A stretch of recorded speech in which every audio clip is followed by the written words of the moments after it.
On the outskirts of Jiangzhou City stood the 9th prison. Carrying his simple luggage, Yi Qing slowly walked out through the main gate. Outside, a Bentley was waiting at the entrance. As Yi Qing emerged, a woman in her 20s dressed in office attire and wearing black-framed glasses that lent her an air of intellectual elegance walked toward him. "Mr. Yi, it has been a long time. Please get in the car," she said. Yi Qing looked at the beautiful woman and smiled. "Lin Ji, after 3 years you have become even more beautiful. Where is Yue? Did she not come to pick me up?" Lin Ji pushed up her glasses and offered a faint, indifferent smile.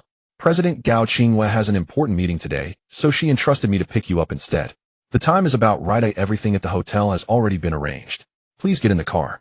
Seeing Lin Ji's cold attitude, Yi Qing did not say anything more. He simply nodded and asked, "Then may I give Yue a call?" Such a simple request. A husband merely wanting to call his wife. Yet Lin Ji directly shook her head and refused. "I'm sorry, Mr. Yi. The president is in a meeting and does not wish to be disturbed. Please get in the..." Yi Qing gave Lin Ji a long searching look, then walked to the car and chuckled softly. "So she even bought a Bentley. It seems that in these 3 years without me, Yue has been doing quite well." After speaking, Yi Qing opened the door and got into the car. The vehicle started, and throughout the entire journey neither of them said a word. Only when the car arrived at the Emperor Grand Hotel in Jiangzhou City did the silence end. Lin Ji led Yi Qing to a luxurious suite. Inside, the room was not empty. 2 men and 1 woman in formal business attire were already waiting. "Mr. Yi, you have just been released. Fresh clothes have been prepared for you. You may take a shower and change first, and then we can talk." Faced with this setup, an ominous premonition rose in Yi Qing's heart.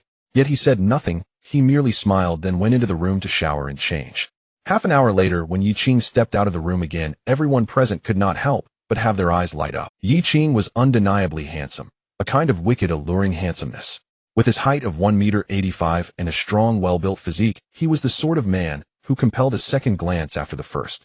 Taking a bottle of mineral water, Yi Qing sat down on the sofa. He looked at Lin Ji and the others and said calmly, "Whatever you have to say, just say it." Lin Ji nodded, picked up an agreement, and said, "Mr. Yi, this is a divorce agreement between you and Ms. Gao Qingwei. It specifies that you will receive full ownership of the house you once lived in together. In addition, Ms. Gao Qingwei will grant you 2 storefront properties in a bustling commercial district and make a one-time payment of 5 million in cash. With all of this, your future life will be free of any financial worries. Please sign. Of course, if you have any other opinions, you may raise them. These 3 are our group's lawyers. Any concerns you have will be conveyed through them." The conditions were indeed generous. Yi Qing picked up the divorce agreement from the table and smiled as he asked, "So the only choice I have is divorce, isn't it?" Lin Ji pushed up her glasses and nodded. "You could put it that way. You have been in prison, and that stain on your record will damage Ms. Gao Qingyue's reputation. Moreover, 3 years have passed, the feelings are gone. So you should sign." "A stain, is it?" Yi Qing laughed. "I went to prison for Gao Qingwei. She knows this perfectly well. So after I come out, her way of thanking me is with a divorce agreement, is that it?" Expressionless Lin Ji pointed at the divorce agreement. "Mr. Yi, although you served 3 years in prison, you are gaining 2 commercial properties worth a total of 5 million, as well as 5 million in cash. 10 million in assets should be more than enough for you, shouldn't it? 3 years in prison in exchange for 10 million in wealth. Anyone else would accept such a bargain. Why cling to it so stubbornly? A peaceful parting would be best. Perhaps in the future, should you face difficulties, President Qingwei might still lend you a hand. But if this turns ugly and everyone loses face, I doubt you will gain anything from it, will you? Such eloquence, such careful calculation. Yes, 3 years behind bars in exchange for 10 million. On paper, an excellent bargain." Yi Qing tossed the divorce agreement back onto the table and said coolly, "I can sign, but Gao Qingwei must come and speak to me herself. The feelings between me and her are not for you to meddle in. Our lawyer's so impressive. Is 10 million such a great sum? Let Gao Qingwei come tell me in person. I won't take a single cent. He'll sign immediately. That is all. Inform her." Having spoken, Yi Qing turned and went back into the room. 10 minutes later, a knock sounded on the door. "Mr. Yi, the president has arrived," Lin Ji called. Yi Qing stepped out, and sure enough, Gao Qingwei had arrived. At this moment, she was breathtaking, her beauty accentuated by a black long dress and sparkling jewelry. Yet on that stunning face, there was only coldness and indifference. Strangeness, only strangeness. None of the familiar warmth remained. "I'm here. Sign," she said. No extra words, not even a simple greeting. Coldly, Gao Qingwei uttered these few syllables. Yi Qing moved to sit opposite her, looked at her, and let out a light chuckle. "So in the end, because I went to prison and remained mediocre, I no longer deserve you. Is that it?" Hearing this, Gao Qingwei nodded. "If you wish to see it that way, so be it. After all, we are no longer who we once were. Let's part peacefully, Yi Qing. Consider it my failing you." Yi Qing took the divorce agreement in hand and sighed. It is indeed you who have failed me. 3 years in prison. Do you think this trifling 10 million can buy that back? And my feelings for you, are they truly worth so little, not even worth a mention? Gao Qingyue, chairwoman of the Qingyue Group, a billionaire businesswoman, a peerlessly beautiful ice-cold CEO. That is who you are now, lofty and beyond reach, isn't it? So I am unworthy of you, correct? Gao Qingyue sighed softly and rose to her feet. Yi Qing, if you ask to see me only to mock me, there is no need. You may choose not to sign, but this marriage will end regardless. I will have the lawyers handle it. From now on, let us not meet again. With that, Gao Qingyue turned to leave. Yi Qing picked up the pen and swiftly signed his name across the agreement, then tossed the document to Lin Ji. I've signed. I will not take your money. As you said, from this moment on there will be nothing more between us. At his words, Gao Qingyue's body trembled ever so slightly for reasons unknown, but in the end she did not look back and simply walked away. Yi Qing sat alone on the hotel sofa, gazing at the clouds drifting past the window. At this moment his face held only bitterness, only sorrow. The shrill ring of a phone broke the silence. Yi Qing glanced at the unfamiliar number, his brows knitting slightly. He had just been released. A very few people even knew his number. Who would be looking for him at a time like this? He answered the call. Before Yi Qing could speak, an anxious voice came through the receiver. Excuse me, are you Divine Dr. Yi? Divine physician? Yi Qing frowned slightly. I'm sorry, you've dialed the wrong number. I am not some divine physician. With that, Yi Qing ended the call directly. At that very moment, in the home of Jiangqing's wealthiest man, chairman of the Wan Group, Wan Haixin. Middle-aged and normally awe-inspiring in public, Wan Haixin now stared anxiously at the phone in his hand. Dialed the wrong number. Ninth uncle, are you certain this number is correct? The man addressed as Ninth Uncle looked respectfully at Wan Haixin and said, Master, there can be no mistake. This is the number I obtained from old Chun at great cost, and even by drawing upon your favor. It cannot be wrong. Moreover, old Chun said at the time that Divine Physician Yi is merely how others address Mr. Yi. Mr. Yi himself has never acknowledged that title, and he rarely acts lightly. Let us try again. Hearing this, Wan Haixin nodded. I understand that all these extraordinary people have eccentric tempers. But my father's illness truly cannot wait any longer. As long as he can cure my father, he will be the savior of the entire Wan family. Whatever conditions Divine Physician Yi asks for, I will agree. With that, Wan Haixin dialed the number once more. As though afraid Yi Qing would hang up again, he hurriedly spoke as soon as the call connected. Divine Physician Yi, I beg you please save my father. No matter what terms or conditions you set, I will agree to them. I know you are a low-key man, but you know old Chun, don't you? It was old Chun who gave me your number. I beg you grant me a Meanwhile, in the hotel, Yi Qing sat listening. At the mention of old Chun, his brows faintly drew together.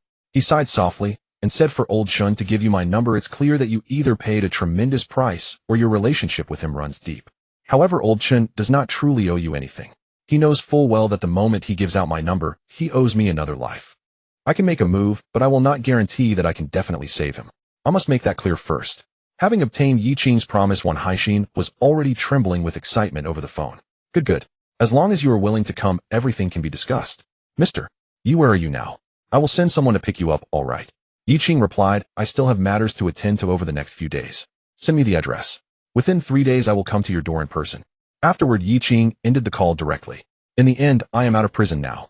What is meant to come will always. With his head slightly bowed, Yi Qing looked at the people beyond the floor-to-ceiling window moving like ants. In a soft voice, he murmured, Gao Qingyue, am I truly unworthy of you? Once for the sake of love, I willingly went to prison for you.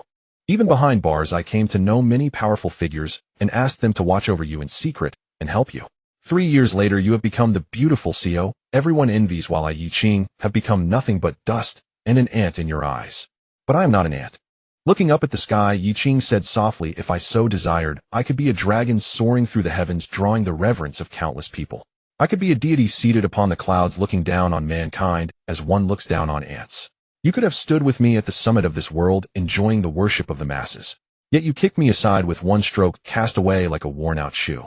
Gao Qingyue, when you learned that everything you possess was given by me, when you realized that even if you toil for 10,000 years you could never catch up with my footsteps, will you cry? I do not know, so I want to see. When that day arrives, what will your feelings be?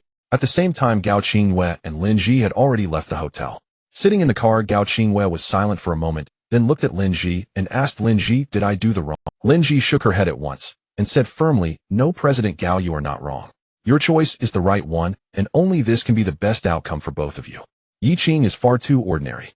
If he were merely ordinary, that might still be tolerable, but he has even been to prison. Even if he went to prison for you, you have already given him ample compensation. You owe him nothing. If blame must be assigned, blame his mediocrity, so mediocre that he can only become an obstacle in your path. President Gao, don't overthink it. A man like that is not worth it, and besides you are already divorced. Gao Qingwei let out a soft sigh and nodded. Yi Qing and I truly no longer belong to the same world. His existence can only drag me down, even ruin my image. All these years my entrepreneurial path has gone smoothly. So many people have helped and protected me. If they were to learn that I have a husband who has served time in prison, I fear it would truly affect me. On top of that, there are other reasons. It seems I have no choice. But you are right, whatever compensation should be given to Yi Qing, I have already given. I owe him nothing. If blame is due, blame him for being too ordinary, too mediocre, and for having gone to prison. At this moment, Gao Qingyue seemed to have fully persuaded herself. There was no longer the slightest sorrow in her heart. Fortunately, Yi Qing could not hear their conversation now, or he would only want to laugh and to cry. Clearly, he went to prison for Gao Qingyue, yet this had become proof of his mediocrity and a stain upon him. What was that supposed to be? Clearly, he had entrusted others to help and protect Gao Qingyue, yet this had turned into the reason she now looked down from on high. In truth, was this not a colossal joke? Just then, Gao Qingyue's younger brother called. Sis, have you already divorced that criminal? Is that brat still clinging to you, trying to grab more of your property? Don't be afraid. Your brother has the ability to protect you. As for that idiot Yi Qing, I'll make sure he learns how powerful I am. Upon hearing this, Gao Qingyue frowned slightly. Gao Qingshu, Yi Qing has already signed the divorce papers. Don't go making trouble. And I know you've been following Wan family's ninth uncle in the underworld, but remember this. Do not act recklessly, don't cause trouble for me. Did you hear me? The moment Gao Qingshu heard that Yi Qing had signed the divorce, he instantly grew delighted. Then dissatisfied, he said, Sis, tell me, did you give Yi Qing a huge sum as compensation? Several million. Over 10 million. I'm telling you no. I won't accept that. I'm your blood brother, and you haven't given me tens of millions. All of that is our family's wealth. I absolutely will not allow it to fall into that idiot Yi Qing's hands. And sure, don't worry about it. This money, I'll make sure Yi Qing obediently spits it back out. Once he finished, Gao Qingshu hung up directly. Gao Qingyue let out a helpless sigh and glanced at Lin Ji. Go pay Qingshu a visit. Don't let him stir up any extra trouble. As for this younger brother, the entire Gao family had truly spoiled Gao Qingshu to the bone. Thus, even when Gao Qingshu actually intended to cause trouble for Yi Qing to Gao Qingyue, it was merely something brushed aside with a light remark. Just have Lin Ji persuade him a little. It was as though Yi Qing's life and death mattered far less than whether her younger brother was happy.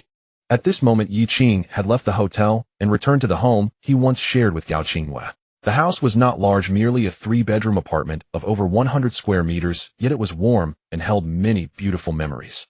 However, looking at it now, everything had changed. Seeing the dust settled on the furniture, it was clear that Gao Qingyue had not returned for a long time.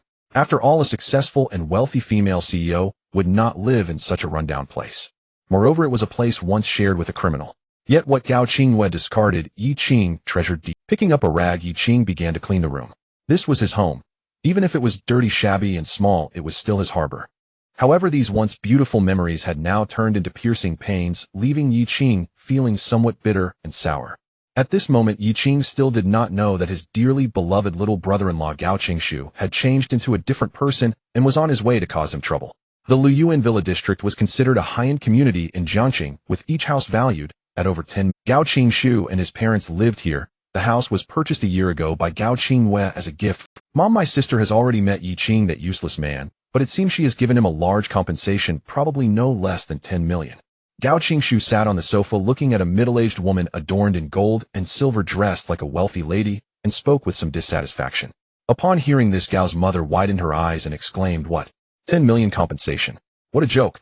Does this criminal deserve to take so much money from our family? In my opinion, giving him 100 or 80,000 is enough. Any more would be a waste. No way, I'll call Qingyue right now. This is utterly ridiculous. Gao's mother's sharp and mean expression was something Yi Qing had always known, but rarely seen. The reason was simple. Back then, Gao Qingyue's family was not only poor, but could even be described as impoverished. To put it bluntly, they barely had a few meals of meat in a year. In this day and age, some might think this is an exaggeration, but it was indeed the truth. It was because they encountered Yi Qing that their lives underwent a fundamental change. One could say that Yi Qing single-handedly supported their entire family, allowing them to live with dignity. This was a fact. Thus, when facing Yi Qing, Gao's mother once acted as if she was trying to curry favor, but 3 years had passed, and now everything had changed. One could only wonder how Yi Qing would feel upon seeing Gao's mother with such an expression. Gao Qingshu looked at his mother and directly interrupted, saying, Mom, don't call my sister. Leave this matter to me. If I want to deal with that useless Yi Qing, it's as easy as pie. Even if he had 10 times the courage, he wouldn't dare take my sister's money. Hearing this, Gao's mother nodded, saying, "That's right, son. Go intimidate him." That scoundrel Yi Qing was once a henpecked husband, a soft persimmon who wouldn't even dare to retort when slapped. Go ahead with just a few of your friends, you can scare him to death. Gao Qingshu felt proud hearing his mother's words, puffed out his chest, and said, "Of course.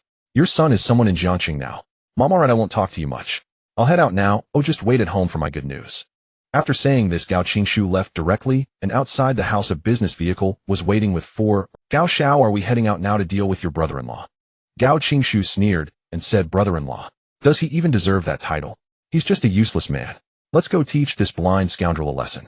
Once I'm done, I'll treat you all to a big feast at the glorious nightclub tonight." The few young men cheered excitedly at his words. From their titles, one could tell they were aware of Gao Qingshu's background, but they likely couldn't imagine that the once high and mighty Gao Xiao was once an honest child who couldn't even afford new pants. Within a matter of minutes, Gao Qingshu and his group arrived at Yi Qing's house. "Just watch my expression, when I say hit him hard, without hesitation. Don't worry about anything else. If anything happens, I'll take responsibility." After speaking, Gao Qingshu led the group upstairs. Arriving at the door too lazy to ring the doorbell, he began to bang on the door. "Open the door, Yi Qing. Hurry up and open the door. I know you're home, don't try to hide from me. Open the door now." Yi Qing had just finished cleaning the house and hadn't even had a chance to sit down when he heard the banging. The tone was aggressive, but the voice was familiar. It was Gao Qingshu, the little brother-in-law who used to cling to him, calling him brother-in-law with every breath. Standing up and opening the door, Yi Qing smiled and said, "Qingshu, it's been 3 years since we last met. You've grown taller and gained some weight. It looks like you've been doing well." Seeing Yi Qing being so polite, Gao Qingshu didn't even bother to return the courtesy. He pushed Yi Qing aside and entered the room. The other young men followed Gao Qingshu into the room, but they didn't sit down. Instead, they stood behind him, resembling loyal bodyguards. "Yi Qing, stop trying to get close to me. You and my sister are already divorced. Do you think you're still my brother-in-law?" Seeing Gao Qingshu's demeanor, Yi Qing frowned slightly, but said nothing more. "Yes, I am indeed divorced from your sister. So are you here just to see me? Qingshu, I remember you weren't like this before. How did you become like this now?" Yi Qing's words seemed to strike a nerve with Gao Qingshu, causing him to erupt in rage. "Yi Qing, stop talking nonsense. Do you think I'm still that weak and pitiful Gao Qingshu from before? I'll tell you, I've changed. I'm no longer someone anyone can bully. And don't mention the past again. Who do you think you are to speak on behalf of my past? You're asking for death. I warn you from now on, don't say you know me, and especially don't let me hear anything about the past from someone else, otherwise I'll cut out your tongue. Do you believe it?" Gao Qingshu was like a chick whose tail had been stepped on, bouncing around incessantly. It seemed that his past life was a taboo he could not mention. In fact, this was true. Gao Qingshu had never mentioned the past, and had always constructed an image of a wealthy heir. Everything from the past felt like a taboo, something disgusting that he could not talk about. Just like many people forget their roots after becoming successful, Gao Qingshu had simply forgotten more thoroughly. Watching the furious Gao Qingshu, Yi Qing squinted slightly and said coldly, "Cut out my tongue. Is this your attitude towards me, Gao Qingshu? Hee, how generous of you. Not calling me brother-in-law, or even brother, yet you specially brought people to provoke me. What do you want? Since you say we don't know each other, then what are you doing here? Hurry and get lost. I, Yi Qing, have no mood to entertain a stranger. Get out." Yi Qing never indulged those who spurned his goodwill. The Gao family, especially Gao Qingshu, regarded him as a spineless weakling easy to bully. Yet if Yi Qing were truly so easily intimidated, he would not be Yi Qing at all. Some truths remained deliberately hidden by Yi Qing, not out of fear, but because revealing them would terrify far too many. When Yi Qing dared command Gao Qingshu to leave, the latter erupted in fury. For years, Gao Qingshu had risen to prominence in Jiang City, whether out of deference to his uncle Jiu or to his sister Gao Qingyue, and nearly everyone granted him face. No one had ever dared humiliate him so brazenly. Instantly, Gao Qingshu slammed his palm onto the table and shot upright, jabbing a finger toward Yi Qing's nose as he roared, "Yi Qing, you truly have no fear of death. Do you honestly believe I won't lay a hand on you? Did prison rot your wits? Even if the world were still as it once was, which it is not, you'd remain nothing but trash. I could strike you down, even kill you, and what then?" Yi Qing stared coldly at the finger pointed at his face, then seized it in a sudden iron grip and snapped it backward with brutal force. Agony ripped through Gao Qingshu, wrenching a shriek from his throat as his body crumpled inward. Pain. Unbearable pain. "Yi Qing, you're courting death. Let me go now." Seeing their boss overpowered, Gao Qingshu's underlings paled, then turned on Yi Qing, hurling curses like poison darts. "Release young Master Gao, or we'll break your legs. Apologize on your knees this instant, or you'll never walk." Gao Qingshu bellowed in blind rage. "Beat him. Kill this bastard. His men lunged forward without. Yiching, seething with pent-up fury, had finally found his outlet. His left hand still locked around Gao Qingshu's finger. With his right, he drove a thunderous punch straight into the bridge of the blonde thug's nose, shattering cartilage, gushing blood, and dropping him to his knees, writhing in agony. Without pause, Yiching lashed out. A crushing kick sent another blonde crashing to the floor. As a third rushed in, Yiching evaded their blows with preternatural speed, then struck. Once, twice. Each blow felling an opponent with lethal precision. His brutality was absolute, his strength overwhelming. No one endured even a single strike from him. Gao Qingshu stood frozen, stunned beyond comprehension. This was the same Yiching who knelt before his sister, meekly acquiescing to every demand. Was this truly the same man who wore an apron, wiping tables, sweeping floors, washing clothes, cooking meals, meek, obedient, utterly devoid of temper? No, this was no servant. This was a savage, merciless outlaw. Before Gao Qingshu could react, Yiching seized his throat, hoisting him off the ground, and snarled, "It seems only hatred remains between us." With that, he delivered a stinging slap across Gao Qingshu's face. This slap teaches you how to be human. Instantly, 5 crimson fingers bloomed upon his cheek. His teeth rattled loose in their sockets. Truth be told, Gao Qingshu trembled before Yiching's ferocity, but the very thought of fearing him ignited a scalding shame, a humiliation too profound to bear. Clutching his burning cheek, Gao Qingshu ground his teeth and spat, "Fine, fine, Yiching. You're bold indeed. You dare strike me. Very well, this isn't over. I swear you will pay for this." Yiching's eyes narrowed, voice glacial. "For 3 years I left you untouched. Yet this is the monster you've... Then today I shall correct you properly." He seized Gao Qingshu again and struck. Another thunderous slap cracked across his face. "If the first taught you nothing, this second teaches you humility. Speak less arrogantly." Before the echo faded, the blow landed. "This third strike condemns your ingratitude and your betrayal of filial duty." His right hand rose high once more, eyes blazing with unrelenting wrath. "This third slap, I deliver it in the name of your parents and your sister. Did they raise you only for you to sow chaos, trample justice, and disgrace your bloodline?" 3 strikes left his face grotesquely swollen, puffed beyond recognition like a hog's head. 3 teeth spat onto the floor, mouth awash in crimson, a sight of utter ruin. Then, suddenly, a voice tore through the air, sharp, furious, desperate. "Stop! Yiching, you monster! How dare you treat Qingshu like this? Have you lost your mind?" The speaker was Lin Ji, the trusted confidant and personal assistant of Gao Qingwei. She had arrived at last, dispatched by Gao Qingwei to dissuade Gao Qingshu from provoking Yiching. Instead, she stood paralyzed, stunned by the carnage before her. In truth, Lin Ji had arrived earlier, but chose to wait, hoping Yiching might learn a lesson. After all, the 10 million yuan inheritance was no trivial prize. Let Gao Qingshu humble him. Remind him that the Gao family stood far beyond his reach, untouchable, unassailable. That she believed would tame him. She never imagined things would spiral to this extremity. Yiching glanced at Lin Ji, then released Gao Qingshu's throat. The man collapsed like a sack of rotten grain. Only then did Yiching speak, voice calm, detached. "How fortuitous. Your timing is impeccable. Tell me, why do you keep arriving one after another?" Lin Ji shot Yiching a venomous glare, then rushed to Gao Qingshu's side, lifting his broken form. "Qingshu, are you all right? Don't frighten me, please. Call an ambulance, now. Call it." Her voice cracked as she whirled on the injured henchman, eyes blazing. They scrambled to dial emergency services. At last, Lin Ji turned back to Yiching, voice trembling with outrage. "Yiching, you're insane. Utterly mad. What you've done to Qingshu is unforgivable. That final thread of goodwill between you and Qingwei, it's severed. Start thinking, how will you answer for this?" "An answer? Yes, there must be one. But tell me, shouldn't you be answering to me? Since my release, you sent lawyers to coerce me into divorce. Fine, I signed. Then you stormed into my home like invaders. Am I destined to die? Am I born only to be trampled beneath your boots? Lin Ji, listen well, an answer will be given today. Not by me to you, but by you to me. And if I do not receive it, this ends nowhere, except in ashes." He shoved Lin Ji aside, then planted his boot squarely atop Gao Qingshu's ruined face, voice glacial. "No one leaves until I get my answer." At this moment, Lin Ji was dumbfounded. She had seen Yiching before, but she had never seen him in such a state. After spending 3 years in prison, he had completely changed. Crazy, insane, truly insane. Not only did he hit someone, but now he wouldn't even let anyone leave. Moreover, he had directly trampled Gao Qingshu underfoot. This was too humiliating. "Yiching, you bastard. Have you lost your mind? Let go of Qingshu right now." Lin Ji was extremely anxious and began to yell at Yiching. Hearing this, Yiching narrowed his eyes slightly, looking at Lin Ji, and said coldly, "I usually don't hit women, but that doesn't mean I want. Lin Ji, regarding my divorce from Gao Qingwei, I don't know how much you meddled in it, but if you say you had nothing to do with it, I don't believe you." If I ignore you now, you'd better not provoke me, or I will slap you.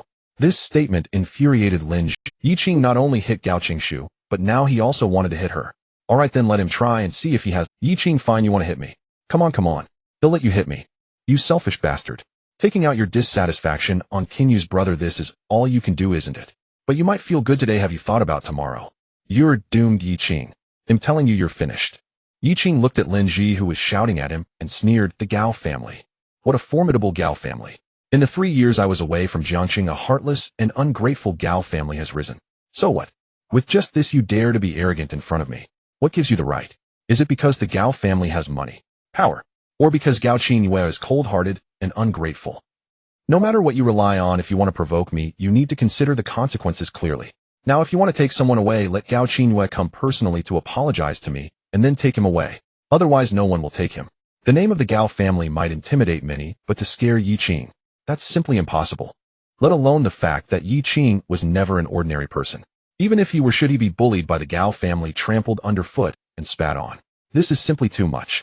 But now in Lin Ji's eyes, the one who is crossing the line, acting excessively, and going completely overboard, is not Gao Qingshu or Gao Qinyue, but him, Yiqing. In her view, Yiqing should quietly accept his fate, be bullied, and remain silent. But now Yiqing dares to resist.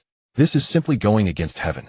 Lin Ji took a deep breath, looking at Yiqing, and suddenly laughed, saying, Alright, the fox's tail is finally showing.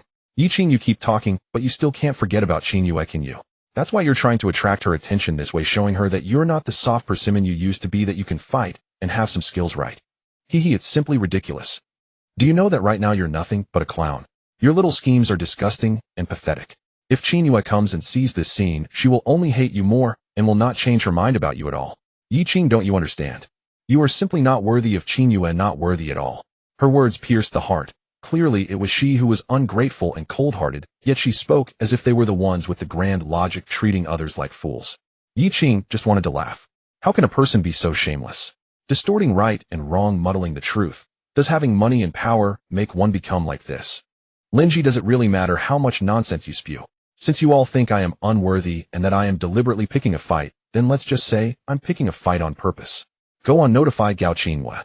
If she wants to take her brother away, she must come personally to retrieve him. Lin Ji, seeing that she had said so much, but Yiqing remained unmoved, became anxious and pointed at Gao Qingshu, sneering. Yiqing, you think him mocking you, but you don't understand him actually saving you. Do you know who you are trampling underfoot right now? Do you think he is just Gao Qinyu's brother? Is he still that little kid from before? No. Let me tell you, he is now the well-known young master Gao in Jiangsheng's underground world, and the big shot behind him is Jiu Shu, who can influence the entire underground landscape of Jiangsheng. Do you know who Jiu Shu is? He is someone who can casually wave his hand and have hundreds of subordinates come running to serve him. To put it bluntly, with your frail body, if I disposed of you and tossed you into the river, it wouldn't even make a splash. Do you understand? Oh, if you don't understand who Jiu Shu is, then let me tell you, the person behind Jiu Shu is the greatest tycoon in Jiangsheng, Wan Haixin, the wealthiest man among tens of thousands. Now do you know the enemy you are about to face? Lin Ji listed a series of names, just to emphasize that the current Gao Qingshu is no longer the Gao Qingshu of the past. This is to elevate Gao Qingshu's status, while also telling Yiqing that offending Gao Qingshu means there will be no place for him in the entire Jiangsheng. But she did not notice that as she mentioned Jiu Shu and Wan Haixin, Yiqing's eyebrows twitched slightly, as if he found it somewhat surprising and amusing. If Lin Ji knew that just before they arrived the so-called Wan Haixin had personally called Yiqing, humbly pleading for his assistance, she would probably be at a loss. And if Lin Ji and the others knew that even Chun Lao, who Wan Haixin did not dare to provoke, treated Yiqing with utmost respect, owing him favors, and even his life, perhaps they would feel like crying, but wouldn't be able to shed a tear. So much nonsense, you just want to scare me, right? Yiqing waved his hand and said indifferently, You succeeded. Ooh, I'm so scared. Now can I have Gao Qinyue come and give me an explanation? If you dare to say one more word, I'll slap you. You can try and see if I'm bluffing. Lin Ji, realizing she had talked for so long, and Yiqing was still unmoved, became somewhat angry. She didn't want to make this call, because after all, Gao Qingshu got into trouble, and she hadn't been able to stop him, so she bore some responsibility. Yiqing, you don't know what's good for you. After saying this, Lin Ji immediately regretted it. She saw Yiqing walking directly towards her, his eyes filled with danger. What are you doing, Yiqing? What do you want? Have you lost your mind? Do you even dare to hit me? Yiqing was too lazy to say any more useless words, and directly slapped Lin Ji's delicate face heavily, leaving a red handprint. The pain was secondary. Lin Ji was completely stunned. Yi Qing actually dared to make a move, and he even hit a woman. I warned you if you say one more word, he'll slap you. And I told you in my eyes, once a woman becomes an enemy, age or gender doesn't matter. You should be hit if necessary or killed. Now if you dare to say another word, it'll break your legs. You can try and see if I'm serious. At this moment, everyone in the room fell silent. Yi Qing was not only ruthless, he was utterly devoid of kinship. No matter how they planned to retaliate against him later, no one dared to speak, and they could only remain obediently present. Lin Ji covered her face, unable to endure it any longer. She immediately called Gao Qingwei and recounted the tragic situation, including how Yi Qing bullied her brother and slapped her in the face. Gao Qingwei found it hard to believe her words, however the reality was right before her eyes, leaving no room. After Lin Ji finished her call, Yi Qing sat on the sofa, poured himself a glass of water, and calmly said, "Then let's wait for her to come and collect him." Lin Ji wanted to say more harsh words, but thinking of the stinging palm print on her face, she dared not say anything further. The Yi Qing now was a madman, a man who had lost all hope and was plunged into despair. This was a case of a broken pot being smashed to pieces, at least that was how it appeared to Lin Ji. Meanwhile, Gao Qingwei was in the corporate office, and upon learning the situation, she was consumed by fury. Grabbing the phone on the desk, Gao Qingwei immediately shouted, "Gather all the bodyguards and security to wait for me downstairs." Then she hung up the phone abruptly. Looking at the divorce agreement still lying on the table, Gao Qingwei growled softly, "Yi Qing, I initially wanted to spare you some dignity for a peaceful parting, but it seems you are utterly incorrigible and have escalated your actions. Fine, you dare to hit my brother and even lay hands on a woman like Lin Ji. Good, it seems you learned nothing during your 3 years in prison except how to act tough and cruel. I will make you thoroughly understand that you, Yi Qing, are nothing." After venting her anger, Gao Qingwei stormed out, where her bodyguards and 20 security personnel were already waiting downstairs. Once Gao Qingwei arrived, the group immediately drove towards Yi Qing's home. When they arrived, Gao Qingwei initially thought Lin Ji might be exaggerating, but upon seeing the handprint on Lin Ji's face and her brother lying on the ground unrecognizable and unable to get up, Gao Qingwei was utterly enraged. Especially when she saw Yi Qing, who appeared calm and was sipping tea on the sofa. After all this, her anger was completely uncontrollable. "Yi Qing, you bastard." Gao Qingwei approached Yi Qing, knocking the teacup from his hand and pointing at him as she began to shout. "I know you are upset about our divorce, but how dare you treat my brother like this? You are simply a heartless bastard." Yi Qing looked expressionlessly at Gao Qingwei, who was accusing him, feeling a wave of sorrow. Was this fierce, furious woman resembling an enraged tigress truly the one he once loved so deeply, even to the point of sacrificing himself for her? 3 years is neither long nor short, but how could it transform a person into a completely unfamiliar? Was it merely the passage of time? Or did a person change fundamentally after acquiring wealth and power? Yi Qing did not know, but he recognized that Gao Qingwei was perhaps no longer the Gao Qingwei he once knew. Slowly rising, looking at the more than 20 security personnel who accompanied Gao Qingwei, Yi Qing felt no fear. However, seeing the rage on Gao Qingyu's face, he felt a deep sorrow within. "Gao Qingyue, you best clarify where this is. You think I'm upset about hitting your brother? If you had any sense, you would see that it was your brother who brought people to trouble me. Should I, Yi Qing, just surrender and let your brother hit and scold me? The truth is clear for all to see. This is Yi Qing's home. It was Gao Qingshu who came here looking for trouble, and that is the fact."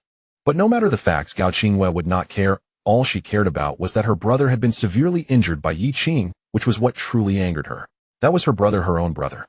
"Yi Qing, even if Gao Qingshu has done something wrong, it is not your place to discipline him. Who do you think you are? You think you are something. I gave you face and you turned out to be shameless." As she spoke more harshly, Yi Qing's gaze gradually filled with anger. What a wonderful Gao Qingyue, what a wonderful Gao Qingshu, what a wonderful family. Yi Qing had sacrificed everything for them, and yet this was the outcome. How tragic, how pitiful. Gao Qingyue, don't you regret becoming who you are now? Blurring right and wrong, failing to discern between right and wrong, and being ungrateful, do you still have any trace of the old Gao Qingyue? Before Yi Qing could finish, Gao Qingyue shouted angrily, "What is there to reminisce about the old Gao Qingyue? Yi Qing, you sat in prison and became foolish. People change. The old Gao Qingyue was poor, weak, and incompetent. Besides kindness, what else remained? That Gao Qingyue would never return. If you want to reminisce, go hide away and do it. We have no relationship left, Yi Qing. Don't let me see you again if this is the last chance I am giving you. You say I'm ungrateful. Fine, today I will completely sever ties with you. You better move out quickly and leave Jiangxing. Today I can let you go, but my brother will not spare you and my family will not let you off. Quickly get lost. Consider this as me repaying everything I owe you. Also my money and properties, the things I originally promised to give you in the divorce, you can forget about getting even a single cent. You are no longer worth my affection or nostalgia, and you do not deserve my property. Letting you keep your life is already my greatest grace. That's all, just leave. Gao Qingyue even brought up money in the end, which made Yi Qing feel both tragic and ridiculous. From start to finish, had Yi Qing ever asked Gao Qingyue for a single cent?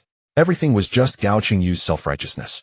Yi Qing made it clear he would not take anything from Gao Qingyue. Why did no one believe him? Ha, in their eyes, what? Fine, then I will see what capability you have to deal with me, Yi Qing. Since I said you came to take your brother away, then go ahead. I, Yi Qing, live here.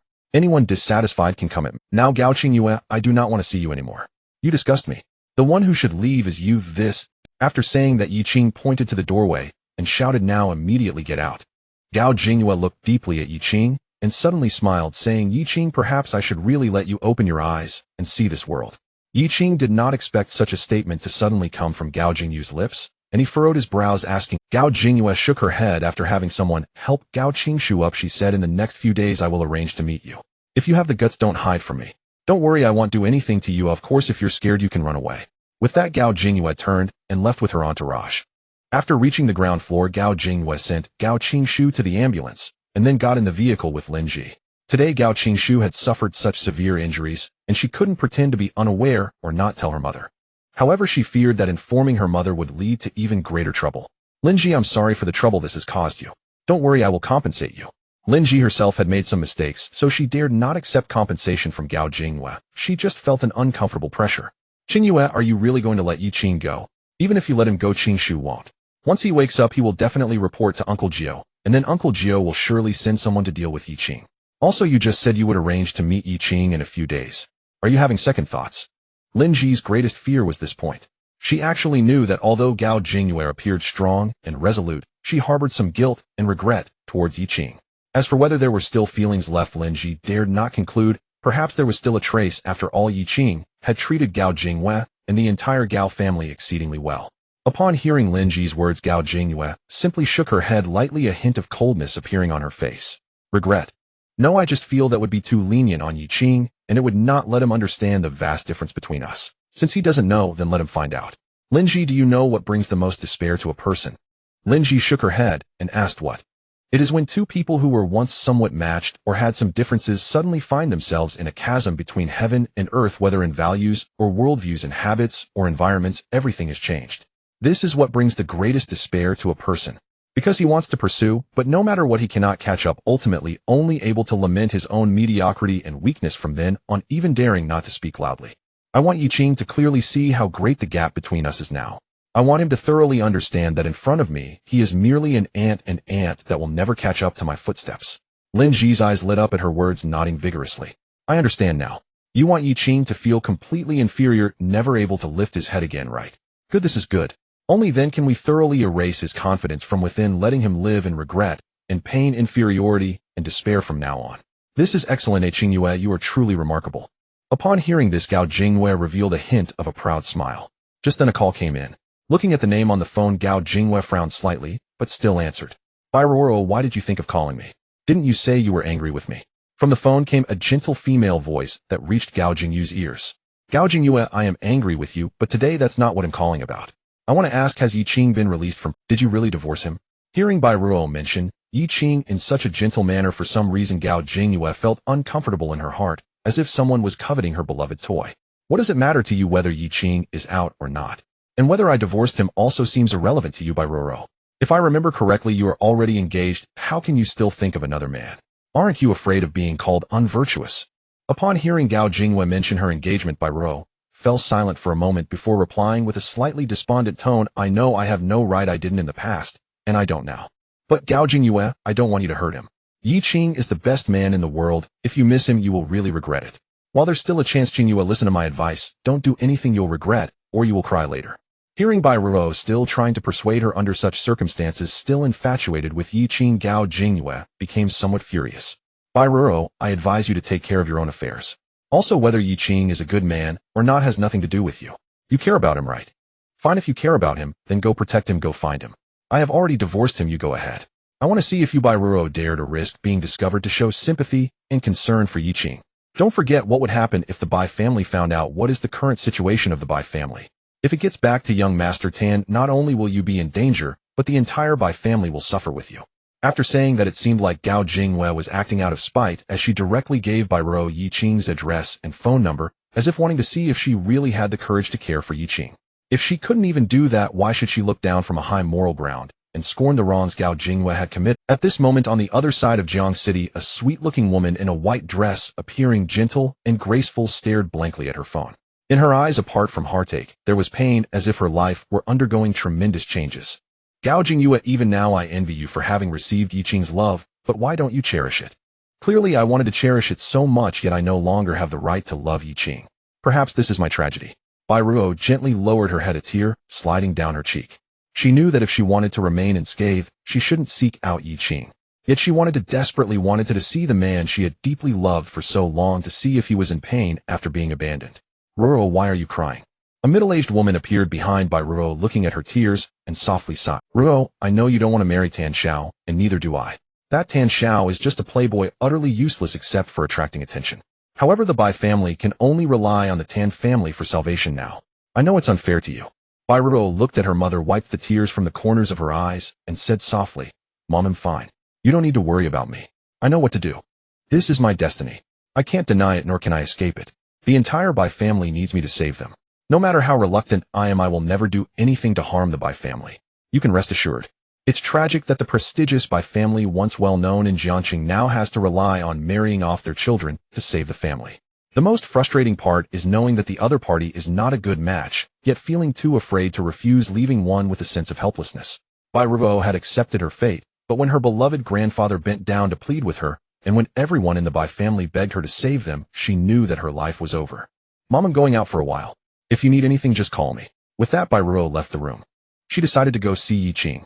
Even though she felt unworthy of loving him anymore, she still couldn't let go or forget him. Especially at this moment when Yiqing had just been released from prison and was facing a divorce, he must be feeling utterly broken and in pain. She wanted to see him, believing that even a little comfort would be worthwhile. At that moment, after hanging up Bai Ruo's call, Gao Jingwei seemed like a volcano about to erupt, filled with this. Bai Ruo has always been ambiguous with Yiqing. Now, after several years, she still has the audacity to show her face. It's simply despicable. Seeing Gao Jingyue's anger, Lin Ji sighed inwardly, feeling that this was not the attitude Gao Jingyue should. After all, Gao Jingyue and Yiqing were already divorced. If someone were to steal him away, it would spare her many troubles. Yet Gao Jingyue's current demeanor was clearly that of a jealous woman. Jingyue, you shouldn't be angry at this time. You should be happy. You wanted to sever all ties with Yiqing, and now you fear his entanglement. If he really gets together with Bai Ruo, it wouldn't be a bad thing, would it? Hearing Lin Ji's words, Gao Jingyue exploded, shouting, My divorce with Yiqing is our own business. Even if I want to cut ties with him, Bai Ruo has no right to accuse me of being heartless, especially with her high and mighty demeanor. It disgusts me to see her act so affectionate. Yiqing was once my husband. Even though we're divorced now, he is still my ex-husband. What is Bai Ruo to me? How dare she preach morality to me, especially since she is the one who shamelessly pursued a married man and still clings to him? It's simply disgraceful. Lin Ji could only smile wryly, unsure of what to say at that moment. But she had a feeling that deep down Gao Jingyue had not truly forgotten Yiqing. No matter how resolute she appeared, her heart still held on to him. Perhaps Gao Jingyue had not yet realized this herself. Thinking of this, Lin Ji's eyes revealed a trace of coldness. She absolutely could not allow Gao Jingyue to have any chance of regret. Otherwise, if Gao Jingyue were to reconcile with Yiqing, in the end, all her efforts would be in vain. The promise from the eldest son of the Shi Min family in the East Province was something that many people dreamt of achieving, enough to allow one to soar to great heights. This was Lin Ji's best opportunity, perhaps even her only chance. She absolutely could not miss it. Therefore, Gao Jingyue must sever all ties with Yiqing. She even had to become a sworn enemy. That's right. Bai Ruo is indeed shameless and always acts so high and mighty. Jingyue, do you remember? She is the most hypocritical person. Because of her good family background, when the three of us were together back then, she often did small favors for us. Do you think she was being kind?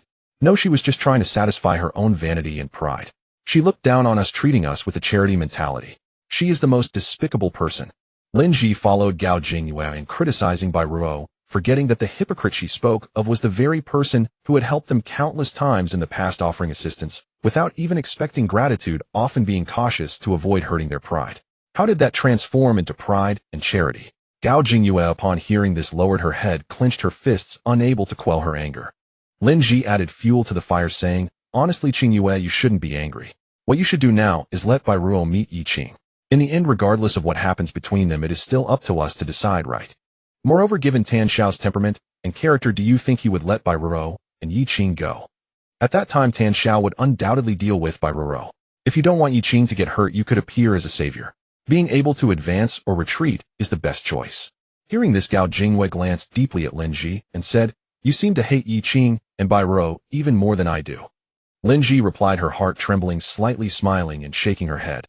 "I'm just considering the problem from your perspective, thinking of what's best for you. Qingyue, I've watched you walk to where you are today step by step.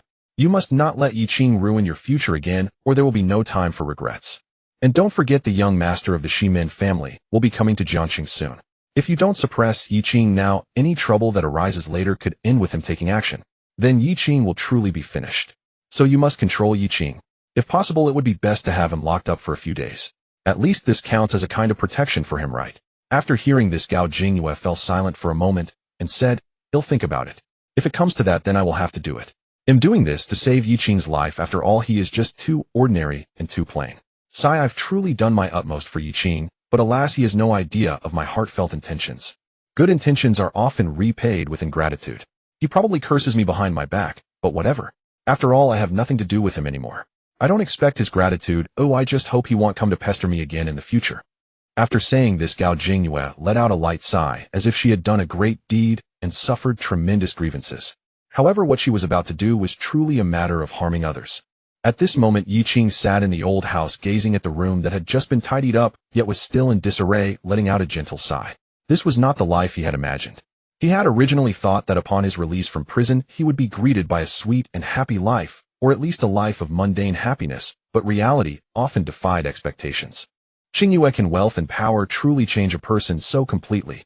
Yi Qing shook his head and sighed. It was already evening. Just as Yi Qing was preparing to leave, the doorbell rang once more.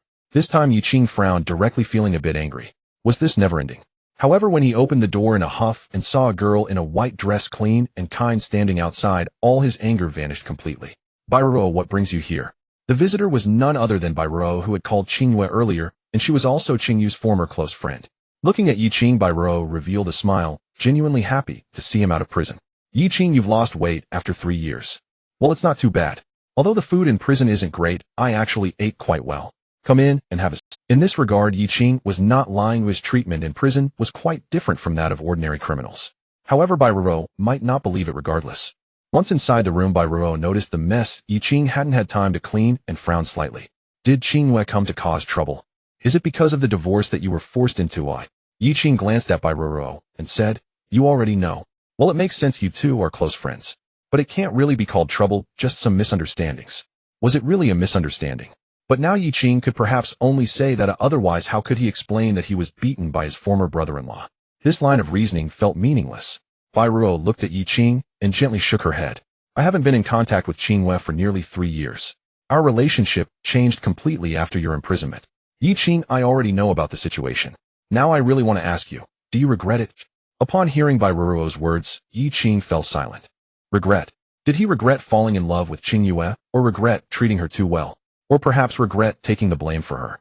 Did he regret finding so many people to help and protect Qingyue, allowing her career to flourish and become the sharp-tongued person she was today? Perhaps he did, or perhaps he didn't. However, Yi Qing felt that having come this far, he had brought it upon himself. After all, if he hadn't spoiled Qingyue so much back, then perhaps things wouldn't have developed to this point. Ruo, what has happened cannot be changed, so there's no need to talk about regret. Let's not dwell on unhappy topics. How have you been these years? Are you married? Upon hearing this, Bai Ruo's expression turned somewhat bitter as she looked at Yi Qing, saying, "Even now you still want to ignore my feelings for you. Yi Qing, I truly want to know what makes you look down on me compared to Qingyue. You know very well that I am the one who loves you the most." At this point, Bai Ruo seemed to realize she had lost her composure a bit. She gently shook her head and said, "I'm sorry I got a bit carried away. I just feel it's not worth it for you." Yi Qing had always known Bai Ruo liked him, but his heart could only hold one person. When he loved Qingyue, he never thought of betrayal, and Bai Ruo had kept her distance. Their relationship was restrained and pure. But today it seemed Bai Ruo no longer wanted to continue enduring. "Yi Qing, I came here today just to see you. It's getting late, and you haven't eaten yet, right? Let me treat you. Well, now that you're at my house, how can I let you treat me? Besides, I don't want to go out. If you don't mind, how about I cook a couple of dishes myself? But let me say this first, I think my cooking is decent, but I'm not sure if you'll like it." Bai Ruo looked at him deeply and said, I've tasted your cooking before and still remember it fondly to this day. Today you're willing to cook for me personally, and of course I'm very happy. A simple home-cooked meal with you being able to watch you cook for me, perhaps it can somewhat make up for my regrets. Yiqing didn't hear Bai Ruo's final murmurs. He smiled and said, "You sit and rest while I'll go cook." With that he headed straight to the kitchen. Bai Ruo sat in the living room, gazing intently at Yiqing, who was busy in the kitchen, her eyes not leaving him for a moment, as if she wished to watch forever. "There isn't much, just some simple dishes. See if you like them." After finishing up, Yiqing brought the dishes to the... At this moment Bai Ruo wore a happy smile as she looked at the dishes before her, and said, "Sour and spicy shredded potatoes stir-fried, meat with green peppers, scrambled eggs with tomatoes, and stir-fried beef. Yiqing, these are all my favorites. Thank you for remembering." Yiqing shook his head and smiled, saying, "You're the first person to sincerely visit me after my release, so I should be the one thanking you. After all, it's you who made me feel warmth again." Indeed, from the moment Yiqing was released from prison, he was faced with divorce, bullying, and being beaten. Everything seemed to have changed. All the past beauty had turned to dust. And in his disappointment and desolation, it was Bai Ruo who came here with a sweet smile and sincere eyes to see him. Yiqing was truly moved and felt warm. Just as Yiqing was about to pick up his chopsticks, Bai Ruo took out a card from her hand and placed it on the table. "Yiqing, I know you have a strong sense of pride and your own dignity, but please give me a chance to love you and help you. Don't reject me, okay? This card contains 3 million my savings over the years. I know it may not be much, but since you've just been released, everything needs to start anew. So please accept it, even if it's just to allow me to have no regrets. Can you accept it, please?" Looking at the bank card on the table, Yiqing fell silent. This card contained not only money, but also a heavy burden of love. He truly did not know how to face Bai Ruo's deep feelings for him. Sighing gently, Yiqing pushed the card back to Bai Ruo, shaking his head, and saying, "I appreciate your intentions, but I cannot accept the money. And don't worry, I have money." Yiqing was unwilling to accept, not merely because he didn't lack money, but because he truly did not know how to repay this deep friendship. Bai Ruo looked at the bank card. Yiqing pushed back, her eyes suddenly turning red and tears began to fall. Yiqing felt helpless and quickly spoke, "Ruo, please don't cry. I really don't lack money, I'm not lying to you, and I'm not rejecting your kindness. I just... After stammering for quite a while, Yiqing still could not articulate his thoughts. He truly did not know how to face this situation or what to say. Bai Ruo wiped her tears, looking at Yiqing with a choked voice. "Yiqing, I have never entangled you. Even though I love you deeply, I have loved you quietly without disturbing you. I just want to help you, that's all. Please accept this card, Yiqing. I'm begging you. You just got out of prison. How much money can you have? And given your temperament after your divorce from Gao Qingyue, you definitely won't accept any compensation she offers. But your pride and self-respect won't allow you to continue sinking, so consider this my seed money, okay? Even if it's a loan to you, alright? Accept this card, it's the last way I can help you. After this we probably won't see each other again." As she spoke, Bai Ruo finally couldn't hold back her tears and began to cry loudly. Seeing this, Yiqing felt a pang of heartache and sadness. What a beautiful girl, yet from the moment they met today, Yiqing sensed something different. Although Bai Ruo wore a smile, her eyes were filled with pain, struggle, and despair, as if she were trapped in a quagmire with no one to save her, silently struggling and sinking into darkness. Yiqing wanted to ask, but he felt it was inappropriate. However, now he could no longer care about that. "Ruoro, what has happened to you in these 3 years that I've been away? Can you tell me? I can feel that you are in pain and struggling. If you speak about it, perhaps I can help you." Yiqing was not just making empty promises, he genuinely wanted to help this kind-hearted girl who had... However, Bai Ruo wiped her tears and shook her head, showing no intention of sharing her troubles with Yiqing. In her view, Yiqing had already been through so much, he shouldn't be troubled by her issues. Moreover, aside from bringing him a heap of trouble, she knew he wouldn't be able to help her. Just as they were having their meal, a heavy knocking on the door echoed. "Yiqing, you bastard, open the door." Yiqing felt helpless. He recognized that voice at once. Looking at Bai Ruo, Yiqing softly said, "I'm sorry, it seems this meal won't be very pleasant." With that, Yiqing opened the door and saw a middle-aged woman wearing gold and silver, her face filled with rage, sighing, "Mom, you're here." The visitor was none other than Gao Qingyue and Gao Qingshu's mother. Since learning about the divorce between Gao Qingyue and Yiqing, she had been happier than anyone else. Moreover, she indulged her son in causing trouble for Yiqing, believing that such a large fortune should not easily benefit Yiqing. But what was the result? What did she get? She received the news that her son had been hospitalized due to Yiqing's actions, and this sent Gao's mother into a fury. She couldn't hold back and rushed over to confront Yiqing. "Mom, who are you calling mom? Who is your mom? You have divorced my daughter. What right do you have to call me mom?" Yiqing remained calm, looking at Gao's mother, and nodded slightly, saying, "Yes, Annie, you're right. I have divorced your daughter, so what are you here for?" Yiqing never expected Gao's mother to come for an explanation. As her former son-in-law who had lived with them for a time, he understood better than anyone how bitter and mean she was. This person was also one who despised the poor and loved the rich. Initially, Yi Qing changed the lives of Gao's family, providing them with food, shelter, and a good life, so Gao's mother flattered him in every possible way. But when everything began to be handed over to Gao Qingyue, and her life improved, everything changed. Now Gao Qingyue had become a wealthy and beautiful CEO, while Yi Qing was merely an ex-convict freshly out of prison. Gao's mother's attitude was predictable. Seeing Yi Qing daring to speak to her in such a manner, Gao's mother could no longer contain herself and slapped Yi Qing hard across the face. "You worthless dog, why do you ask what I'm here for? You said you hit my son, you bastard. How dare you lay a hand on my son? I tell you I won't let you off easy." Yi Qing covered his face not because he couldn't dodge the slap, but because he had no intention of avoiding it. This slap wiped away all the feelings that had once existed. However, before Yi Qing could speak, Bai Ruo, unable to bear seeing him being hit, rushed forward. "Annie, how can you hit someone? Even if Yi Qing hit Gao Qingshu, shouldn't you ask why he did it? Don't you know who Yi Qing is? He has never been someone who seeks trouble. If he acted, there must be a reason. Moreover, when I arrived, I saw the house in disarray. It was clearly Gao Qingshu who came to provoke him. Why don't you discern right from wrong?" Gao's mother looked at Bai Ruo, who appeared heartbroken and instantly became furious. "You, Bai Ruo, had designs on destroying Qingyue's marriage from the start. Now that you've finally found an opportunity, you want to hide away here with your lover. Still eating? Have you really started living together? I'll let you eat. Oh, let's see how you eat." After saying this, Gao's mother went straight to the dining table and pushed all the dishes onto the floor, cursing, "You two adulterers, just wait. Ooh, I won't let this go. I will definitely avenge my son. And you too, Bai Ruo, you shameless vixen, aren't you already engaged? Now you're sneaking around with another man behind your fiancé's back. Just wait, I will definitely tell your fiancé. Oh, let's see if he can't deal with you, you lewd fox."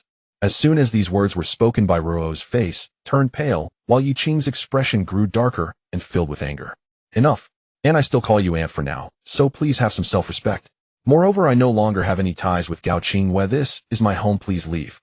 As for the matter of your son being beaten, that was my doing, and it has nothing to do with anyone else. If you dare to insult my friend again, I will not hold back." Yi Qing had a good temper. Wrong. Yi Qing may have once been very accommodating for the sake of love for Gao Qingyue, enduring much. But when he is unwilling to endure, no one can bully him. But Gao Mu is someone who does not listen to advice. Seeing Yi Qing daring to yell at her, she immediately became furious, pointing at him and shouting, "You dare to be disrespectful to me? All right, come on, let's see how you will be disrespectful to me. You want to hit me? Go ahead, hit me." Yi Qing gritted his teeth, pointing toward the door. "Get out." Gao Mu snorted coldly, looking at Yi Qing and Bai Ruo, and said icily, "Yi Qing, don't think that Bai Ruo's good family background can protect you, and let me tell you, you're looking in the wrong direction. The entire Bai family is struggling to protect themselves and is about to marry Bai Ruo off to the young master of the Tan family.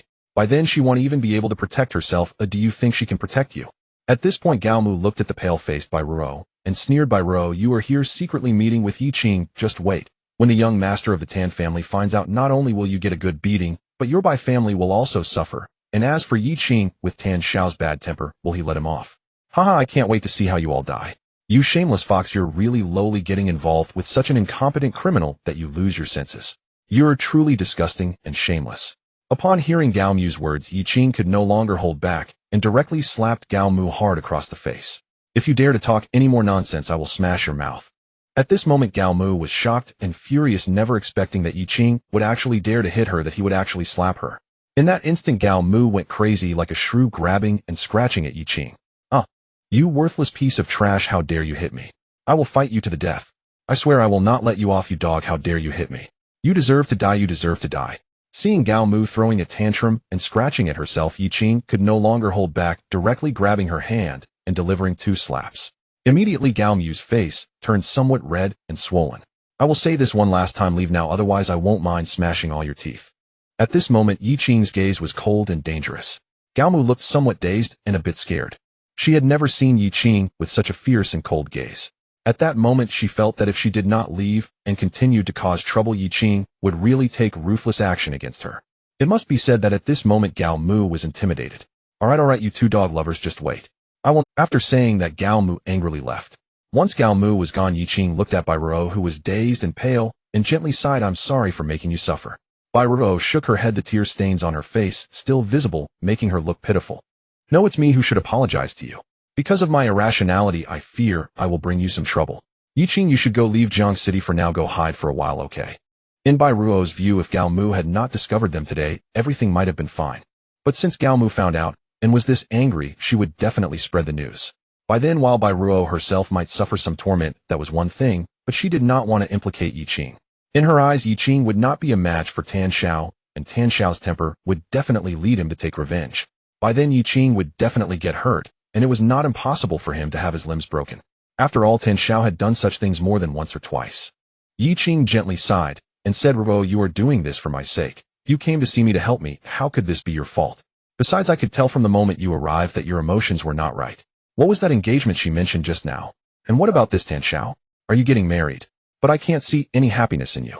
Tell me, are you being fooled? Upon mentioning this, Bai Ruo could no longer control herself, sitting directly on the sofa, covering her face and crying bitterly. She had been pretending to be strong, but she was just a weak woman. She could not change her fate, and could only force herself to face what might be a hellish future. Yet she truly felt pain, sadness, and heartache. Yi Qing looked at the heartbroken Bai Ruo, gently sighed, took out a tissue, and handed it to her. Ruo, if you don't want to, don't marry him. Marriage should be a source of happiness meant to last a lifetime. I don't know what kind of person Tan Xiao is. If he loves you and treats you well, then perhaps it's acceptable. But I can see he doesn't seem like a good person, and he won't treat you well. Given that, why marry him? Just for the so-called necessity. Happiness is in your own hands. You don't need to compromise for anyone or anything. Ruo, if you don't want to marry, then don't. Stop crying. Yi Qing's words warmed Bai Ruo's heart, but they could not change anything. Bai Ruo slowly stopped sobbing, forcibly calming her emotions, and forced a smile, saying, I'm sorry for showing you my vulnerable side. It's fine, it doesn't matter. My problems I can solve, but Yi Qing, I might really bring you trouble. Promise me leave Jiang City for a while, okay? Take the money I gave you and go live for a while. Not only to avoid some trouble, but also to clear your mind, alright? Promise me don't make me sad, don't make me worry, okay? I'm begging you. Bai Ruo looked at Yi Qing with deep affection, truly afraid that Yi Qing, who had already been living a hard life, would suffer undue harm because of her. Before Yi Qing could speak, Bai Ruo gritted her teeth, stepped forward, and hugged Yi Qing. Hold me, please. Feeling the warmth in front of him, and watching Bai Ruo, who was holding him, and crying incessantly with tears soaking his chest, Yi Qing could sense that during this time Bai Ruo had endured too much grievance and pressure.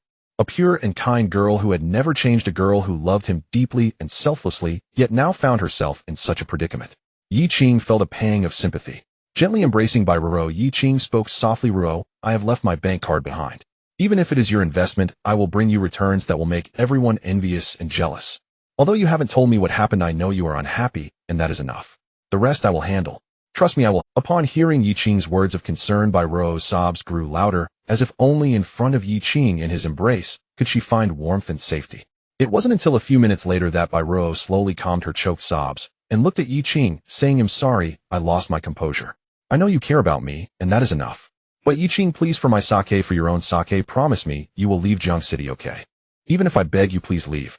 Even if it's just to clear your mind and play for a while, please just go. As for my problems, I might be able to solve them with great effort, but today you struck Gao Qingshu, and even his mother, they won't let you off easily.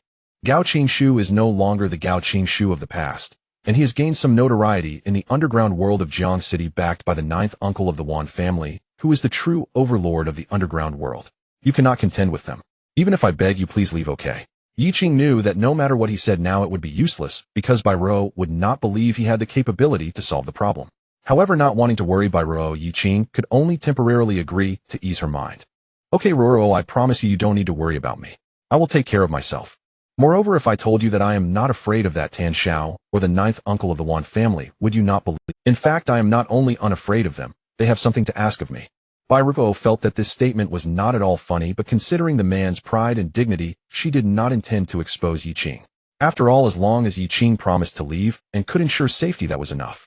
Okay, I know you are the most capable, but please, for my sake, just go out and clear your mind. Don't let me worry, alright? I know you are not a fish in a pond. As long as you are willing, you will achieve great things. I believe in you, Yi Qing. You are the best, always will be. No matter what Gao Qingyue and the others say about you, please remember that in my heart you, Yi Qing, are the best, surpassing everyone else. That is a fact. After saying this, Bai Ruo reluctantly looked at Yi Qing, then glanced at the food scattered on the ground bittersweetly, saying, not being able to share this meal is my regret, but seeing you, looking at you, and knowing you are safe makes me happy.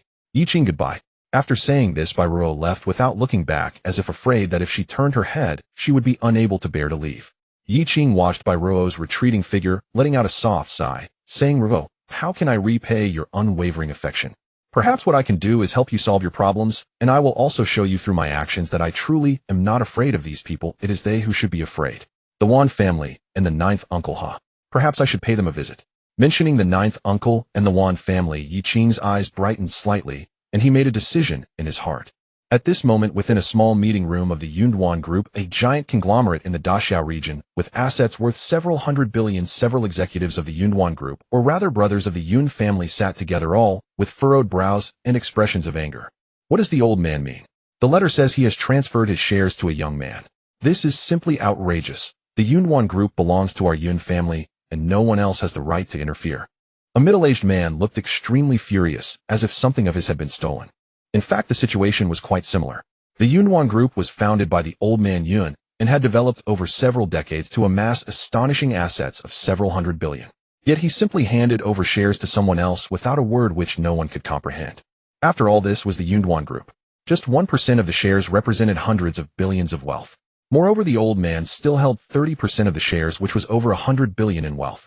The most crucial point was that these shares could completely shake the current management of the Yunduan Group. If someone wanted to intervene, the Yunduan Group would change hands. The words of the eldest Yun stirred everyone present with indignation and anger. It was our fault that the old man went to prison, but we were not unfilial. It was unavoidable. What does this even mean? Is it revenge? No way. This matter absolutely cannot stand. The property that belongs to our Yun family should not be taken by anyone. The old man has lost his mind, and what he says does not count. Exactly, that young man somehow deceived the old man, but it doesn't matter. The important thing is to find this person. I want to see if he truly dares to take on such a vast fortune. I'm just afraid he would want to claim it, but wouldn't have the life to spend it.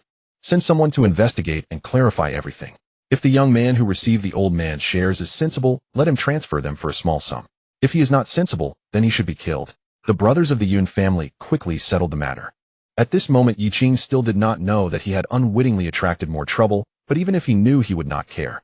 What he cared about more was whether he could fulfill the old man's wishes. As for someone wanting to deal with him, let them come. If he were afraid, he would no longer be Yi Qing. He was not afraid, which was fine. Now the key issue was that the troubles were indeed numerous. Especially since Gao's mother had caused such a commotion, his relationship with the Gao family could not possibly be mended. In fact, Yi Qing was already prepared for Gao Qinyu's visit again, having not slept at all. After all, he had slapped her mother a few times. In the Gao household, Gao's mother sat at home, furiously smashing several teacups. For her, today was a great humiliation. Being struck by Yi Qing was something she could never have imagined.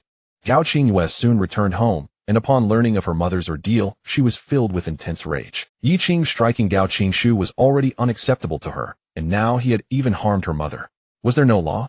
Yes, she knew that her brother and mother must have acted on their own and provoked Yi Qing, but no matter how they provoked, they were still her mother and brother. How could Yi Qing take it upon himself to punish them? This is outrageous. Mom, don't worry about it. I will definitely give you an explanation for this. Yi Qing will pay a painful price for what he has done. Upon hearing this, Gao's mother nodded heavily and said, I don't care about my old face, but he has beaten your brother like this. You cannot ignore it. I have already informed Uncle Jiao, and he will soon go to the hospital. By then I want Yi Qing dead. When Gao Qingyue heard that her mother had informed Uncle Jiao, she was momentarily stunned and frowned, and asked, Mom, why did you notify Uncle Jiao? You know Uncle Jiao's status and methods. If he takes action, it will truly lead to bloodshed. This matter has escalated, and it will have an impact on me. You are being too impulsive. Uncle Jiao was a notorious figure in the underground world of Jiang City. Even though Gao Qingyue was now a wealthy CEO worth over 100 million, she still had to show respect to Uncle Jiao. After all, he was not only a big boss in the underground world, but also a figure of significance to countless families. Facing him, Gao Qingyue felt utterly insignificant. Gao's mother noticed Gao Qingyue's hesitation and trepidation, and immediately shook her head, saying, They have already harmed your mother and brother. At this time, are you still worried about whether he lives or dies? Gao Qingyue, don't tell me you still have feelings for Yi Qing. I tell you, I absolutely will not allow it. Even if I die, I won't agree to it. Moreover, I want you to give up on any thoughts regarding Yi Qing. He is nothing but a wolf in sheep's clothing, full of deceit and malice that you cannot even begin to imagine. Guess what I saw? I saw Yi Qing and Bai Ruo. Yes, your friend Bai Ruo, sitting together in a room enjoying a candlelit dinner on a date. In the dead of night, this shameless pair flaunted their relationship openly. How can you say there is nothing going on between them? It's likely that they have long been involved in something unspeakable. Gao Qingyue, are you really that foolish? Now you understand why I am so furious, right? Upon hearing this, Gao Qingyue was taken aback. She had received a phone call from Bai Ruo, but she had already warned her. Yet she never expected Bai Ruo to actually seek out Yi Qing, and they were having a candlelit dinner together. For some reason, upon hearing this, Gao Qingyue could no longer contain her anger, especially when she thought of that unbearable scene. She felt like flipping tables and striking someone. Mom, is what you said true? Bai Ruo and Yi Qing really had a candlelit dinner together. Gao's mother nodded seriously and said, it's true. Tell me, isn't it obvious that Yi Qing and Bai Ruo have long been involved? Otherwise, how could they be so openly shameless right after the divorce? And you still feel guilty about Yi Qing? Who knows if they have already betrayed you? But don't worry, my daughter, I will make sure to take care of this. In that moment, Gao Qingyue felt an intense fire of rage within her, as if she had truly been betrayed and cast aside like a resentful woman. Looking at Gao's mother, who was eager to take action, Gao Qingyue shook her head decisively and said, no, Mom, you don't need to worry about this. I will handle it personally. Just beating them up is too lenient. I will make them understand the consequences of daring to do wrong behind my back. They don't even understand their own identities, nor do they know what they truly are. Fine, I will let both of them understand what they really amount to. Seeing Gao Qingyue's cold and gritted teeth expression, Gao's mother felt great joy in her heart. She rarely saw this side of Gao Qingyue, but whenever she did, it meant that Gao Qingyue was genuinely angry. In that case, everything would be easier to discuss. Daughter, you must not give away the property. Your brother has grown up too. Give it to him, otherwise when he looks for a girlfriend, he won't have money to spend, and that would be too embarrassing, don't you think? At this moment, Gao Qingyue couldn't care less about that and nodded, saying, all right, I understand, Mom. I'll be leaving now. In short, you don't need to worry about these matters. I will handle them. After saying this, Gao Qingyue angrily left the house. Her behavior left everyone confused as to who had truly abandoned whom and who had betrayed whom. Once outside, Gao Qingyue immediately called Yi Qing's phone. The call connected quickly. Yi Qing, let's meet tomorrow noon. We need to have a talk. That's all. After saying this, without waiting for Yi Qing to respond, Gao Qingyue hung up the phone. Yi Qing, don't you know you're nothing but a toad? You still think you have some superiority? Fine, I will show you just how vast the gap between us really is. I hope you don't get so insecure that you want to die. After saying this, Gao Qingyue edited a text message and sent it to Tan Xiao with a simple message: Bai Ruo is cheating. After doing all this, she finally drove back to her current villa. Meanwhile, Yi Qing looked at his phone, his brows slightly furrowed, unsure of what Gao Qingyue was up to this time. At that moment, Tan Xiao, who was at a bar surrounded by beautiful women, showed an expression of anger upon seeing the text message. Bai Ruo cheating. This is outrageous. Is there really someone who dares to put a green hat on Tan Xiao, especially since he had pursued Bai Ruo for so many years and she had never been kind to him? His patience was long gone, and he knew that Bai Ruo had always had someone in her heart. That alone was enough to make Tan Xiao want to thoroughly deal with Bai Ruo. Taking out his phone, he directly dialed Bai Ruo's number. Now immediately come to the hotel to find me, otherwise our engagement is off and my family will join forces with others to divide your entire Bai family. At that time, I'll make your whole family beg for food on the streets. After saying this, Tan Xiao drunkenly left the bar and drove straight to his private room at the hotel. At that moment, Bai Ruo was sitting on a bench by the street. After the call ended, she revealed a bitter smile, having long guessed there would be no good outcome. And indeed, the call had come. At the Fengye Hotel, in front of the long private room of Tan Xiao, Bai Ruo stood at the door, took a deep breath. After a while, the door opened, and Tan Xiao, with a drunken expression, looked at Bai Ruo, then, without saying a word, directly grabbed her hand and pulled her into the room. Then Tan Xiao forcefully embraced Bai Ruo, attempting to kiss her. Bai Ruo resisted desperately, struggling violently, and finally kicked Tan Xiao hard, which allowed her to break free. Tan Xiao looked at the panicked Bai Ruo, his expression becoming increasingly sinister. You shameless woman, you're about to get engaged to me, and yet you refuse to let me touch you. Don't you want to die? What are you pretending to be pure for? Do you think I don't know what you've done behind my back? If I ignore you, you get even more riled up, huh? Let me tell you today, either you serve me well, or I'll make sure you can't get out of here. After saying this, Tan Xiao lunged at Bai Ruo, once more trying to force himself on her. Bai Ruo continued to resist with all her might, tears streaming down her face. Tan Xiao, what do you want? Please just leave me with some dignity, I'm begging you. Bai Ruo suddenly pushed Tan Xiao away and crouched in the corner sobbing. Tan Xiao looked at the bloodstains Bai Ruo had scratched onto his face, his anger growing even more. Shameless woman, when I touch you, you refuse to yield, yet behind my back you actively climb into other men's beds. You're giving me a green hat. Do you want to die? Does your whole family want to die? After saying this, Tan Xiao stepped forward, grabbed Bai Ruo's hair, and yanked her up. The pain made Bai Ruo's tears flow, and a lot of her hair was pulled out. Shameless woman, tell me, who is that adulterer? Don't think I won't find out.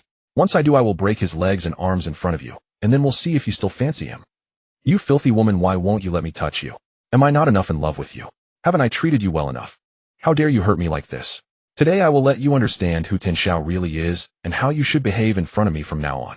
After finishing his words, Tan Xiao delivered a heavy slap to Bai Ruo's face instantly, leaving 5 clear fingerprints on her delicate face. And this was just the beginning. Tan Xiao seemed unsatisfied, grabbing Bai Ruo's hair and delivering slaps back and forth until her entire face became swollen and bruised with blood oozing from the corners of her mouth, looking particularly tragic. Say it. You will cut off your relationship with that adulterer. Tell me who he is. Now kneel before me and apologize, confess who he is, and I will let you go. Otherwise I will kill you today. Bai Ruo was bleeding from her mouth and knows her face bruised, yet her lips were tightly sealed. She knew that if she revealed who Yi Qing was, Tan Xiao would stop hitting her, but with his temperament, he would immediately gather people to find trouble with Yi Qing.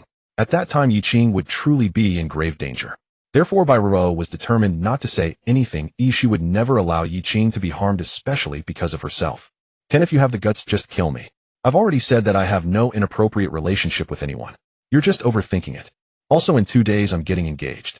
Go ahead and hit me if you make it so I can't show my face. That would give you face. Then your Tan family would also be ashamed, wouldn't they? Seeing Bai Ruo not only remaining silent, but daring to talk back, Tan Xiao became furious, grabbed her hair, and violently threw her to the ground, kicking her body repeatedly. Anyone witnessing this scene would feel a chill in their hearts. Such violence could kill someone. Even beating a grown man could lead to unbearable pain, let alone Bai Ruo, such a delicate woman.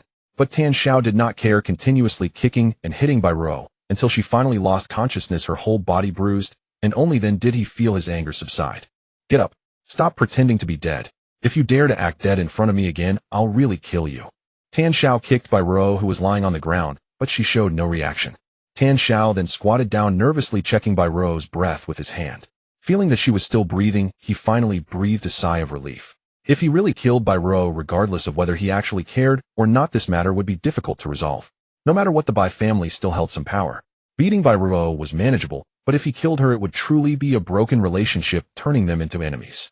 At that point, he would certainly not have a good outcome. With a fierce glare at Bai Ruo, Tan Xiao gritted his teeth and said, "Shameless woman, do you think that by not speaking you can protect that man? Let me tell you, you're dreaming.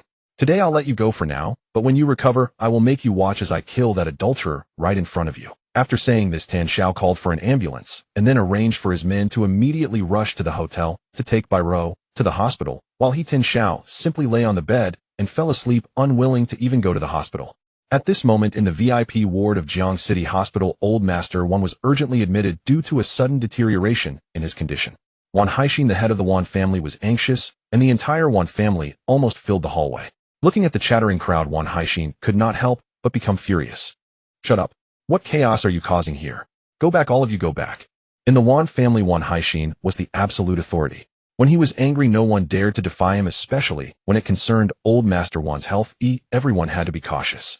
Because the head of the Wan family was a filial son willing to give up everything, even his life, for Old Master. At least in Jiang City and across various fields of the eastern province, while some spoke ill of Wan Haixin, claiming he was ruthless, no one could deny his filial piety. He was recognized as a great filial son. After everyone left, only those necessary remained in the hallway. Wan Haixin looked at Uncle Jio, unable to hold back any longer. "No, Uncle Jio, we must call Dr. Yi. 3 days is too long. Old Master can't wait any longer."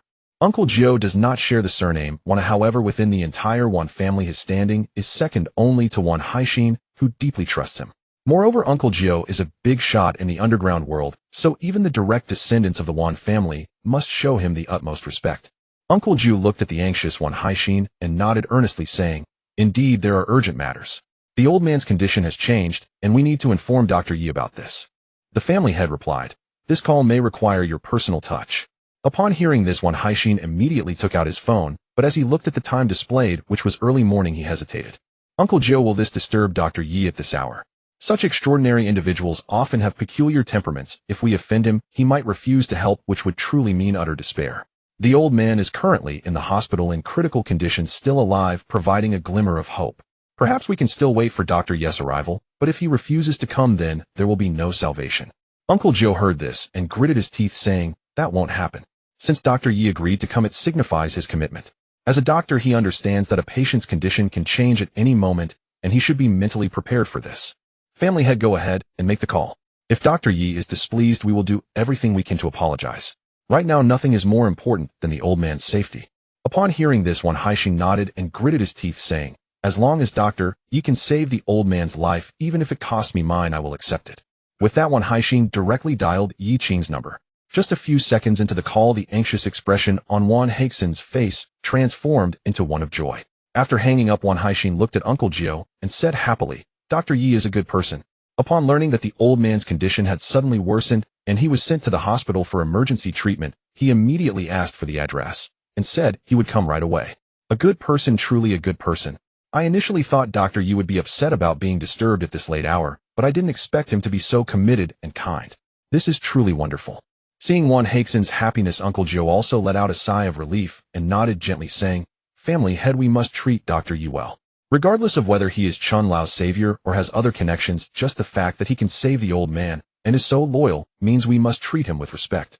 Wan Haixing nodded seriously, a glint of determination in his eyes, saying, Indeed, from now on, Dr. Yes matters are my matters. If he asks for my life, I will gladly give it. In less than half an hour, Yi Qing arrived at the hospital. Matters of life and death, along with promises made, are something Yi Qing takes very seriously. Moreover, in his view, it was time for him to engage with the Wan family. Upon arriving at the door of the VIP ward, seeing the anxious Wan family head and Uncle Jiao pacing outside, Yi Qing approached them and said calmly, You must be the head of the Wan family. The Wan family head looked at Yi Qing, momentarily stunned. He had gathered from the phone call that Yi Qing was quite young, yet he never expected him to be this young. Looking barely in his 20s, could he really be a divine doctor? Who are you? Yi Qing smiled and replied, You called me, but are you still asking who I am? Where's the old man? I want to see him. Upon hearing this, the Wan family had opened his mouth, saying, You are Dr. Yi. I'm sorry, I didn't expect you to be so young. Please come in quickly. Though the Wan family head was somewhat skeptical of Yi Qing's age, he knew that since Chun Lao recognized him, there should be. After entering the ward, Yi Qing looked at the elderly man lying unconscious in bed and directly sat beside him to begin checking his pulse. The Wan family head cautiously said, Dr. Yi, we have prepared all the various examination results and medical records at the hospital. You can review them anytime you need. Yi Qing did not speak, merely concentrating on checking the pulse, until some time later, he looked at the Wan family head and said, The old man has suffered too much in his youth, leading to a depletion of his health. As he ages, he becomes weaker and cannot be nourished back to health. To put it bluntly, the old man is in a state of exhaustion, and other doctors should have informed you of this as well.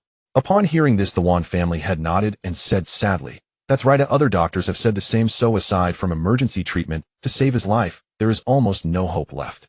But Dr. Yi, I know you are a person of great ability. I beg you, please save my father. He has never enjoyed a moment of peace in his life. Just as I have come into money, his health has collapsed. I beseech you, help us. Yi Qing sighed, gently looking at the elderly man in bed and shaking his head, saying, To save him now, while not quite bringing him back from the dead, would be akin to snatching him from the hands of the king of hell. I, Yi Qing, believe my medical skills are decent, but the problem is that this goes against the natural order, making it difficult to do, and I cannot proceed. Family head, it's not that I do not wish to help you, but your father is near the end of his lifespan. What I can do is help you maintain the old man's life for a few more days, allowing him to regain consciousness. Beyond that, I cannot assist. Upon hearing this, Wan Haixing collapsed entirely. However, hearing Yi Qing say that it was not a matter of inability, but rather one of it being inappropriate, it meant that Yi Qing might still have a solution. Wan Haixing quickly grasped Yi Qing's hand, choking on his words, Mr. Yi, I beg you, I know you have a way. Just save my father. Whatever you require, I will agree to. Please, I beg you, save my father. With that, Wan Haixing was about to kneel in supplication. This scene caused Yi Qing to frown slightly. At this moment, Uncle Jiao looked at Yi Qing and said softly, Dr. Yi, could we step outside for a private chat? No matter what, we will not blame you after this. After leading Yi Qing out, Uncle Jiao sighed softly, saying, Dr. Yi, if you can help, please do. Look at the family head, he is so heartbroken. But do you know? The family head is not the old man's biological son. In fact, the old man has spent his life helping others and has adopted many children, yet he never married. Then Uncle Jiao shared the old man's altruistic deeds with Yi Qing, which moved Yi Qing deeply. Such a good person who devoted his life to doing good deeds never got to enjoy a day of happiness. How pitiful, how tragic. Yi Qing gently sighed softly, saying, You must be Uncle Jiao. Enough said, I understand. I will save the man. Just for the sake of the old man's lifelong kindness, it is worth me defying the natural order for him once. As he spoke, just as Yi Qing was about to enter the ward, he saw Bai Ruo's family rushing into the adjacent ward, calling out her name. At that moment, Yi Qing's brow furrowed, sensing an ominous premonition. Bai Ruo had just sought her out today, and she had learned that Bai Ruo was to marry a very undesirable man. Gao's mother had also witnessed this incident, and as a result, she saw Bai Ruo's family in the hospital that evening. If there was no connection to this, Yi Qing didn't believe it either. Watching Bai Ruo's family enter the ward, Yi Qing could no longer hold back and directly walked over. Uncle Gio was taken aback for a moment, then hurriedly followed Yi Qing. Inside the room, the hospital bed was empty, and just as Yi Qing reached the door of the ward, he heard the doctor speaking. Bai Ruo is undergoing surgery in the operating room. Although the patient has suffered severe injuries, fortunately, it has not endangered her life. As for the rest, we can only wait for the patient to wake up and then conduct examinations. Please have the family wait here for a moment. Bai Ruo was beaten and sent to the hospital, taken into the operating room. A flicker of anger passed through Yi Qing's eyes, and his fists clenched tightly. At this moment his mind was filled only with Bai Ruo's gentle and kind side and the warmth she had shown him. How could someone be so heartless to harm such a beautiful girl? Unforgivable, absolutely unforgivable. Uncle Gio noticed the change in Yi Qing's emotions and cautiously said, "Dr. Yi, is there anything you need me to do?" Hearing this, Yi Qing took a deep breath, looked at the still empty hospital bed, and then directly walked toward Old Master Wan's ward. "Uncle Gio, I will treat Old Master Wan now. We can talk about other matters later." While Bai Ruo was still in the operating room, Yi Qing just wanted to finish what needed to be done quickly, and then when Bai Ruo woke up, he would personally ask her who dared to be so ruthless toward her. No matter who it was, Yi Qing would never forgive. Absolutely not. Upon arriving at Old Master Wan's ward, Yi Qing's complexion had obviously become somewhat unusual. "Everyone get out. No one is allowed near without my command." After saying this, Yi Qing took out a purple wooden box from his body, inside which were 108 gold needles. Wan Haixin swallowed hard. Even though he believed in Yi Qing's medical skills, it was his father's life at stake, and being careless was not an option. "Dr. Yi, is there anything we can do to help? Are you planning to use acupuncture to treat my father?" Yi Qing glanced at Wan Haixin and coldly replied, "Your father is already in a state beyond saving. If I try to save him now, it would be against the heavens. Considering the old man's life of kindness, I am willing to make an exception and bear the consequences. What do you say? Don't you believe me?"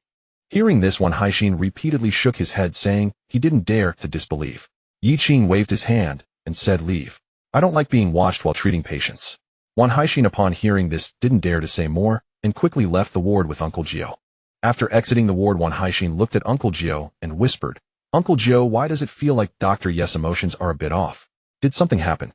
Uncle Gio pointed to Bai Ruo's ward and said, "Just now Dr. Yes' mood changed after seeing those people outside the ward. I saw that they were from the Bai family. It seems their daughter was beaten and sent to the hospital. She is still in the operating room, and I suspect it is related to this matter." Wan Haixin narrowed his eyes and said, "As long as it concerns Dr. Yi, it is the matter of the Wan family. I have already said this. Uncle Gio, go and find out what happened. If we need to intervene, we will do our utmost." Uncle Gio nodded firmly and said, "Okay, I will go right away." At this moment, inside the ward, looking at Old Master Wan lying on the bed unconscious, Yi Qing took out the gold needles and softly said, "Old Master, you are a good person. Since I have encountered you, I will lend you a helping hand. At the very least, I will strive to extend your life by 3 years, allowing you to enjoy some time with your family." As his voice fell, Yi Qing held the gold needle. The first needle pierced into Old Master Wan's arm, and then Yi Qing's hand moved faster and faster, creating afterimages, until all 108 gold needles had been inserted into Old Master Wan's body. Yi Qing was already sweating profusely, as this method of acupuncture required an extremely fast speed while piercing several acupoints simultaneously. It was an absolute test of precision and speed for the one using the needles. Moreover, these gold needles were not merely ordinary needles. At the moment each needle was inserted, Yi Qing would employ his unique secret technique to channel his internal breath, achieving better results. This process was exhausting far beyond what outsiders could imagine. Yi Qing sat on the sofa sipping tea, watching as the 108 gold needles began to emit white smoke, knowing that he had completed half of the task. For the next half, Yi Qing would need to use his unique secret technique, the Qingdi longevity art, to infuse vitality into Old Master Wan. Saving a life was not simple. Especially saving someone who was on the verge of death, it was a battle against fate, with a tremendous cost to be paid. The sky gradually brightened. Yi Qing was already drenched in sweat, and he looked quite exhausted. Only at this moment, looking at Old Master Wan lying on the bed, breathing steadily, with his complexion starting to turn rosy, did Yi Qing finally breathe a sigh of relief.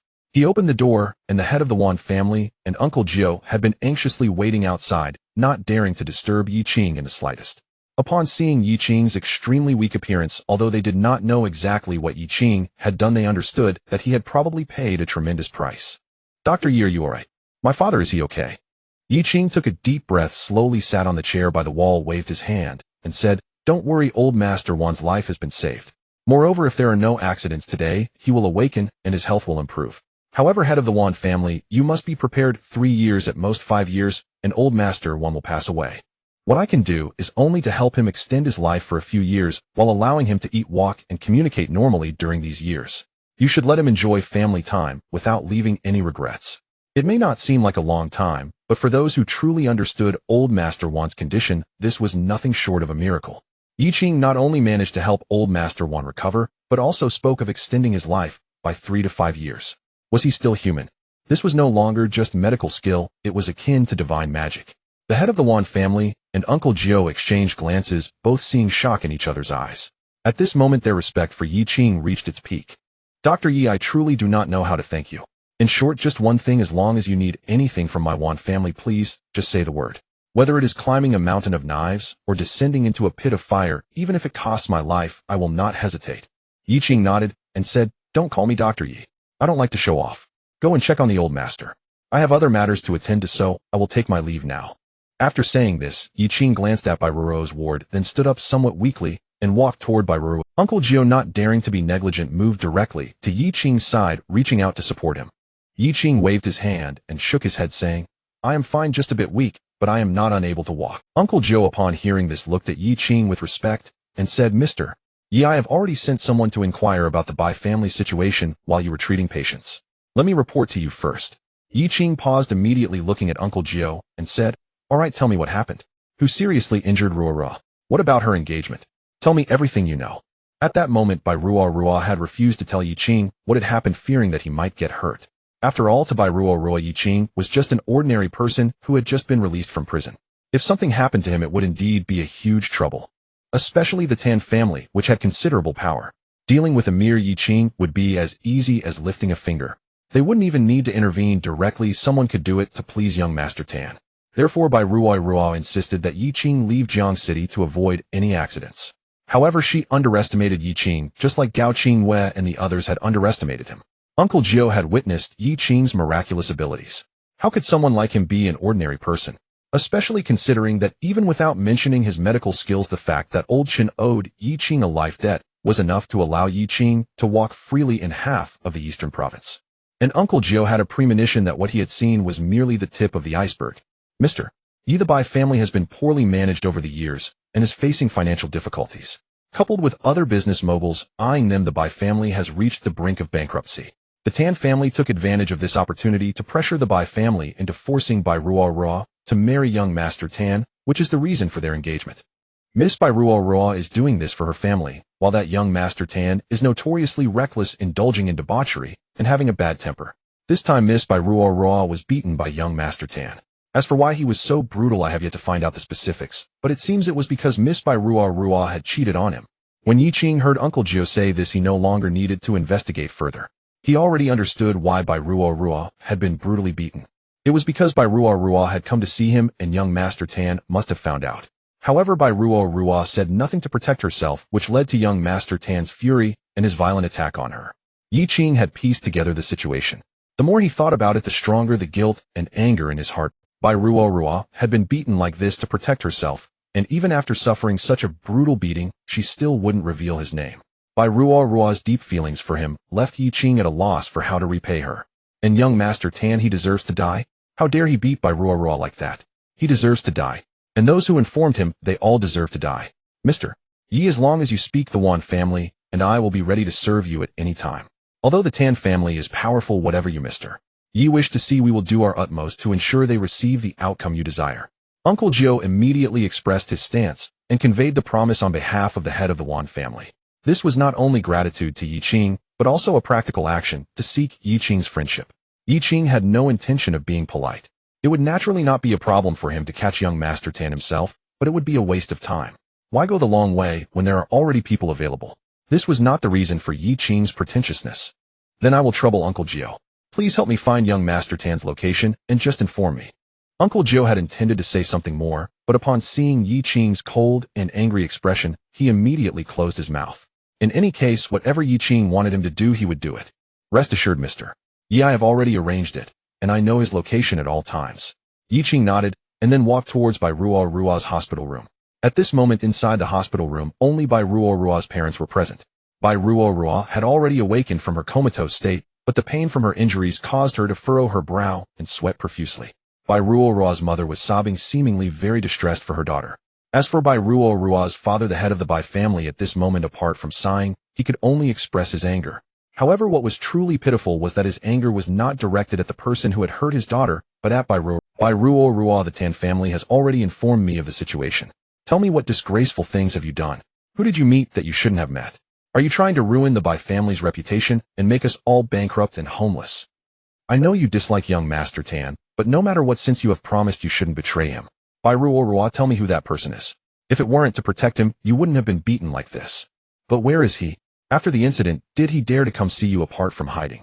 Let alone help you vent your anger? What is there to protect about such a useless coward? Tell me who he is. Speak up. As a father, instead of helping his daughter seek revenge after she was brutally beaten, he was here blaming her for doing something she shouldn't have and interrogating her. Such a father was truly something. Bai Ruo clenched her teeth, turning her head to the side, tears streaming down from the corners of her eyes. Bai Ruo's mother, seeing this scene, felt an unbearable pain. Looking at her husband, Bai Ruo's mother choked, saying, "Could you not pressure our daughter at this time? She has already been beaten like this. Do you still want to push her? Give her some time." The head of the Bai family immediately roared in response. "Give her time. Who will give me? Whether young Master Tan hit Bai Ruo is one thing, but our daughter did something wrong. How could she secretly meet someone else and get caught? This is disgraceful, not only losing her own face, but also ruining the Bai family's reputation. The Tan family will not let this matter rest. No, Bai Ruo, you must tell me who that man is right now. Otherwise, not only will young Master Tan not spare you, but I, as your father, will not spare you either." At that moment, a cold yet furious voice reached their ears. "The man you are looking for, if I am not mistaken." The appearance of Yi Qing left Bai family's parents momentarily stunned, seemingly not expecting that at this time someone would dare to come directly to their door and moreover acknowledge this matter. However, seeing Bai Ruo struggle to sit up upon encountering Yi Qing, her face full of worry, the head of the Bai family immediately understood that the person before him was likely the man who had secretly met with Bai Ruo, causing her to end up in such a state. Before the head of the Bai family could speak, Yi Qing had already bypassed them and approached Bai Ruo. Looking at her battered body, which was nearly unrecognizable, a fierce rage ignited in Yi Qing's eyes. "Yi Qing, why are you here? Didn't I tell you to leave? Listen, Yi Qing, I'm fine. Just go, please hurry and leave." At that moment, seeing Yi Qing, Bai Ruo felt nothing but joy mixed with worry. Tan Xiao is a madman. Oh, just looking at what he did to her shows how ruthless he is. If he could treat a weak girl like this, what would happen to Yi Qing? The thought of Yi Qing being caught by Tan Xiao was simply unimaginable. Watching Bai Ruo, who had changed so much yet still worried about him, Yi Qing felt a surge of emotion. Gently holding Bai Ruo's hand, Yi Qing squatted beside the bed and said softly, "I'm fine and I want leave. Ruo, it's because of me that you ended up like this. I will avenge you, don't worry. I will make them pay the price." Hearing this, Bai Ruo's face filled with terror as she hurriedly shook her head, saying, No, Yi Qing, I beg you, don't seek revenge. You can't defeat them. Leave now, it's still not too late." At that moment, the furious voice of the head of the Bai family finally arrived. From the moment he saw Yi Qing, he felt a sense of familiarity, and upon hearing Yi Qing's name, he finally remembered who Yi Qing was. But that was not important. What mattered was seeing Yi Qing and Bai Ruo in such a reluctant embrace. The head of the Bai family was truly furious. In such times, he dared to be so brazen and flirting. If Tan Xiao found out, their entire Bai family would be in. I was wondering who it was. Turns out it's you, the criminal. If I remember correctly, you're the man of Gao Qingyue. So what's going on? Just got out of prison. You troublemaker, Gao Qingyue should have divorced you by now. Now that you feel unwanted, you come to flirt with my daughter. Let me tell you, you're dreaming. Today you won't be able to leave. Just wait. I will inform Tan Xiao right now, telling him I've found the culprit. At that time you can just wait to die." Hearing the head of the Bai family's words, Bai Ruo nearly went mad. Tears streamed down her face as she struggled to get up. However, the intense pain made even the slightest movement agonizing. "No doubt, I beg you, don't tell Tan Xiao, don't hurt Yi Qing. I promise I will marry Tan Xiao. I swear I will never see Yi Qing again. Please let him go." After saying this, Bai Ruo looked at Yi Qing crying and said, "Yi Qing, I beg you, just leave, hurry and go." "Leave? Where can I go? Can I even leave? Yi Qing, it's because of you that my daughter has been beaten to this state. I tell you, even if Tan Xiao spares you, I will not let you go." At this moment, the head of the Bai family seemed like a father willing to fight for his daughter. However, in reality, his behavior made Yi Qing feel disgust. He had already learned from Nine Uncle why Bai Ruo was marrying Tan Xiao, and now witnessing the head of the Bai family not only failing to avenge his daughter, but also persuading her to endure blaming her instead of Tan Xiao, one must ask, is this what a father should do? Yi Qing took a deep breath, looking at Bai Ruo, who still wanted to plead for mercy, and gently said, Oh, do you trust me? Seeing Yi Qing suddenly speaking so seriously, Ruo nodded, and said without hesitation, I trust. Upon hearing this, Yi Qing chuckled softly, gently patting Ruo's forehead, and said, Then don't say anything, let me take charge. I promise no one can harm you, not a single person. After saying this, Yi Qing turned around and looked at the head of the Bai family who was glaring at him. He took a deep breath, suppressing his anger, and said coldly, Head of the Bai family, today, considering you are Ruo's father, I do not wish to act against you. However, if you dare to force me again, if you dare to pressure Ruo, I will let you know what you're worth. A person who would abandon his own daughter for the sake of so-called wealth and power, sacrificing family ties, what do you count as? Watching your daughter get beaten, yet you dare not speak, only showing off your authority in front of her, insulting your own flesh and blood. You do not deserve to be a father. From now on, Ruo will be protected by me, Yi Qing. The engagement with the Tan family is void, and of course there is no need for the Tan family's consent, because they won't have that opportunity anymore. The head of the Bai family, looking furious, raised his hand to slap Yi Qing. At that moment, without Yi Qing having to intervene, Nine Uncle quietly walked to Yi Qing's side and firmly grabbed the head of the Bai family's arm, saying coldly, Head of the Bai family, what great power you have, how imposing you are. But no matter how powerful and imposing you are, if you dare to disrespect Mr. Yi, I won't let you off. Only at this moment did the head of the Bai family realize that Yi Qing had not come alone, a middle-aged man was with him. As Nine Uncle is a notorious big shot in Jiangqing's underground world and a figure of the Wan family, how could the head of the Bai family not recognize him? It was not just recognition, he felt he could not even aspire to that status. Nine Uncle, what are you doing here? This is my family matter. Are you going to intervene? Or do you have some connection with Yi Qing? The head of the Bai family felt a loss of face, and although he was afraid of Nine Uncle, he still dared to ask. Nine Uncle merely looked at the head of the Bai family and said, Mr. Yi is a great benefactor of my entire Wan family. What right do you have to disrespect Mr. Yi? Don't think that just because you are tied to the Tan family you can offend Mr. Yi. My Wan family, even if it means sacrificing everything, will ensure you can't escape from this. It would be a lie to say he didn't understand, but no matter how the head of the Bai family thought, he could not fathom how a recently released convict could suddenly have such a deep connection with the Wan family. But regardless of whether he understood or not, he knew one thing: the combined power of his Bai family and the Tan family was probably no match for the Wan family, and they certainly did not dare to test the methods of the Wan family. Yi Qing looked at Uncle Jiao and calmly said, Uncle Jiao, please ask them to leave. I do not wish to see them right now. This statement immediately provoked some anger in the head of the Bai family. This is his daughter's hospital room, and now Yi Qing not only disrespected them, but also wanted to drive them away. It was simply outrageous. However, looking at Uncle Jiao's serious face, the head of the Bai family, despite his immense anger, dared not. Moreover, it would be better to leave, as it would provide an opportunity to inquire about Yi Qing's relationship with Uncle Jiao, avoiding unnecessary mistakes. Once they had all left, Yi Qing took Ruo's hand and softly asked, Does it hurt a lot? How could it not hurt? Ruo's face was bruised and swollen, her entire body covered in purple and blue marks with bruises everywhere.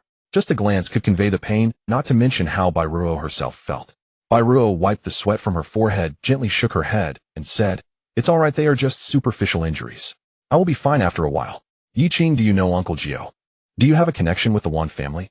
If that's the case, then perhaps young Master Ten won't dare to do anything to you, and I can rest easy. But Yi Qing, is your relationship with the Wan family deep? If it's not deep enough, it would be better to leave for a while. Anyway, with Uncle Jiao's help today, leaving here shouldn't be a problem. At this point, despite speaking through the pain and sweating, she still thought about Yi Qing. Such a good girl. How could Yi Qing bear to hurt her? Gently shaking his head, Yi Qing spoke, I saved the life of the head of the Wan family's father. In their eyes, I am their savior, so they will help me. Of course, even if they don't assist me, you must believe in me. I can handle this. Ruo, don't worry, I will help you resolve the issue of your engagement. As I said, I won't let you marry someone you don't like. I will keep my word. Moreover, I will definitely seek justice for the harm you suffered today. I will not let that thing go unpunished. As he spoke, a strong, killing intent emanated from Yi Qing's eyes. Indeed, he hadn't felt such murderous thoughts in a long time, but at this moment he was stirred. Upon hearing this, Ruo looked at Yi Qing and shook her head, saying, No, don't get yourself into trouble for my sake. Before Ruo could finish speaking, Yi Qing directly placed his finger on her lips and softly said, Your matters are my matters, Yi Qing. You are one of the people who have treated me best in this world. Ruo, I will not allow you to be harmed. Besides, didn't you just say you trust me? Then please trust me, and let me help you alleviate your pain. After saying this, Yi Qing smiled and added, Now don't say anything, you'll let me help reduce your pain. Then Yi Qing took out his golden needles, and using the Qingdi longevity technique, directly inserted 18 golden needles into Ruo's body. At the moment the needles were inserted, Bai Ruo felt a warm aura flowing through the needles into her body, circulating through her limbs. Wherever this aura went, it alleviated her pain significantly. After half an hour, when Bai Ruo's pain had almost completely dissipated, Yi Qing withdrew the needles and smiled at her, saying, "I just inserted 18 needles for you. These will relieve your pain and speed up your recovery. So barring any accidents, you should be back to normal in 2 days." Upon hearing this, Bai Ruo looked at Yi Qing excitedly and asked, "Really? I can recover in 2 days?" As she spoke, she cupped her face and her joy was evident. Being a girl who had been beaten to the point of almost being unrecognizable, this was a painful experience for Bai Ruo, especially when facing Yi Qing with such an appearance, as she always wanted to hide feeling too ugly. She wanted to present her most beautiful side to Yi Qing. "Rest assured, when I say 2 days, I mean 2 days. Don't forget, I am a divine doctor. Even an old man on the brink of death from the Wan family can be saved by me. Your injuries are not a problem for me at all. However, even so, I will not allow you to suffer this injustice in vain. Ruo, just wait, I will." Before Bai Ruo could say anything further, Yi Qing gently shook his head and said, "Don't ask anything, don't worry about anything. Just rest well, and trust me, all right." Seeing Yi Qing's gentle yet resolute protection, Bai Ruo felt an overwhelming sense of happiness at that moment, not wanting to say anything. Gently nodding, Bai Ruo lay on the bed, gazing adoringly at Yi Qing, her heart filled with warmth and gratitude. After chatting with Bai Ruo for a while, Yi Qing finally stood up to leave. As Yi Qing stepped out of the hospital room, not only was Uncle Jio waiting there, but the head of the Wan family was also at the door, while Bai Ruo's parents stood with their heads bowed, respectfully waiting at the side, not daring to breathe. There was no other choice when facing Uncle Jio. If they could retain some dignity, it was already a luxury. Once the head of the Wan family personally appeared, they had no choice but to bow their heads in submission. The disparity was too great. It was as if the Bai family were ordinary people earning a few thousand a month, while the head of the Wan family drove luxury cars and lived in mansions, a millionaire. The most crucial point was that this millionaire had the ability to bankrupt them at any moment, leaving them homeless, or easily promote them for a better life. "Mr. Yi, I understand everything. Rest assured, we in the Wan family will follow your orders." At this moment, the head of the Wan family looked at Yi Qing with eyes full of respect, even awe. This medical skill had surpassed the head of the Wan family's imagination, and possessing such miraculous skills, Yi Qing, even if he were an ordinary person, was not someone others could fathom. Establishing a good relationship with Yi Qing was not solely due to the gratitude of saving a life, it also brought tremendous benefits to the Wan family. If they could gain Yi Qing's friendship, they would not hesitate to pay any price. Looking at the head of the Wan family, Yi Qing nodded and said, "I have already informed you about the old man's condition, so now it depends on how you proceed. If there are other matters that require my assistance, I will trouble you for that." The head of the Wan family nodded gravely and said, "Please give your orders, no matter what it is, as long as you speak. The entire Wan family will surely do their utmost." Taking out a card from his pocket, the head of the Wan family said softly, "Mr. Yi, I know you are an extraordinary person and do not care for these mundane things, but I truly do not know how to thank you, so please accept this card. It contains 20 million. It's not a lot, but it doesn't matter. As long as you need anything, I will reiterate, the entire Wan family will spare no effort for you, whether it be wealth or manpower." Yi Qing took a deep look at the head of the Wan family, without being polite, directly accepted the bank card and said, "I will take the card, otherwise you won't be at ease. Now you should go take care of the old man. If anything comes up, just give me a call." Seeing Yi Qing saying this, the head of the Wan family dared not linger and immediately left with Uncle Jio. After the head of the Wan family left, Yi Qing's gaze immediately turned to the head of the Bai family and his wife. At this moment, the Bai couple no longer displayed their previous domineering demeanor, and they cautiously looked at Yi Qing, as if fearing they might incur his wrath. There was no other choice. With the Wan family providing protection for Yi Qing, they dared not say much or do anything. "Mr. Yi, hello," they greeted. The head of the Bai family extended his hand, wanting to shake hands with Yi Qing. However, Yi Qing merely glanced coldly at the head of the Bai family and pointed to Bai Ruo in the sick room, saying, "Bai Ruo, she is your biological daughter, right?" The head of the Bai family nodded emphatically, saying, "Ruo is our biological daughter. This is definitely true." "Is it true?" "For sure." Yi Qing scoffed coldly and said, "Are parents who send their daughter into a fire pit truly biological parents? Seeing their daughter brutally beaten like this, instead of seeking revenge, you are thinking of pleasing the attacker. You as biological parents truly have done well." As soon as these words were spoken, Bai's mother immediately burst into tears, while the head of the Bai family wore a face of embarrassment and helplessness. Just as he was about to explain something, Yi Qing waved his hand and said, "No need to explain, I know what you want to say. I am aware of the difficulties your Bai family is facing. But this is not a reason for you to sell your daughter. Now I do not wish to discuss anything with you. I only request one thing: protect Bai Ruo. If she suffers any more harm, I will not spare you. At that time, I will not only make you feel like you gain nothing, but I will also make everyone in your family pay the price. Trust me, you cannot bear this price. Remember what I said. I do not want to see Roro suffer any harm. Remember, any harm, including psychological damage.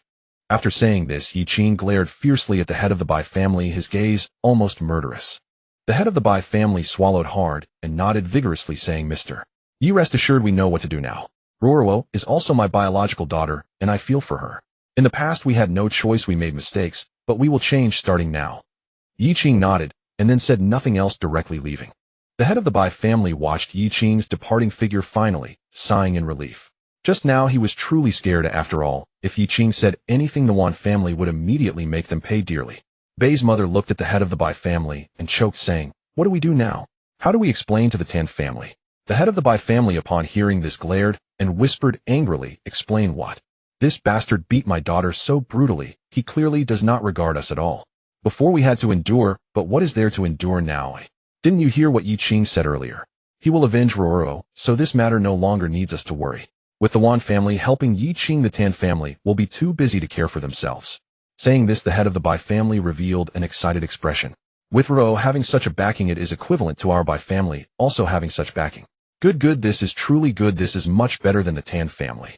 Therefore, what is most important for us now is to follow Yi Qing's orders and take good care of our daughter. She will truly be our treasure from now on. Ha. After saying this, the head of the Bai family, with a smile on his face, gently pushed open the door and walked into. At this moment, Yi Qing exited the hospital. Having not slept all night and expending a great deal of energy, Yi Qing felt somewhat fatigued. However, at this moment, even if he had time to rest, he had neither the time nor the mood for it. He wanted to take revenge for Roro now. At the hospital entrance, Uncle Jio immediately opened the car door to welcome him when he saw Yi Qing. Mr. Yi, the young master of the Tan family, is currently resting in a private room at the Maple Leaf Hotel. My men have already secured him. What do you think we should do next? Yi Qing directly got into the car and said indifferently, Go to the hotel. I want to handle this personally. Uncle Joe, upon hearing this, sat in the passenger seat and ordered the driver to start the car. At this moment, in the private room of the Tan family's young master, 7 or 8 men in black stood in the room, while the young master and 2 beautiful young women were barely clothed, their faces filled with terror. Clearly the scene before them had frightened them. Who are you? Do you know who I am? Let us go quickly, otherwise I will make sure you regret it. Woo, I beg you, do you want money or something? Just say a word. I am the young master of the Tan family. My father is the head of the Tan family. Whatever you want, just say it. Please don't hurt me, otherwise you will definitely regret it. The young master of the Tan family was in a position where he could neither plead nor remain silent. The men in black, each with expressionless faces, completely ignored him. Until Uncle Gio respectfully brought Yi Qing into the room, the men in black then lowered their heads one by one to greet him. The young master of the Tan family immediately realized that the main person had arrived. And how could the young master of the Tan family not know what Uncle Gio looked like? Seeing Uncle Gio, the young master of the Tan family immediately felt a significant sense of relief. After all, no matter what, the Tan family and Uncle Gio, whether or not they had a cooperative relationship, at least had no real animosity. Moreover, with their status, as long as it was not a deep-seated grudge, it was common to resolve matters without harming anyone. Uncle Gio, you are Uncle Gio, right? I am from the Tan family. This is a misunderstanding. Everything is a misunderstanding, Uncle Gio. Uncle Gio, if I have offended you in any way, please just say it. Just spare me, and rest assured the Tan family will not forget your kindness. However, Uncle Gio did not even bother to look at the young master of the Tan family. He respectfully lowered his head and looked at Yi Qing, saying, Mr. Yi, this is the person from the Tan family. Yi Qing looked at the 2 women, frightened to the point of losing their minds, barely clothed, and frowned slightly, saying, Take them out for questioning. If they pose no threat, let them go. Upon hearing this, Uncle Gio immediately nodded and waved his hand, signaling 4 men in black to step forward and take the 2 women away. Yi Qing then slowly approached Tan Xiao, looking down at him as he sat on the ground, trembling in fear. Bai Ruo, it was you who struck her. Yi Qing's voice was devoid of anger, only coldness that sent shivers down one's spine. Tan Xiao did not know Yi Qing, but upon hearing it was about Bai Ruo, he immediately spoke up. Yes, that's right, it was I who struck her. But I had my reasons. Bai Ruo betrayed me behind my back. She consorted with other men, giving me a green hat. Brother, is it wrong for me to hit her? Most importantly, I almost killed her, yet she still wouldn't tell me who that man was. We are both men. If it were you, wouldn't you be enraged too? Tan Xiao felt that perhaps he was here because of Bai Ruo's incident. However, he believed that with his family background, he shouldn't face any serious consequences, and clearly, he was not the one in the wrong. But he was mistaken. Everything he took pride in meant nothing to Yi Qing. The man you speak of is me. Yi Qing continued, I do not wish to engage in unnecessary dialogue, but I will tell you this: you will pay a painful price, one that will leave you regretting for a lifetime. After saying this, Yi Qing directly took out a golden needle used for saving lives, and from his crossbody bag, he pulled out a small box. Upon opening the box, it revealed a variety of sharp tools, an array of knives numbering no less than 20. It was even more than a surgical kit, appearing far more complex. In this setting, it was rather terrifying. Yi Qing took out 2 golden needles, looked at Tan Xiao, and said coolly, once these 2 needles penetrate, you will not be able to speak. No matter how much pain you endure, you will not let out a single scream. Furthermore, you will temporarily lose the ability to move. Regardless of how intense the pain, you will remain immobile, forced to endure, silently, unable even to bite your tongue, to end your life. Well, after all, this is a public space, one must maintain some decorum. His tone was extremely indifferent, yet it carried a chilling intimidation far more terrifying than any frenzied shout. As he looked at the slender, sharp golden needles, cold sweat immediately began to flow down Tan Xiao's face, and he began to plead, brother, you are here for Bai Rua's revenge, right? Please don't harm me. It's just Bai Rua. If you like her, I can let her go to you. Let's be friends. If you release me, I promise to give you a surprise. It's just a woman who I have plenty to spare. Isn't that acceptable? No, don't come closer. I am Tan Xiao. I have money. If you harm me, my family will not spare you.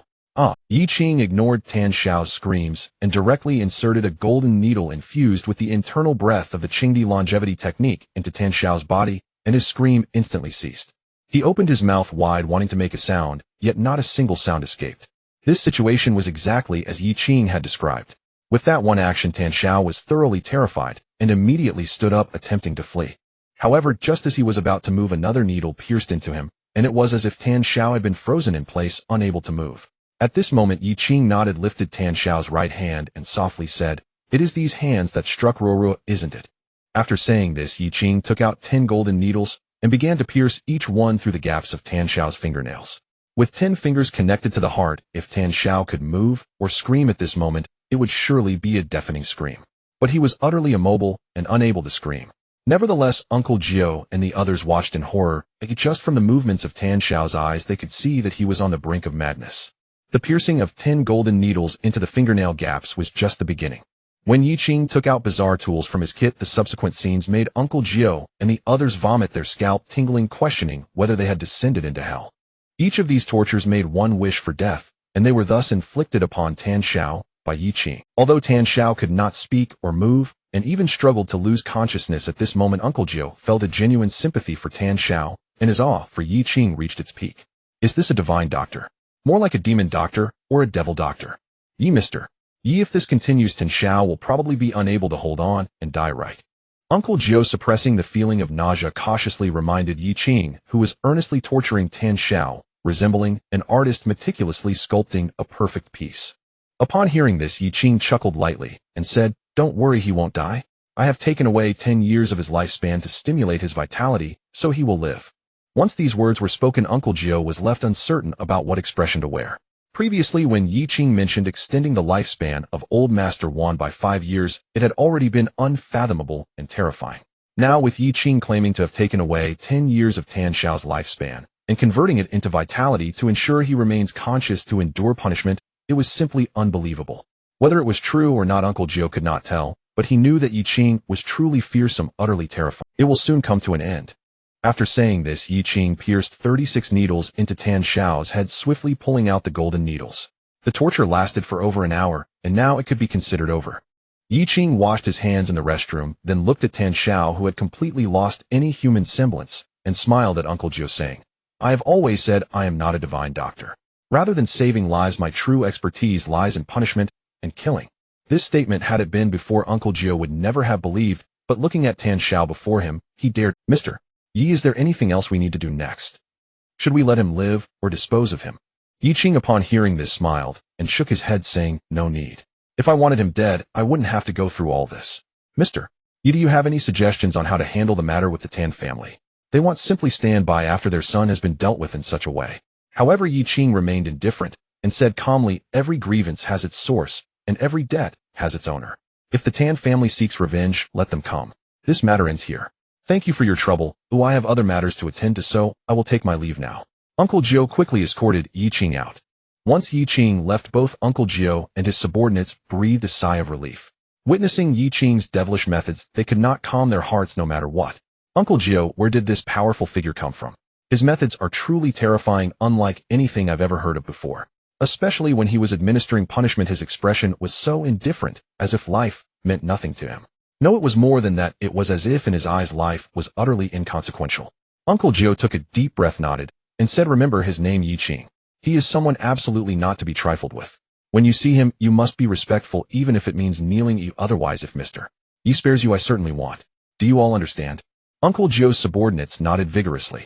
They knew better than to be reckless in front of Yi Qing after what they had just witnessed. In fact, if possible, they hoped never to see Yi Qing again in their lifetimes. "All right, throw this person out onto the street, and then leave. We don't need to care about him anymore. Let him fend for himself. However, although Mr.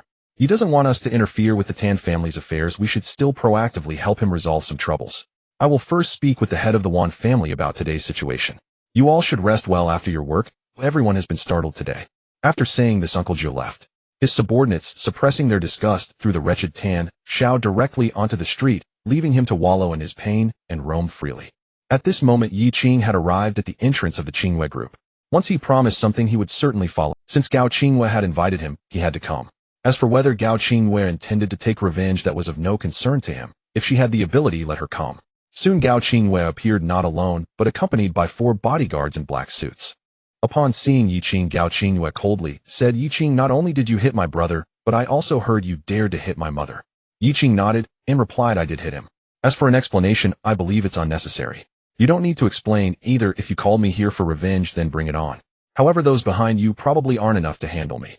Gao Qingwei looked at Yi Qing, who still dared to speak, so boldly suppressing her anger, and said, "I do want revenge. After all, she is my mother. Regardless of whether she was right or wrong, no one else can interfere. However, I can wait for revenge. Today I called you here to make you thoroughly understand the gap between us. Only by doing so can you truly recognize how mediocre and incapable you are, so that you won't continue to cling to me unknowing of your own demise." After saying this, Gao Qingwei got into the car, leaving a seat beside her empty. Yi Qing did not hesitate, and also got into the car. The vehicle quickly started. Inside, Gao Qingwei looked at Yi Qing and sneered, "Yi Qing, do you know that you're a disaster? If I'm not mistaken, you saw by Roro yesterday, didn't you?" Yi Qing nodded and replied, "Indeed, I did see Roro." Roro. How close that sounded. At this moment, a surge of unnamed anger ignited in Gao Qingyu's heart. She never expected that Yi Qing would call by Roro so intimately in front of her. How it seems your relationship is indeed not simple. You're so affectionate, or I assume you must have done things that should and shouldn't have been done by now. Yi Qing, hearing this, cast a faint glance at Gao Qingyu, too lazy to respond. In her eyes, his indifference turned into guilt, as if he dared not reply. This undoubtedly deepened Gao Qingyu's misunderstanding, and the more it went on, the angrier she became, feeling as if she had been cuckolded, as if her beloved toy had been taken away. "Yi Qing, you truly have no shame. I once thought you were a rather honest person." Yi Qing merely glanced at Gao Qingwei and said, "If I recall correctly, you and I seem to be divorced. What I do is none of your business." Gao Qingwei was left speechless by Yi Qing's words. After a moment, she angrily retorted, "What do I care about you? I just think Bai Roro is not worth it. You and her meeting in secret is fine, but have you considered Bai Roro's position? Have you thought about her situation? Probably not, so you selfish little man probably doesn't know that your beloved Bai Roro has already been beaten into the hospital." After saying this, Gao Qingyu stared at Yi Qing, trying to discern shock or heartache from his expression. However, what disappointed her was that Yi Qing's expression remained utterly calm. "Oh." He merely uttered this one word, leaving Gao Qingyu stunned. "Yi Qing, do you think I'm joking with you? I said Bai Roro has already been hospitalized. Did you hear me clearly? She was beaten into the hospital because she was secretly meeting with you. Do you understand? You're the one who caused—" Yi Qing nodded lightly in response, simply saying, "Oh," to indicate he understood. Gao Qingwei took a deep breath, unsure whether to feel happy or unhappy at that moment. However, she felt a chill in her heart, because Yi Qing was too indifferent. "Yi Qing, I never expected you to be this selfish. A girl loves you so much as she was caught by her fiancé while secretly meeting you, and was brutally beaten, even ending up in the hospital. You, Yi Qing, don't even express any concern, at least show some sign of heartache. But what happened? You just said oh without any feelings, truly cold-blooded and heartless. Bai Roro must be blind to like you. You are not someone worth trusting, you are just a heartless, cowardly little—" In the face of Gao Qingyu's accusations, Yi Qing merely looked at her coolly and said, "What does my relationship with Roro have to do with you? I came today to see what tricks you can play not to listen to your lecturing. If you have to know, then let me tell you, I have seen Roro and dealt with the people who bullied her. Now are you satisfied?" Are you satisfied? Yi Qing's words only deepened Gao Jingyu's dissatisfaction. Meeting Bai Ruo was one thing, but dealing with those who bullied Bai Ruo, that was another matter. That's sheer nonsense. The one who brutally attacked Bai Ruo was Tan Xiao, and someone like Yi Qing would be more likely bullied by Tan Xiao. Bragging. Alright Yi Qing, you can keep talking tough. I can't be bothered to argue with you. I came today to let you truly see just how vast the gap between us really is. As Gao Jingyue spoke, they had already arrived at the most luxurious and extravagant place in Jiangxing known as Cloud City, a place supposedly feared by ordinary people. Gao Jingyue got out of the car, pointed at Cloud City, and said nonchalantly, Yi Qing, if you haven't lost your mind, you should remember this place. Cloud City, how could one forget it? A high-end shopping mall under Cloud Group, not to mention anything else, just the annual revenue of Cloud City in Jiangxing exceeds 10 billion. It offers all kinds of luxury goods, and one wouldn't dare to shop here without at least hundreds of thousands, or even millions in hand. Yi Qing looked at Gao Jingyue and said indifferently, what do you want to say? Gao Jingyue coldly sneered. Once you and I came to Cloud City more than once, yet we never entered even once. Because we had no money, we felt inferior, lacking even the courage to step in. Yi Qing, this was the life we led together, but today we are back here. I want to tell you that the place we could only look up to in the past, and even dared not to step into, is still the same for you. But for me it is merely an ordinary shopping trip. With that, Gao Jingyue stepped directly into Cloud City. Yi Qing looked at Cloud City with a playful expression, recalling that the parent company of Cloud City, Cloud Group, if he remembered correctly, he still owned a substantial amount of shares gifted by old Yun. In a sense, not only Cloud City, but the entire Cloud Group could be considered his property. Yi Qing watched Gao Jingyue's figure. He couldn't help but admit that with her walking confidently accompanied by 4 bodyguards, she exuded the aura of a successful person while he trailed behind like a mere follower. Yi Qing couldn't be bothered and just followed behind. When they reached a luxury bag store, Gao Jingyue walked straight in, and the salesperson seemed to recognize her, immediately greeting her with a broad smile. Ms. Gao, you're here. Please come in. Gao Jingyue walked in proudly and looked at Yi Qing with a faint smile, saying, every bag here is priced in the 5 figures, with some even costing hundreds of thousands or millions. Yi Qing, you probably can't comprehend that. Yi Qing shrugged casually and replied, to me it's just a bag. I truly can't understand how it could cost millions. Gao Jingyue sneered, of course you can't understand, because it symbolizes status. With that, Gao Jingyue nonchalantly picked a bag and said, I'll take this one, I wrap it up. The salesperson quickly wrapped it up for Gao Jingyue, who then took out a card and said arrogantly, swipe it. After swiping, Gao Jingyue casually remarked, this bag costs 360,000, and I can buy it without batting an eye. Yi Qing, can you do that? Yi Qing merely smiled faintly at her words and said nothing. However, seeing Gao Jingyue's current demeanor, he suddenly found it very tedious. Next, Gao Jingyue took Yi Qing around clothing, shoe, and accessory stores until they arrived at a jewelry store, where she hesitated for a moment, as if she wanted to go in, but was somewhat reluctant. At this moment, the 4 bodyguards were already carrying quite a few bags. Yi Qing looked at Gao Jingyue and chuckled lightly, saying, you've looked at this store 3 times more intently than any other store. If you want to go in, why not just go in? It shouldn't be a problem for you, after all your spending today has already exceeded 1 million. Indeed, Gao Jingyue's spending today exceeded 1 million, yet she hesitated to enter the named Cloud Jewelry store, which showed just how expensive the items there really were. Hearing Yi Qing's words, Gao Jingyue sneered, saying, Yi Qing, I've already shown you the world today, letting you see a side you can never reach. Now is it your turn to mock me? The reason I am not going in is that I don't want to crush your pride completely. Alright then, let's go in and take a look. With that, Gao Jingyue stepped directly into Cloud Jewelry. Once inside, it was evident that the service and decor of this store surpassed that of others. This was also a jewelry store operated by Cloud Group. Hello, what kind of jewelry do you need? Feel free to browse. The salesperson did not recognize Gao Jingyue, but by her demeanor it was clear she was a wealthy individual, so they treated her with utmost politeness. Meanwhile, the salesperson's quality was quite good, and they did not neglect Yi Qing either. Gao Jingyue's eyes were almost glued to a necklace. The salesperson hurriedly introduced, this rose heart necklace is our flagship item this season, priced around 8 million. 8 million for a necklace. Even though Gao Jingyue's wealth exceeded 100 million, wealth is just wealth, and assets do not mean she can easily produce over 100 million in cash. To be honest, if Gao Jingyue could take out tens of millions in cash, that would already be quite impressive. 8 million for a necklace clearly showed her interest, but she still hesitated. However, looking at Yi Qing's indifferent expression, Gao Jingyue felt as if she was being looked down upon. She intended to show Yi Qing what it was like to live the life of the wealthy, to make Yi Qing feel inferior, only to end up being scorned by him. This was simply absurd. If Yi Qing knew Gao Jingyue's current thoughts, he would only find it amusing. He was saying, what is the most expensive treasure in your store? Bring it out, let me see. Gao Jingyue gritted her teeth, since she was here whether she bought anything was secondary, but she wanted Yi Qing to understand just how vast the gap truly was. The salesperson guided Gao Jingyue to an independent display case and smiled saying, "Madam, this set includes earrings, a necklace, a bracelet, a brooch, and a ring named Crystal Love, made with the finest gemstones and crafted by top artisans. It is not sold separately. The complete set is valued at 99,999,000. Madam, you truly have an eye for this. This Crystal Love set is unique in the entire world." Gao Jingyue gazed at the Crystal Love, set her eyes, almost unable to look away. Women have an innate pursuit of beauty and a natural love for beautiful things. Gao Jingyue admired the Crystal Love set so much that she wished to possess it with just one glance. However, the price made her nearly despair. That was 99,999,000, almost 100 million. She could not come up with that much money. Just then Yi Qing seemed to be drawn to the Crystal Love set, as well stepping forward to take a look. This was the first time Yi Qing had shown any interest since entering Cloud City. "What? Interested? I thought you were uninterested in anything, yet it seems those things you saw before did not catch your eye. Yi Qing, I underestimated you. Your standards are truly high." Yi Qing pretended not to hear the sarcasm in Gao Jingyue's words and replied nonchalantly, "Do you want to buy it?"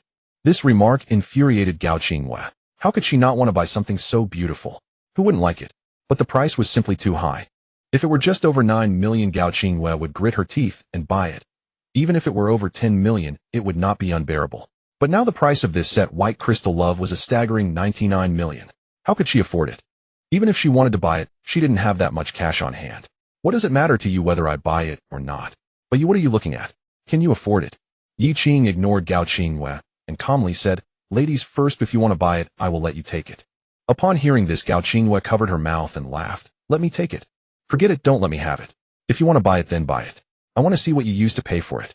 Your brain must be addled from being in prison. You can't even tell the difference between over 90 million and over 90,000, can you?" Yi Qing paid no attention to Gao Jingyue and simply took out a card from his pocket, handing it to the waiter without even looking, saying, "Swipe the card." The scene left both the waiter and Gao Jingyue dumbfounded. What does it mean to spend money without batting an eyelash? Now it was clear to everyone. Over 90 million without haggling or even asking a question, just buying it outright. This could not even be described as wealthy. And the most shocked was Gao Jingyue. Where did Yi Qing get the money? This pretense was too exaggerated. If Yi Qing could really take out over 90 million in cash, would there be any need for a divorce? But now what was going on? Had Yi Qing gone mad with such a flimsy lie? At this moment, Yi Qing looked at Gao Jingyue and said, "I've already bought the item. Feel free to wander about. If there's nothing else, I want to accompany you." At that moment, Gao Jingyue fixed her gaze on Yi Qing, as if wanting to see through his true self. Just then the waiter approached Yi Qing with a smile and said, "I'm sorry, sir, but this bank card belonging to Bairo does not have enough funds to cover the payment." Upon hearing this, Yi Qing was taken aback for a moment, then carefully examined the bank card in his hand, revealing a faint bitter smile. He had forgotten that he was still carrying Bairo's bank card. Otherwise, any random card would have sufficed.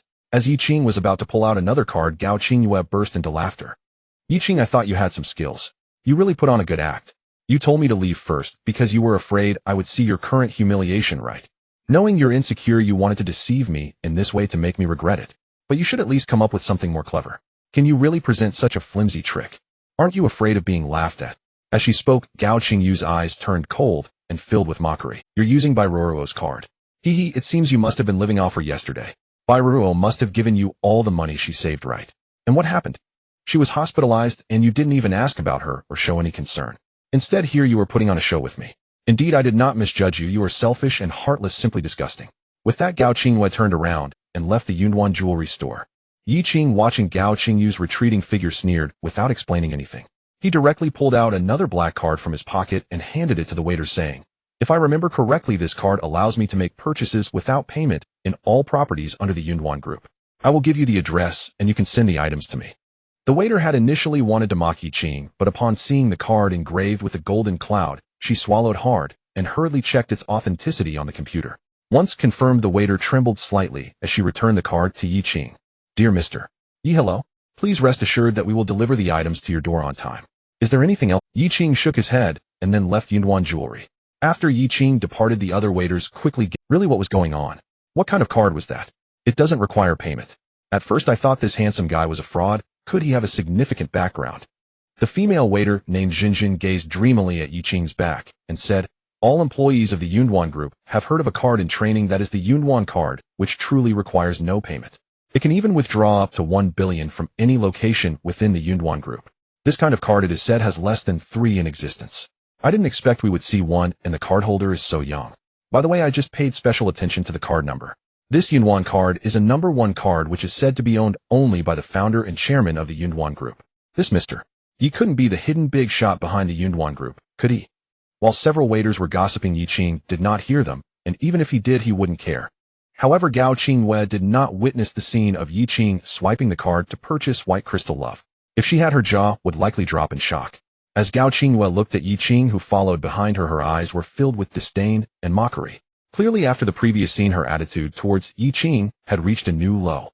The revolving restaurant on the top floor of Yunduan, the best restaurant in the entire Jiang city. Yi Qing, today this is the last meal I will have with you, and let you thoroughly understand where our differences lie. Sitting in the exceptionally beautiful top floor revolving restaurant, Gao Qingwei picked up the menu and began ordering without even glancing at Yi Qing. Only after finishing all her orders did Gao Qingwei coldly say, "I see you haven't eaten these delicacies before, so I took the liberty to order for you." Yi Qing, what exactly do you have to feel superior about? Is it just because you have money now, able to afford expensive bags, drive luxury cars, live in mansions, and occasionally come here to enjoy pricey meals? But what does that have to do with me? Is it just to make me feel inferior? To show me how vast the gap between us is? So what do you aim for? For me to never bother you again? Or to make me despair and beg you not to leave me? Gao Qingwei, do you want me to leave and never bother you again? Or do you want me to understand how impressive you are now, that I shouldn't give up on you and should hold on to you tightly even if I have to beg? Or perhaps that is your true intention. Upon hearing this, Gao Qingyu's expression changed instantly, as if he had seen through her innermost thoughts. Yi Qing, you are talking nonsense.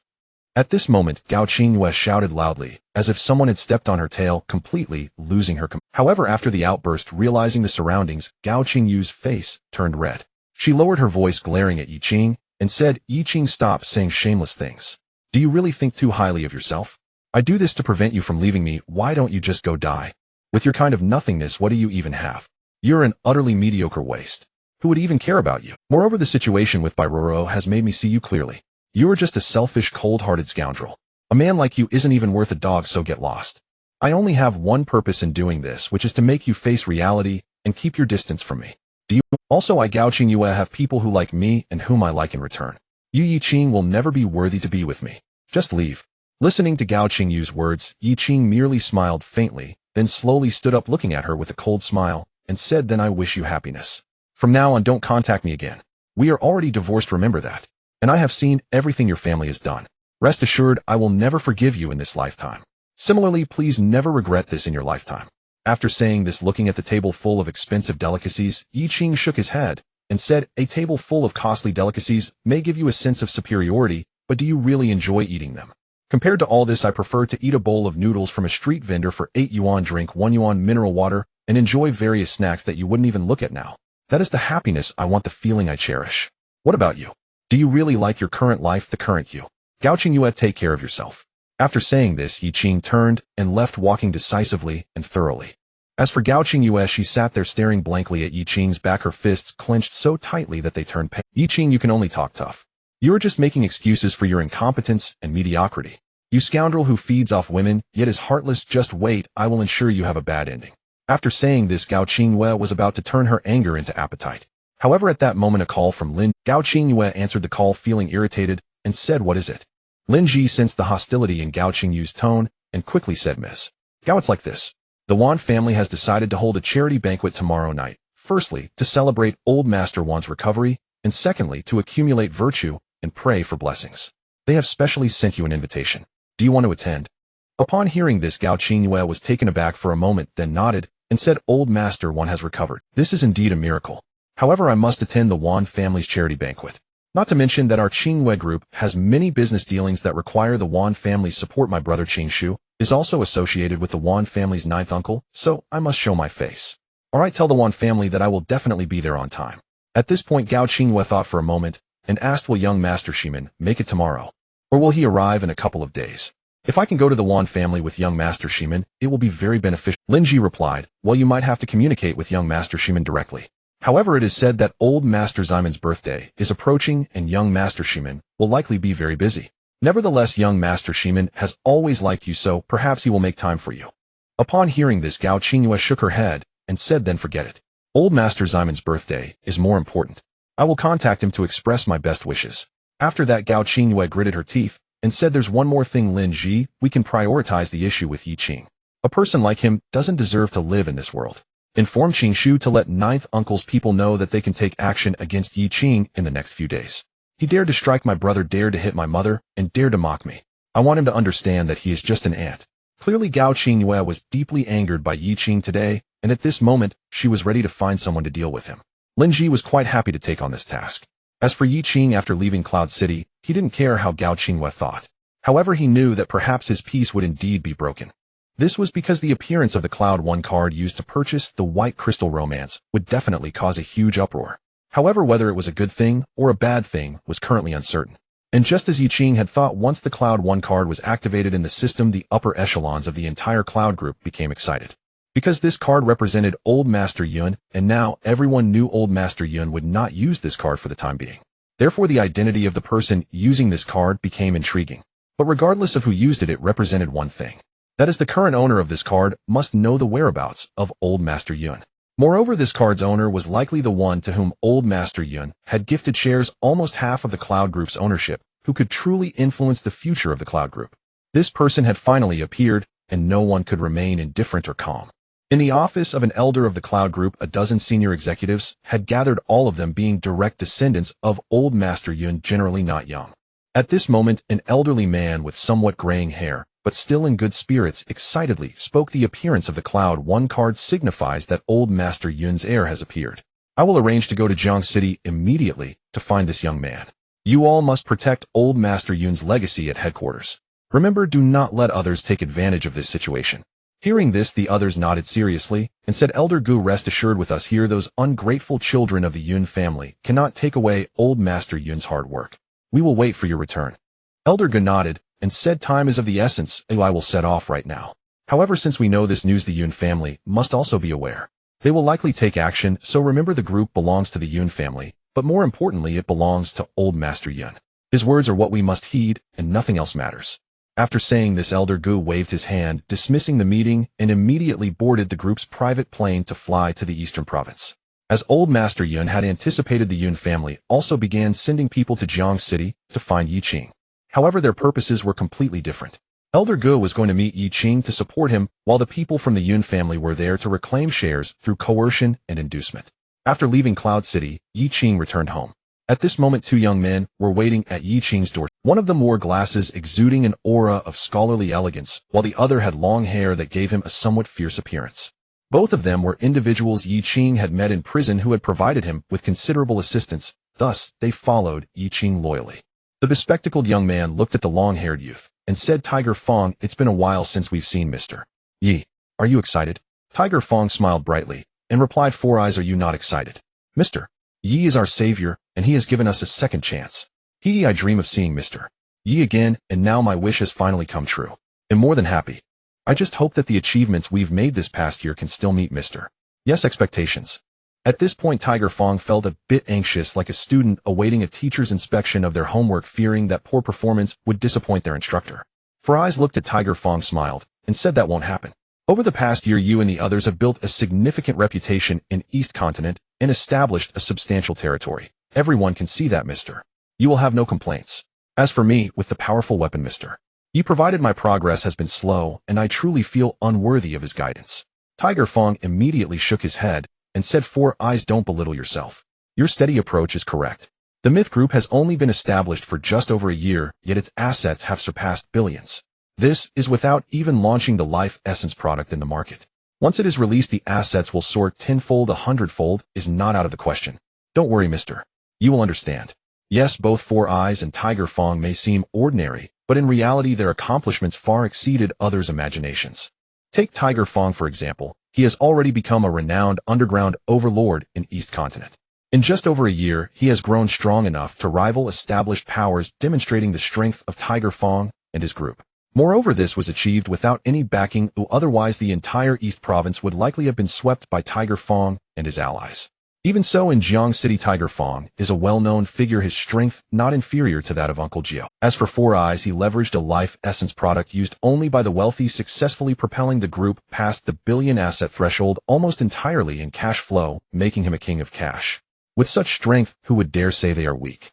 Whether it is Four Eyes or Tiger Fong, they are figures that others could only dream of meeting, yet here they stood respectfully and excitedly at Yi Qing's door, awaiting his summons. If others were to witness this scene, they would surely be astounded. But is this truly the extent of Yi Qing's power? No, even Four Eyes and Tiger Fong only understood their respective territories, beyond that they were in the dark, aware only that Yi Qing's strength far exceeded their imagination. The most crucial point is that none of this is important. What truly matters is that Yi Qing himself is the most terrifying, the most formidable, and the most unfathomable existence. As time passed, both Four Eyes and Tiger Fang's legs grew a bit numb from standing when Yi Qing slowly returned. Upon seeing Four Eyes and Tiger Fong, Yi Qing was momentarily taken aback, then smiled, and said, "Four Eyes, Tiger Fong, you both came quite quickly." Four Eyes and Tiger Fong, upon seeing Yi Qing, immediately had tears in their eyes, overwhelmed with excitement. "Mr. Yi, we finally meet you. Mr. Yi, it's been a long time. I really missed you." At that moment, there were no chaotic thoughts in Four Eyes and Tiger Fang's minds, only excitement, only joy. In their hearts, Yi Qing's status is beyond description. To put it bluntly, he is like a rebirth parent to them, and they would willingly give their lives for him. Yi Qing patted both of their shoulders, chuckling, "You two are grown men still crying. Come on, let's go inside." He opened the door and let the two of them in. Once inside the room, Yi Qing personally poured 2 cups of tea for them. At that moment, his mood brightened significantly, because after all, he was meeting old friends, and how could he not feel good? "I thought it would be Hong Tong who came first, but unexpectedly, it was you two. It makes sense since both of you are in East Province, so it's only natural you arrived quickly." Upon hearing Yi Qing mention Hong Tong, a hint of fear involuntarily flickered in Four Eyes and Tiger Fang's eyes. Although they were all friends, they truly felt no ease when facing Hong Tong. He is a devil without emotions, yet terrifyingly strong. Apart from Yi Qing, no one can subdue him. Moreover, he can turn hostile on a whim, showing no mercy in killing. Hong Tong seems to have been away from Xia for some time, and we don't know where he went. You know how he is, his personality is strange, and we dare not ask too much. Tiger Fong chuckled dryly, not feeling that being afraid of Hong Tong was something to be ashamed of. Yi Qing chuckled lightly and said, "Let's not mention Hong Tong. He just has a bit of a bad personality, otherwise he's quite obedient and sensible. It's alright, I'm out now, and I'll have the chance to teach him properly in the future." Upon hearing this, Tiger Fong and Four Eyes could only chuckle awkwardly. In the entire underground world where blood and gore prevailed, the only one who could be considered obedient and sensible was perhaps only in the presence of Yi Qing. If others heard this, they would surely exchange bewildered glances. Tiger Fong looked at Yi Qing respectfully and said, "Mr. Yi, let us report to you our achievements over the past year. Please review them, and if there are any areas you are dissatisfied with, just let us know, and we will do our utmost to correct them." At this moment, Four Eyes also became serious, nodding heavily, and said, "Yes, Mr. Yi, following your instructions, we have done what we should do. However, we are not you, just mere mortals, so perhaps we still fall short of your standards. But please believe us, we will do our utmost to satisfy you." The two of them were extremely serious, and Yi Qing couldn't help but laugh. "Sit down, there's no need to be so serious. Besides, I already said it was just to give you something to do, so everyone has a chance to shine. There aren't so many demands. Moreover, I believe you won't let me down. Since you want to share, then go ahead and tell me what achievements my two good brothers have made in this year or so I can be happy along with you." At that moment, Yi Qing held no airs, speaking as if he regarded them as brothers and friends, which made Tiger Fong and Four Eyes, while still tense involuntarily, feel more relaxed and predominantly happy. Huya looked at Yi Qing and respectfully said, "Mr. Yi, after I was released from prison with Goa and the others, we ventured into the underground world. After all, we had no other skills and just wanted to make a name for ourselves in the underground realm. Over the past year, we have gained quite a reputation in Dongzhou, establishing our own territory. In Dong Province, we have become somewhat well known with direct and indirect subordinates numbering around 3,000, and we manage numerous bars, casinos, and nightclubs. I brought the account books for you to see." Without even looking at the account books, Yi Qing already knew that Huya was having around 3,000 direct and indirect subordinates is definitely not a small power. Not to mention, just looking at Uncle Ju here in Jiangqing, although he is quite famous, he only has around 1,000 subordinates. The fact that Huya has 3,000 subordinates is already a remarkable achievement in just 1 year. Yin adjusted his glasses and smiled. "Mr. Yi, Huya is indeed being modest. Who in the entire underground world of Dong Province does not know the name of this big shot?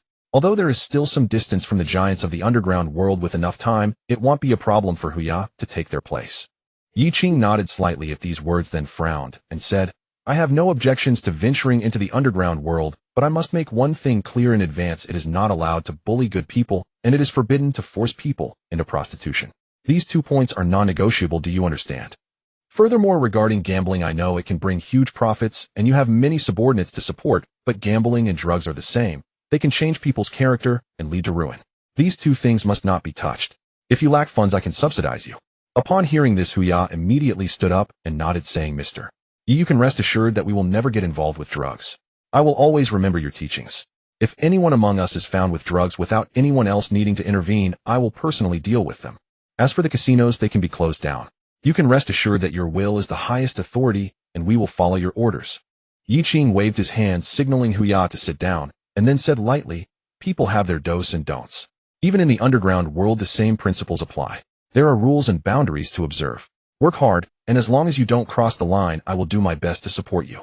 After speaking, Yi Qing looked at Si Yin and smiled, saying, you seem to be flourishing. The Myth Group is doing quite well, isn't it?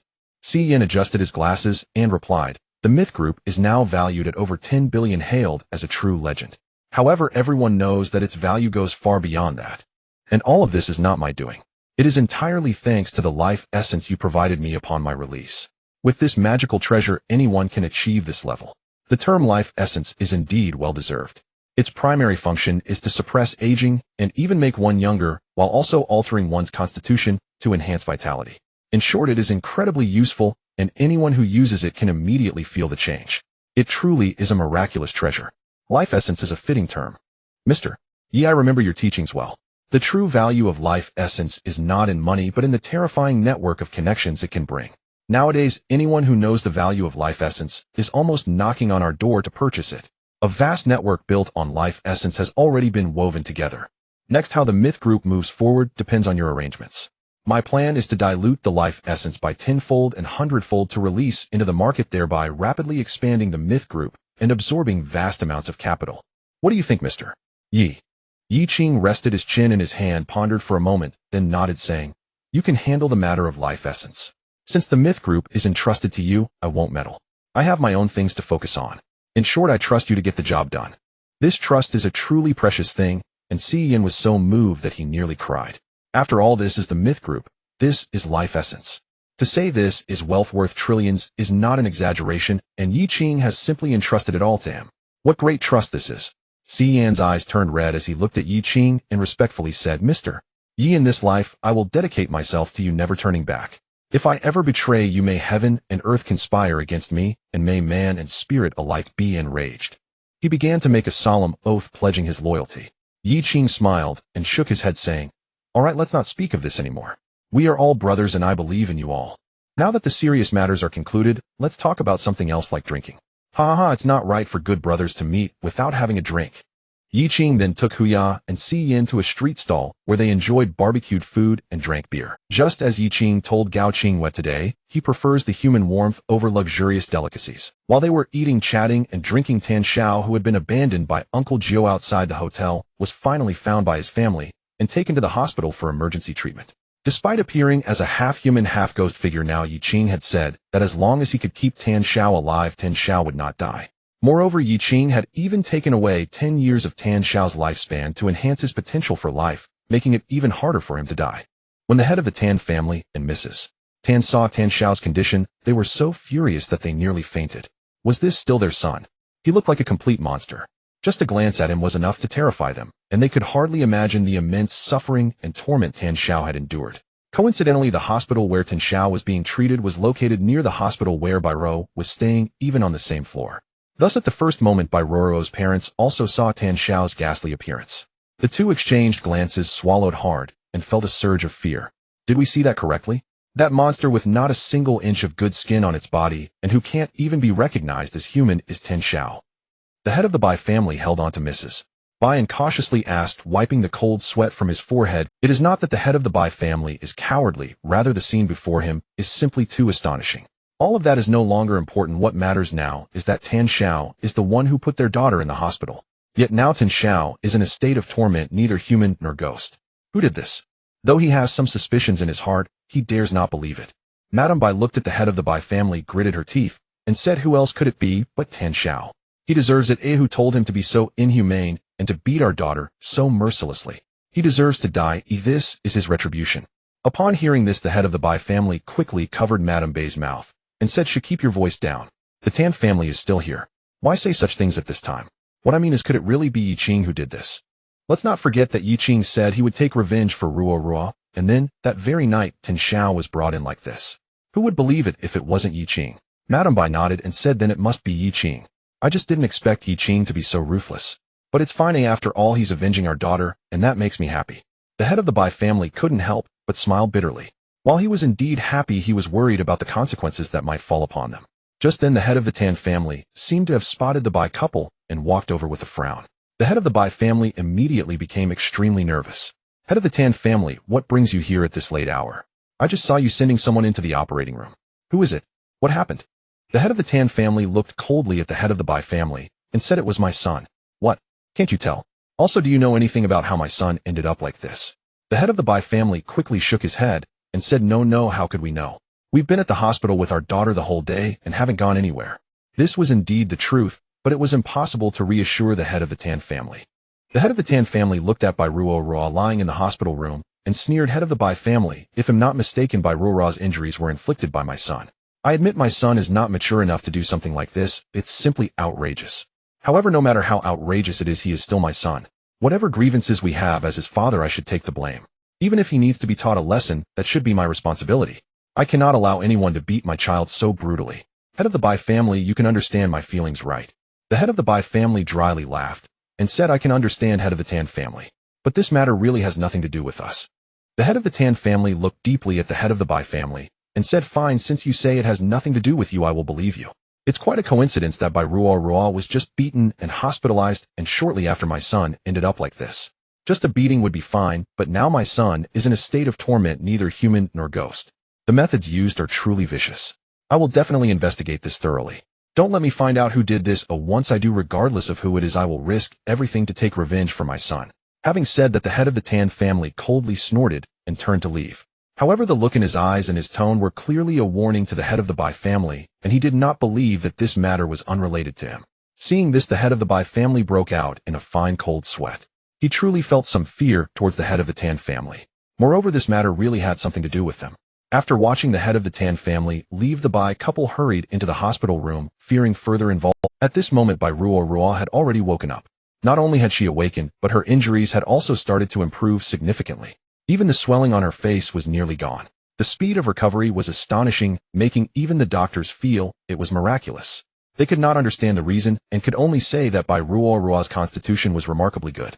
Only Bai Ruo knew that all of this was due to the acupuncture Yi Qing had given her, and this miraculous change made her feel as if Yi Qing was becoming more mysterious. Dad, Mom, what happened outside? I just seem to hear the head of the Tan family talking to you. Did the Tan family come to cause trouble for me? Upon hearing this, the head of the Bai family immediately shook his head and said in a low voice, it was the head of the Tan family, but he didn't come to cause trouble.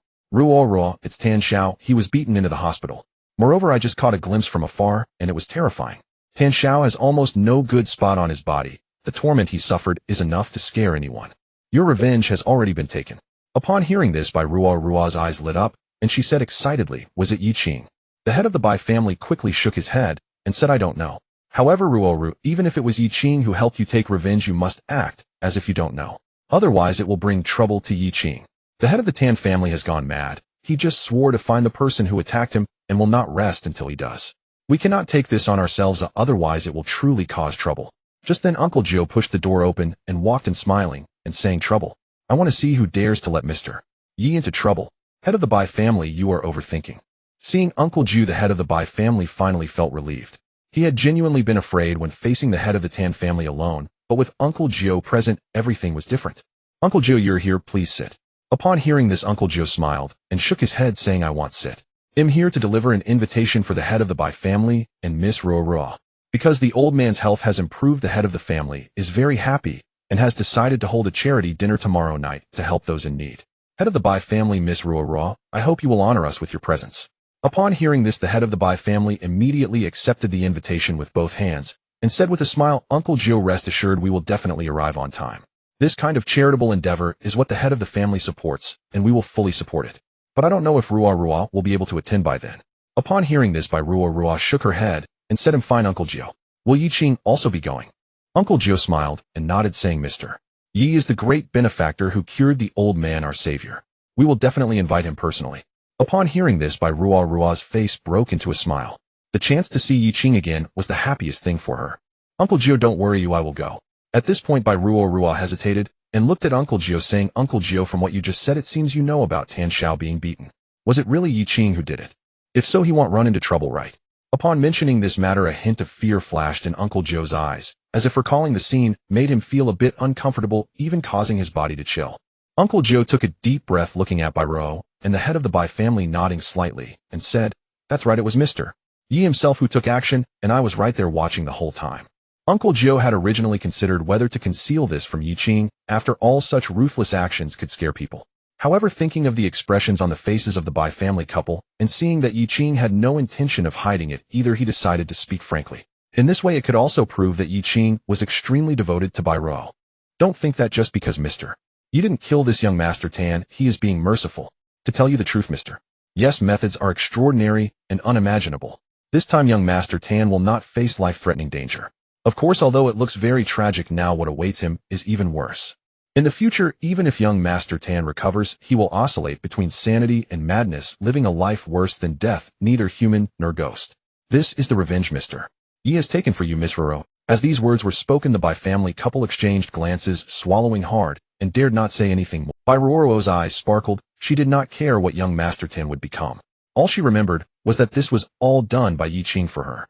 Uncle Gio, is Yi Qing in danger? If the Tan family finds out, they will definitely take action. Upon hearing this, Uncle Gio looked at Bai Ruo and smiled saying, Don't worry, the matters concerning the Tan family will be handled by the Wan family. We just haven't received Mr. Yes clear instructions yet, so we are temporarily holding back. With Uncle Gio's assurance, Bai Ruo had nothing more to say after all their strength was evident. After Uncle Gio, the head of the Bai family looked at Bai Ruo and smiled saying, Whoa, Yi Qing has done so much for you. He truly has feelings for you. Once you recover, be sure to express your gratitude to Yi Qing and spend more time with him. It will be beneficial for you and our Bai family. Bai Ruo naturally wanted to spend more time with Yi Qing.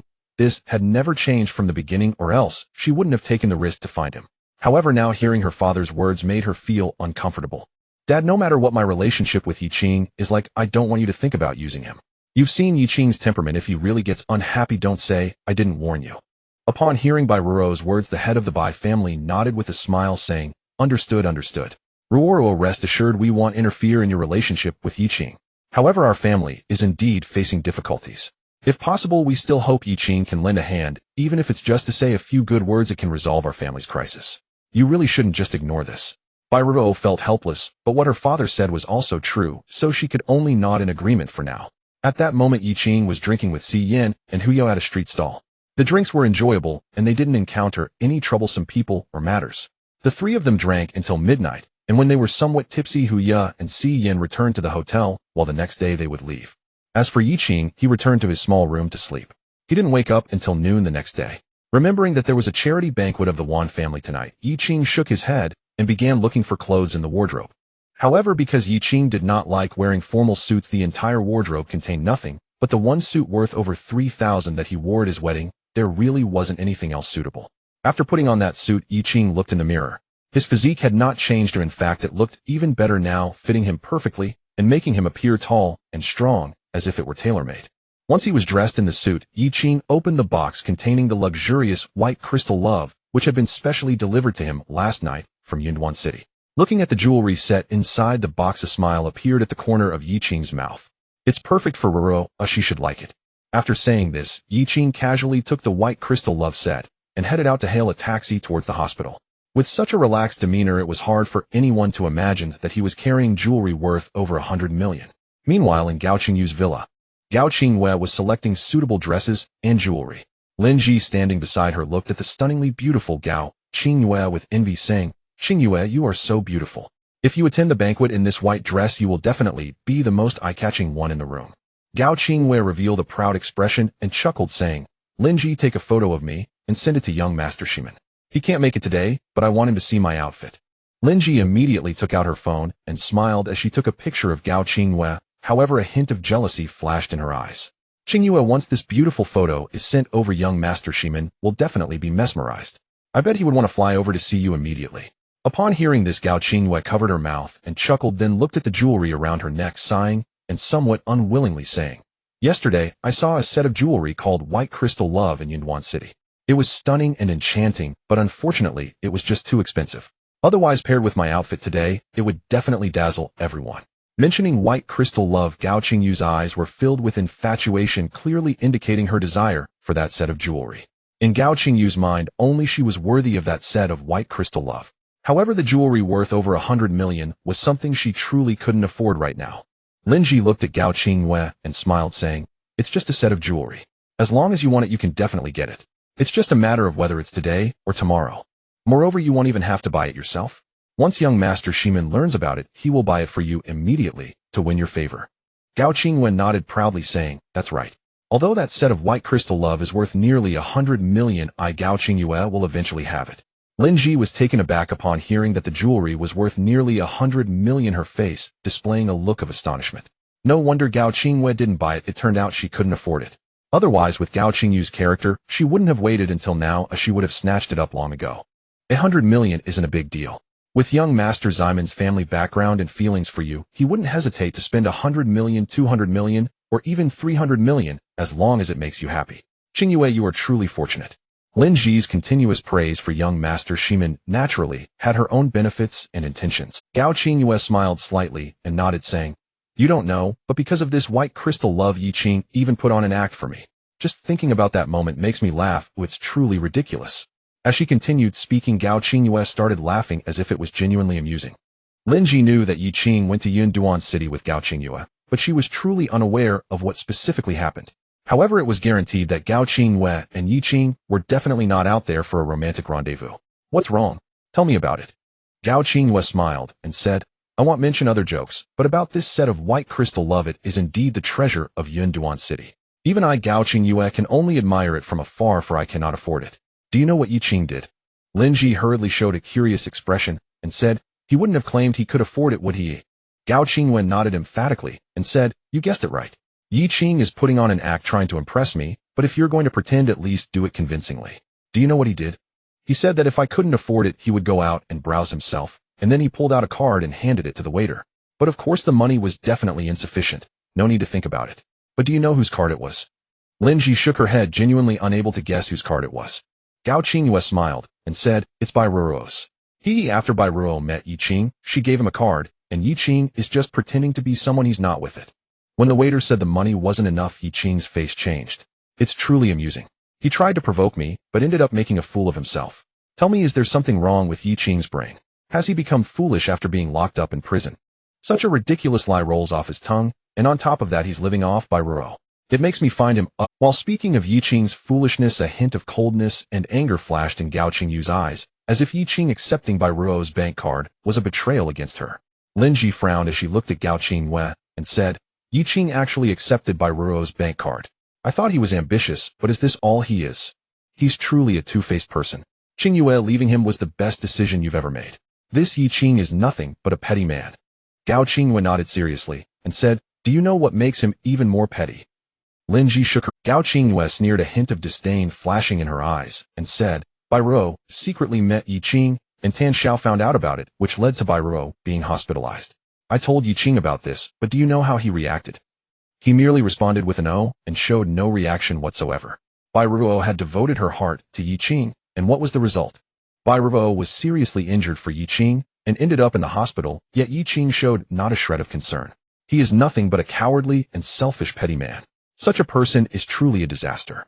Although Gao Qingyue disliked Bai Ruo's excessive contact with Yi Qing, witnessing Yi Qing's indifference towards Bai Ruo genuinely annoyed her. She felt that Yi Qing was irresponsible and heartless. She felt little guilt towards Yi Qing, but her disdain for him grew more and more. Lin Ji was so enraged that she began to curse. "It's simply despicable.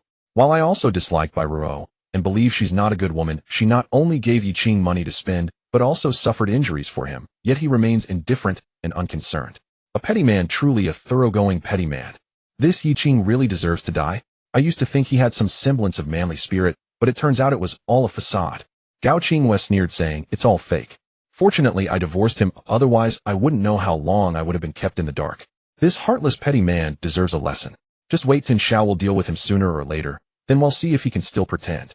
Lin Ji looked at Gao Qingyue, who was fuming, and quickly walked to her side, linking her arm with Gao Qingyue's, and said, "All right, let's not mention this petty man anymore. He is just a useless person. Why bother with him? You should be happy tonight at the charity gala. Qingyue, can I go with you? I can take care of you then." Regarding the charity gala hosted by the Wan family, all attendees were either wealthy or noble. Lin Ji, of course, wanted to attend beautifully and meet more rich heirs, which would be beneficial for her. Gao Qingyue nodded and said, "What is this? You should pick a dress too. Just follow me when the time comes. But I must say this in advance. Don't wander around or speak out of turn. Many celebrities and wealthy people will be attending this gala. Don't cause any trouble." Lin Ji was delighted upon hearing this and immediately thanked Gao Qingyue, but as she turned her back, a hint of anger flashed in her eyes.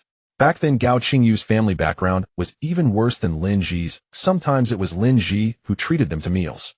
Yet now Gao Qingyue spoke as if she looked down on Lin Ji, thinking she had never seen the world. However, the reality was just that. Lin Ji was indeed growing further away from Gao Qingyue. But for Lin Ji, she thought that one day she would surpass Gao Qingyue.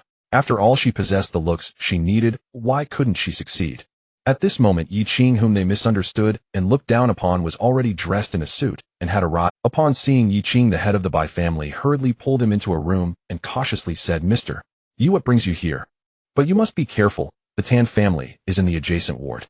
If they find out, it could be detrimental to you." Yi Qing laughed upon hearing this and said, "I spared their son's life. If they are ungrateful, what could it matter? Fine, let them come. We can handle it together," he said, leaving the head of the Bai family truly speechless. People are different. Now that he knew of Yi Qing's ruthless methods, the head of the Bai family grew increasingly fearful of Yi Qing. Looking at Yi Qing dressed in a suit, which was an outdated style from years ago and clearly of little value, at most a few thousand yuan, the head of the Bai family still had some discernment. After all, despite their current difficulties, the Bai family once boasted a fortune of tens of millions. He could see it, yet he dared not ridicule Yi Qing to his face. "Mister, are you dressed like this to attend the Wan family's charity gala?" Yi Qing nodded and replied, "Indeed I am. That's why I came to take Ruo with me." Hearing this, the head of the Bai family was somewhat pleased and said, Good. Please. Ruo's health has almost fully recovered, and we should thank you." Yi Qing smiled as he entered the ward and saw Bai Ruo, who was standing by the window. It must be said that at that moment Bai Ruo's injuries were hardly noticeable, but her body was still somewhat weak. Her pale complexion added a touch of delicate beauty, evoking a strong desire to protect her. "Yi Qing, you're here." Bai Ruo smiled as she approached Yi Qing, her eyes filled with affection. Yi Qing smiled slightly and nodded, saying, "I know you must be bored in the hospital room, so I thought I'd take you to the Wan family's banquet. What do you think? Would you like to go?" Bai Ruo nodded gently and replied, "As long as I can be with you, I'll be happy wherever we go." This statement was indeed somewhat ambiguous. At that moment, the head of the Bai family spoke with a smile, saying, "Mister, we were just thinking about preparing a gown for Ruo. What do you think? Would you like to change into something nicer as well?" The head of the Bai family dared not directly say that Yi Qing's outfit was too cheap, so he could only use this way to try to help Yi Qing find a more expensive outfit. Yi Qing shook his head and smiled, saying, "I'm not really concerned about clothes. This suit fits me well, so I won't. You just need to prepare Ruo's outfit." Bai Ruo quickly looked at her parents and said, "Dad, Mom, just prepare a simple, white long dress for me, nothing too extravagant. I don't like that." The head of the Bai family said nothing, a simple and plain outfit was fine as long as Yi Qing liked it. At that moment, Yi Qing took out a jewelry box, smiling as he handed it to Bai Ruo, saying, "Here, this is a gift for you." Upon hearing that it was a gift from Yi Qing, Bai Ruo immediately covered her chest, her face filled with joy. "Is this really for me? No matter what it is, I'll love it." After saying this, Bai Ruo opened the jewelry box, and at that instant the white crystal love immediately caught the eyes of everyone present, making it impossible for them to look away. It was stunningly beautiful, simply exquisite. "Oh my, this is so beautiful. No way, this must be very valuable. I can't accept it." Which girl doesn't love beautiful things? Bai Ruo was no exception. From the first glance at the white crystal love, she was deeply enamored with the set of jewelry. However, she also knew that such beautiful jewelry must be extremely valuable. The head of the Bai family and Bai Madam swallowed hard at this scene. Compared to Bai Ruo, they were more knowledgeable. This set of jewelry was clearly not ordinary. Yi Qing was truly generous. What value does it have? As long as you like it, that's all that matters. Besides, this is my first gift to you. Are you going to refuse it? Don't forget when you handed me your bank card, risking your life to find me, I didn't refuse, did I? Moreover, this set of jewelry is not at all expensive. It's just a few thousand yuan. Don't be fooled by its beauty. It's just a craftsmanship of my master, not real gems. And this set of jewelry has a name too, called White Ruo's Love. You see, it should belong to you. Don't you want it? Yi Qing truly went to great lengths to ensure Bai Ruo could accept this set of jewelry without any psychological burden. He claimed it was a replica of fake and even changed its name. Not satisfied yet, Yi Qing shook the jewelry box and smiled, saying, "If it were something really expensive, I wouldn't be casually flaunting it like this, would I? Moreover, Ruo, whatever it is, shouldn't my feelings be the most important? Does it really matter how much it costs?" Looking into Yi Qing's eyes, Bai Ruo felt nothing but sweetness and warmth in her heart at this moment. "You're right. Your feelings are the most important. Everything else doesn't matter. This white Ruo's love that you gave me represents your heart, and mine. I accept it." After saying this, Bai Ruo happily accepted this set of white crystal love, which was worth over 100 million, but was referred to by Yi Qing as a few thousand yuan. Just then the head of the Tan family suddenly pushed the door open and walked in. The head of the Bai family and Bai Madam were momentarily stunned and quickly stepped forward to greet him. They couldn't let any trouble arise at this moment. The head of the Tan family didn't even look at the head of the Bai family, directly focusing on Yi Qing and Bai Ruo. "I heard someone report that a young man dressed in a suit and holding jewelry entered this room. It seems that it's head of the Bai family. Aren't you going to give me an explanation? What is the relationship between these two?" Just as the head of the Bai family was about to speak, Bai Ruo directly looked at the head of the Tan family and said, "Head of the Tan family, do my parents need to explain anything to you? I have never had anything to do with your Tan family. The so-called engagement was just empty talk and never materialized. Moreover, I have never had any interest in your son at all. Why are you questioning me here in my hospital room?" Bai Ruo spoke without holding back, trying to draw attention to herself to prevent the head of the Tan family from knowing about Yi Qing and potentially causing harm to him. In Bai Ruo's heart, Yi Qing held great weight. Even though she knew Yi Qing was not an ordinary person and had the protection of the Wan family, she still unconsciously didn't want Yi Qing to face such dangerous situations. Especially since the head of the Tan family had already gone a bit mad over his son's issues, knowing that Yi Qing was involved might not bode well. The head of the Tan family looked at Bai Ruo with a cold smile and said, "What a sharp-tongued girl. Are you trying to avoid marrying my son because you know he's in trouble? I'll tell you this, it's impossible. You are destined to marry my son, otherwise I won't just let the entire Bai family accompany you to your doom. I'll make you wish you were never born." After saying this, the head of the Tan family pointed at Yi Qing, sneering, "Don't tell me the person you like is this pretty boy who looks ridiculously dressed and is just a cheap pauper. Bai Ruo, is this the kind of taste you have? And you, head of the Bai family, as parents, can you just stand by and watch your daughter act recklessly without trying to, or do you plan to abandon the entire Bai family and go out on the streets to beg for food like Bai Ruo?" Facing the threat of the head of the Tan family, the head of the Bai family was also filled with anger. After all, he was the head of the Bai family. How could he be threatened like this? Didn't he care about his dignity? Back then he had no choice, but now that the Tan family had the Wan family as an enemy, how could things turn out well for him? What did he have to fear? "Head of the Tan family, this is my daughter's hospital room. You come in here making a ruckus. I ask you to show some respect. Moreover, what my daughter said is correct. Our Bai family has no relationship with your Tan family. What right do you have to come here and cause trouble? You are not welcome here. Please leave." The head of the Tan family never expected that the head of the Bai family would say such a thing. He was instantly furious, laughing coldly. Very good, you really have the audacity, now thinking my Tan family is easy to bully. Does everyone want to step on me?" After that, the head of the Tan family looked at Yi Qing and said coldly, "Pretty boy, it said that my son beat Bai Ruo because he suspected her of cheating. So you must be the lover she secretly met, right? Tell me, is it you?" Today Yi Qing was in a good mood. After meeting Hu Zi and Si Yin yesterday, he felt quite cheerful. If Hu Zi and Si Yin hadn't left based on what the head of the Tan family said, he would probably have had his limbs broken and been thrown out from the upper floor. Just as Yi Qing was about to speak, Bai Ruo walked directly in front of him, spreading her arms wide, as if to protect him like a mother hen. "Head of the Tan family, if you have something to say, then say it to me. Don't think about causing trouble for my friend." The head of the Tan family, seeing this scene, was furious, his eyes blazing with rage as he sneered, "How domineering, Bai Ruo. I didn't expect you to be quite capable. Dare to block me for a wild man. Do you really think I won't do anything to you? They'll tell you straight, if it weren't for my son and your Bai family, I would have already moved against you. But now it seems you have no respect for yourself. All right, Bai Ruo, since you don't know how to behave, I'll teach you how to be a person. Also, I'll tell you plainly, my son is yours to marry, no matter if he's a human or a ghost. With a beauty like you by his side, I'm sure he would be much happier." After saying this, the head of the Tan family raised his hand ready to strike Bai Ruo. At that moment, Yi Qing sighed, gently holding Bai Ruo's shoulders, leaning close to her ear, and whispered, "Why didn't I tell you? I have the ability to protect myself, and you so trust me, all right?" Upon hearing this, Bai Ruo's face flushed, unsure if it was because of Yi Qing's sweet words or because he was too close, his warm breath making her ears tingle.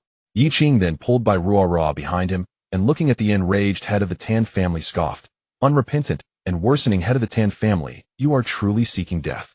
The head of the Tan family looked at Yi Qing sneering. The one seeking death is you. All right, kid, I thought you would hide behind a woman and not dare to show your face. I didn't expect you to come out. Now kneel before my son and repent. I might spare your life, otherwise today you'll suffer greatly. Yi Qing nodded, smiling. All right, I was just wanting to see this Tan Xiao. Although he was someone I dealt with before, not quite human nor ghost, I always felt it wasn't enough. Since you're so eager to come to me, let's have it all at once. Upon hearing this, the head of the Tan family's eyes burned with fury as he glared at Yi Qing angrily, saying, "It was you. You made my son like this. Damn it, you bastard. Today I will kill you to avenge my son." With that, the head of the Tan family threw a heavy punch at Yi Qing. Yi Qing, however, looked disdainfully, slowly extending his right hand to catch the fist thrown by the head of the Tan family, then exerting slight force. Cracking sounds of breaking bones could be heard. The next second they saw the entire right hand of the head of the Tan family twist in an irregular manner as it was directly snapped by Yi Qing. At this moment, Yi Qing walked slowly toward the wailing head of the Tan family, grabbing his hair and dragged. "This is Rua's hospital room. Don't disturb her rest. Let's go to your son's hospital room and talk." Turning back, Yi Qing smiled at Rua, saying, "You rest well. Once I finish this little matter, I'll come back." With that, Yi Qing opened the hospital room door and dragged the head of the Tan family out like a dead dog. After Yi Qing dragged the head of the Tan family out, the Bai family members exchanged glances, having only seen the miserable state of Tan Xiao, but they could only imagine how ruthlessly Yi Qing had acted. However, just now Yi Qing had acted in front of them, directly breaking the arm of the head of the Tan family, then smiling as he dragged him out by his hair like a dead dog. This sight was truly frightening.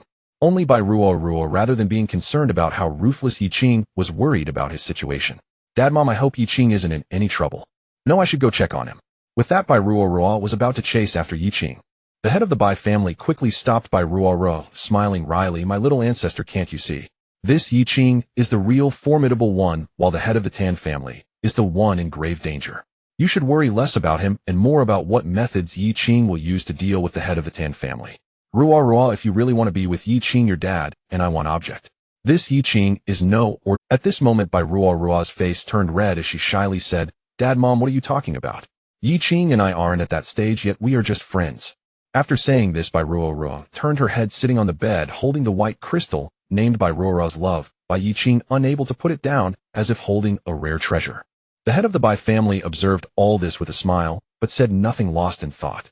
At this moment, as Yi Qing dragged the head of the Tan family down the corridor, the head's screams attracted the attention of many people.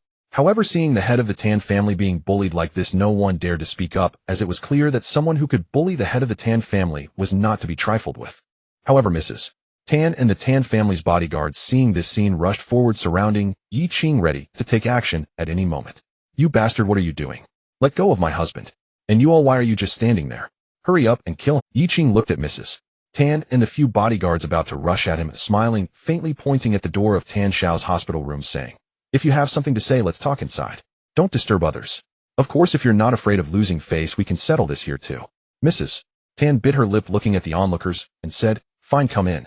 Upon hearing this, Yi Qing released his grip on the head of the Tan family's hair, casually flicked his hand, and swaggered into Tan Xiao's hospital room. The bodyguards of the Tan family rushed into the hospital room, followed closely by the head of the Tan family and Mrs. Tan. However, once they entered the hospital room, they found Yi Qing already standing in front of Tan Xiao, smiling faintly, saying, "Young master, Tan, don't pretend to be asleep. It's time we meet again. Stop, what are you doing? Idiot, do you want to die?" The head of the Tan family and his bodyguards were taken aback at the scene before them, immediately warning Yi Qing, as if fearing that he would do harm to the unconscious Tan Xiao. Yi Qing turned around and smiled at them, saying, "Don't be anxious, we will settle the score slowly. However, first we need to wake up your young master, Tan." With that, Yi Qing, to everyone's astonishment, slapped Tan Xiao's bandaged face fiercely. This slap, infused with the inner energy of the Qingdi, Chongqing, Ju, instantly brought Tan Xiao back from his unconscious state. At this moment, the head of the Tan family could no longer hold back, pointing at Yi Qing and yelling, "Yi Qing, I will kill you. Everyone attack. What are you waiting for? Kill him." The four bodyguards of the Tan family rushed towards Yi Qing, while Yi Qing, with a cold smile at the corner of his mouth, stood still, seemingly unconcerned that these bodyguards could pose any threat to him. These bodyguards charged at Yi Qing with all their might, but before each of them could take 2 steps, they all collapsed to the ground, as if they had contracted a disease that made their bones weak. The head of the Tan family was stunned, looking at Yi Qing in shock, and saying, "What did you do? What kind of sorcery did you use? Why did they all fall down?"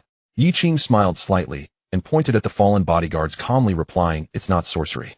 They merely got poisoned. I didn't want to fight them, so from the moment I entered the room, I had already poisoned them. Of course, don't worry, this poison won't endanger their lives. It just temporarily weakens their bones and saps their strength." Poisoned. Upon hearing this, the head of the Tan family changed his expression and said, "Impossible, we didn't see you poison them. Yi Qing, you are talking nonsense." Yi Qing showed a disdainful expression and said, "Nonsense.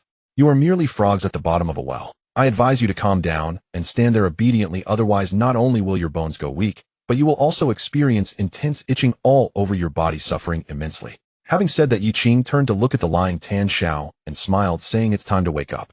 As if responding to Yi Qing's call, Tan Xiao truly began to slowly open his eyes. However, the next moment, he let out a chilling scream that shook the heavens. As if he had seen some monstrous horror, he cried, "No, don't come closer. I know I was wrong, please spare me." At this moment, Tan Xiao seemed to forget his bodily pain and directly knelt on the bed, repeatedly begging Yi Qing for mercy. All his pride and dignity had vanished like a mangy dog. The head of the Tan family watched this scene with a pained expression and shouted angrily, "Son, what are you doing?"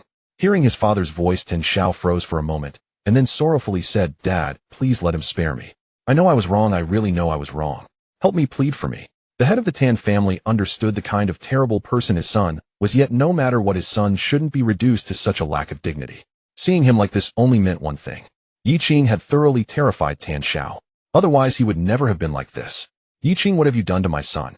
What have you done to him?" The head of the Tan family could no longer hold back his fury as he stared at his son, who was like a pile of mush before him.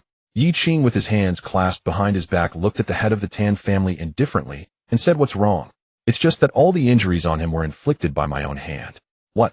Shouldn't the head of the Tan family be grateful that I spared his life instead of blaming me? That would truly be disheartening." What Yi Qing said almost made the head of the Tan family spit out a mouthful of old blood. He had harmed his son to this extent, almost turning him into a madman. Now he had to thank him for not killing him. Is there such logic in this world? Yi Qing looked at the head of the Tan family and coldly laughed, saying, "Are you feeling sorry for your son? Then have you ever considered how many people your son has bullied? Those people also have parents and children. Yet they were treated by your son like they were not human. Don't tell me you didn't know what he did. You clearly knew, but still indulged him. Have you ever cared for the lives of others? Therefore your sins are even greater." Yi Qing looked at Tan Xiao and said calmly, "I won't kill you, but you will wish to die in the future, yet you won't be able to. This is my punishment for you." With that, Yi Qing walked directly in front of the head of the Tan family and punched him in the stomach, causing him to crumble to the ground in pain. Then he kicked heavily at the head of the Tan family's face, instantly causing blood to flow from his mouth and nose as he lay on the ground wailing endlessly. "This is the lesson I give you, and it's the punishment you deserve. You all think that because you are wealthy you can do whatever you want, disregarding the lives and dignity of others. Very well, then I will make you thoroughly lose your wealth and dignity, and see if you can endure it." With that, Yi Qing squatted down, looking at the head of the Tan family, whose eyes were filled with hatred, and coldly said, "Don't think I can't do it. Within 3 days I will make your entire Tan family beg on the streets. I, Yi Qing, always keep my word. At that time I will make you wish for life and death.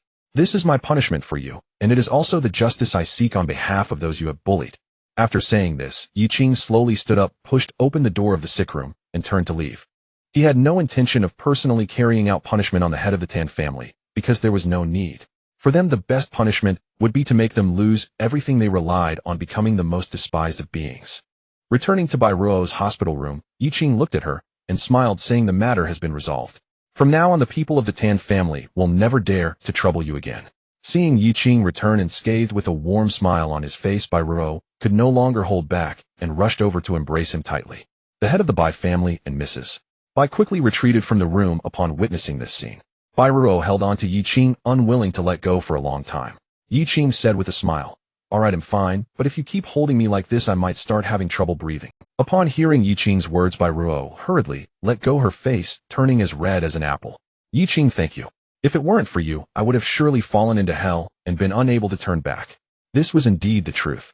If it weren't for Yi Qing, Bai Ruo would have been forced to marry that demon Tan Xiao, and her future days would be unimaginably miserable. Yi Qing shook his head with a smile and said, "Don't worry, you are so kind and lovely. Your happiness is only just beginning." "Is it happiness?" Thinking of happiness, Bai Ruo couldn't help but steal a glance at Yi Qing. "It's about time. Ruo, change your clothes and rest for a bit, then we can go to the banquet, all right?" Bai Ruo nodded. Whatever Yi Qing said was what she would do. She wouldn't dare to argue. Yi Qing smiled and left the ward, allowing Bai Ruo to change her clothes by herself. In the corridor, Yi Qing nodded faintly to the head of the Bai family and Mrs.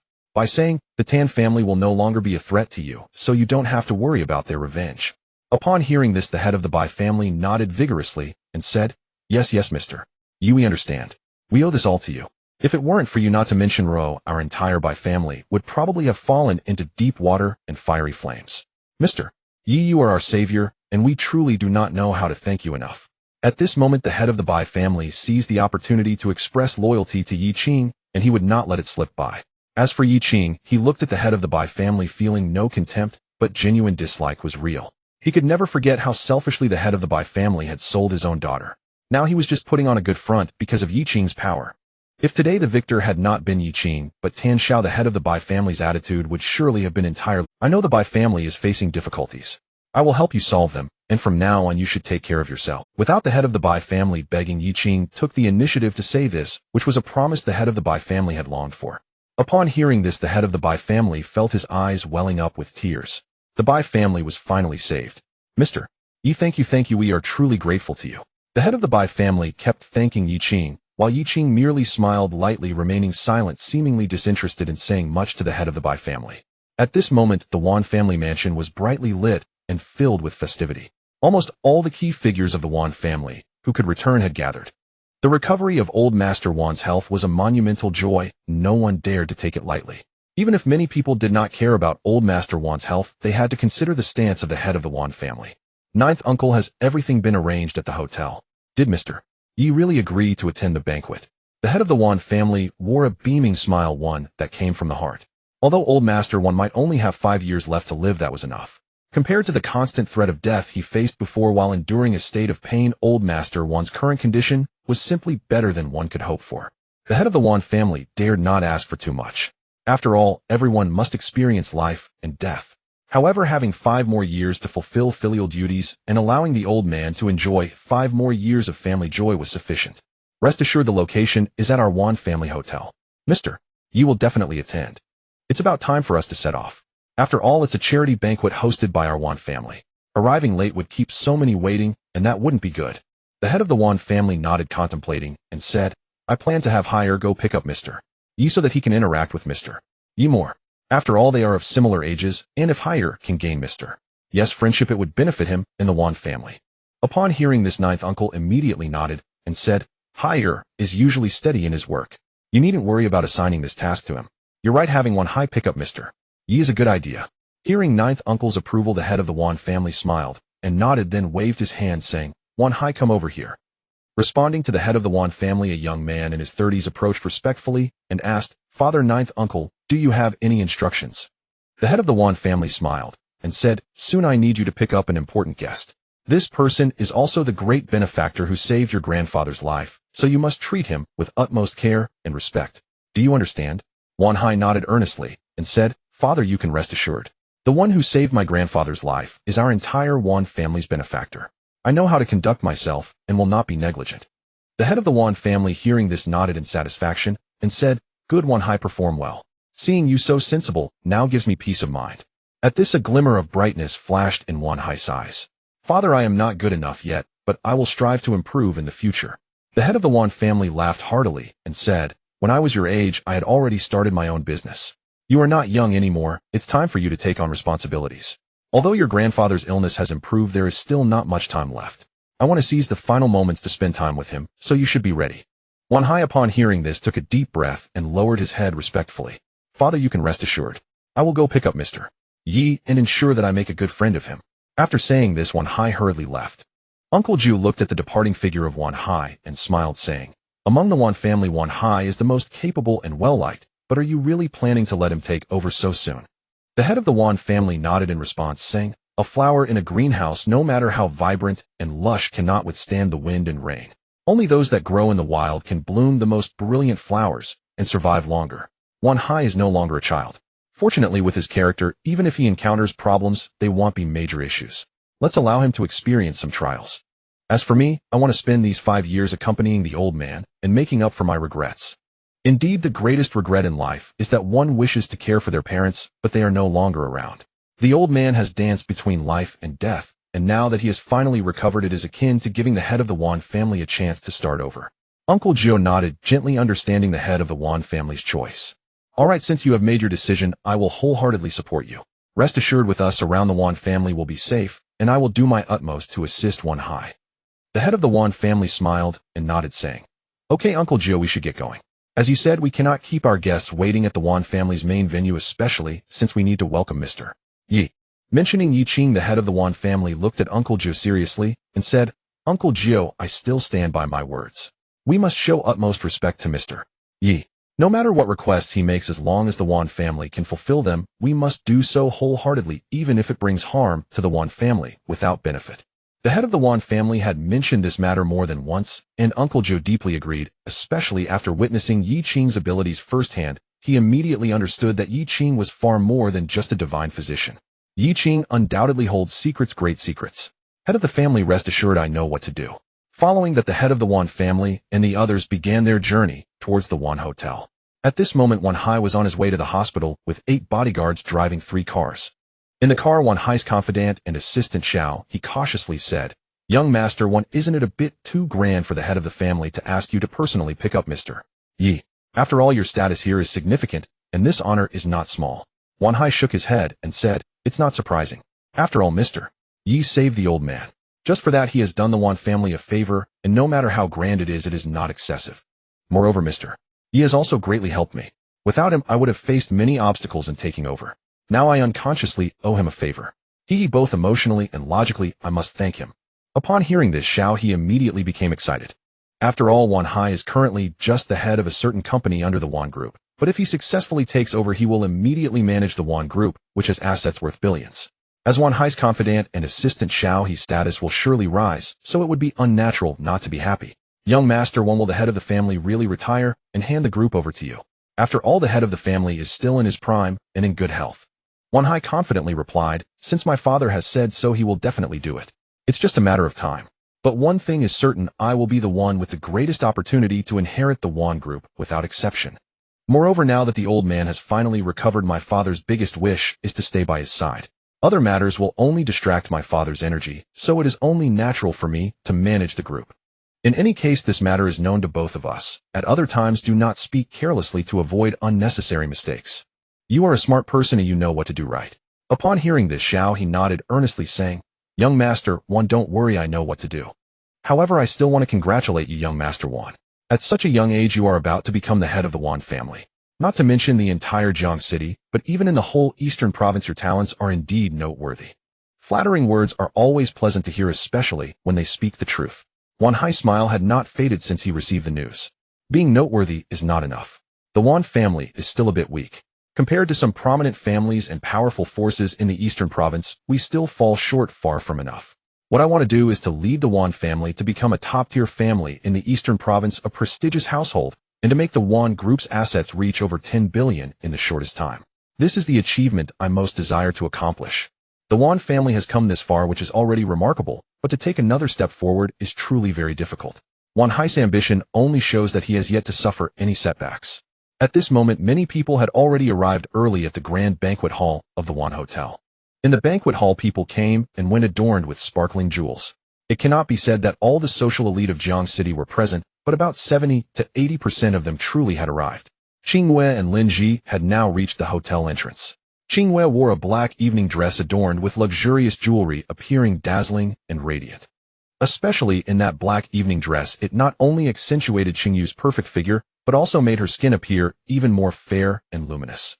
Lin Ji, dressed in a light blue long dress, looked decent as well, but she couldn't tell if it was the embellishment of the jewelry or the fabric of the dress. She always felt like she stood beside Qingyue as a green leaf accentuating a red flower. In summary, it was easy to see who was the main attraction and who was secondary among the two. Even if Lin Ji felt somewhat dissatisfied, she could only hide it in her heart. After all, it was better to be here than not at all. Qingyue, so many people have come today, all of whom are prominent figures rarely seen in daily life.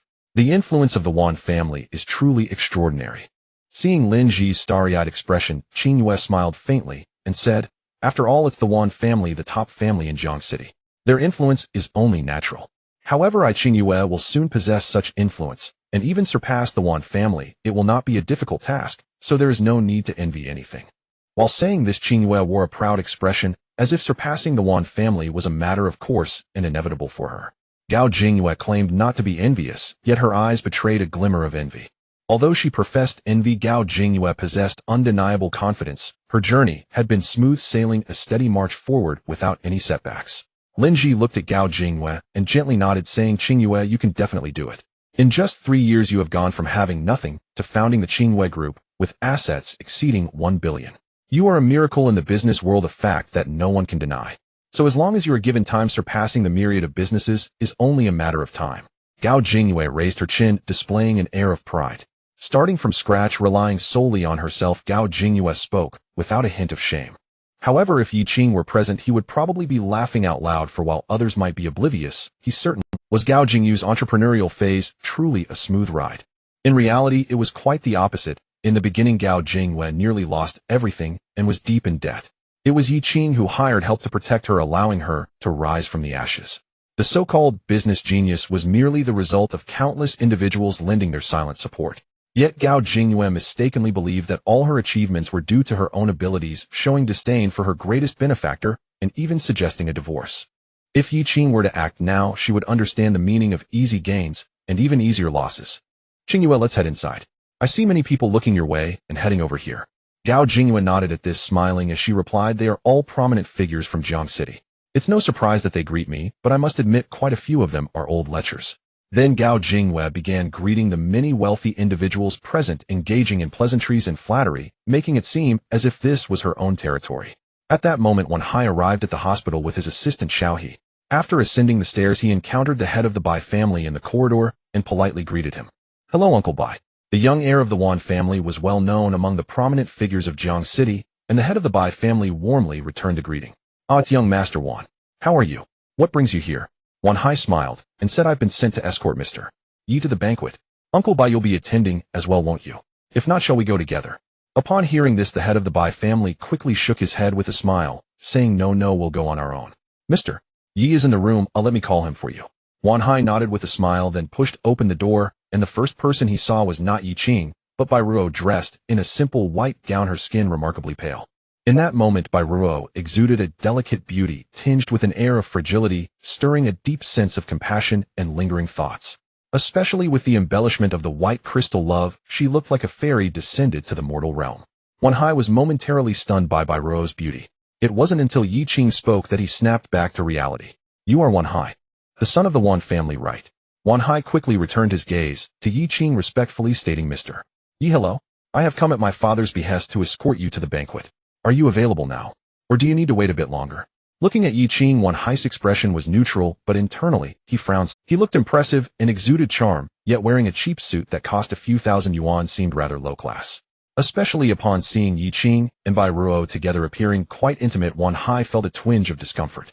Yi Qing, oblivious to Wan Hai's thoughts, simply nodded and said, "All right, let's go. I'll go with Ruo."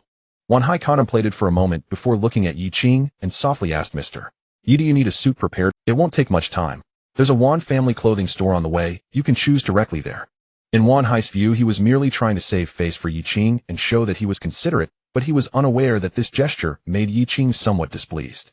Looking at Wan Hai, Yi Qing chuckled and said, "Young master, why do you think my attire is too cheap to attend the Wan family banquet? If that's the case, I won't go." Upon hearing this, Wan Hai's expression immediately turned anxious. After all, it was a direct order from the head of the Wan family to escort Yi Qing to the banquet. If he failed to do so and offended Yi Qing, the head would surely be furious, jeopardizing Wan Hai's position as heir. No, Mr. Yi, you've misunderstood. I didn't mean that at all. I'm really sorry, it was my mistake, but please." In that moment, Wan Hai hurriedly apologized to Yi Qing, yet inside, he felt a mix of humiliation and anger. When had Wan Hai ever apologized to anyone before? Moreover, he had initially meant well. How could he be bullied like this? It was simply outrageous.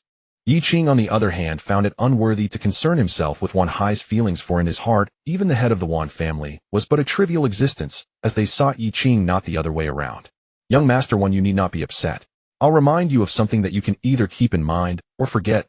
Wan Hai wiped the sweat from his forehead, wearing a smile, as he said, "Mr. Yi, I'm all ears." Yi Qing gazed at Wan Hai and spoke calmly.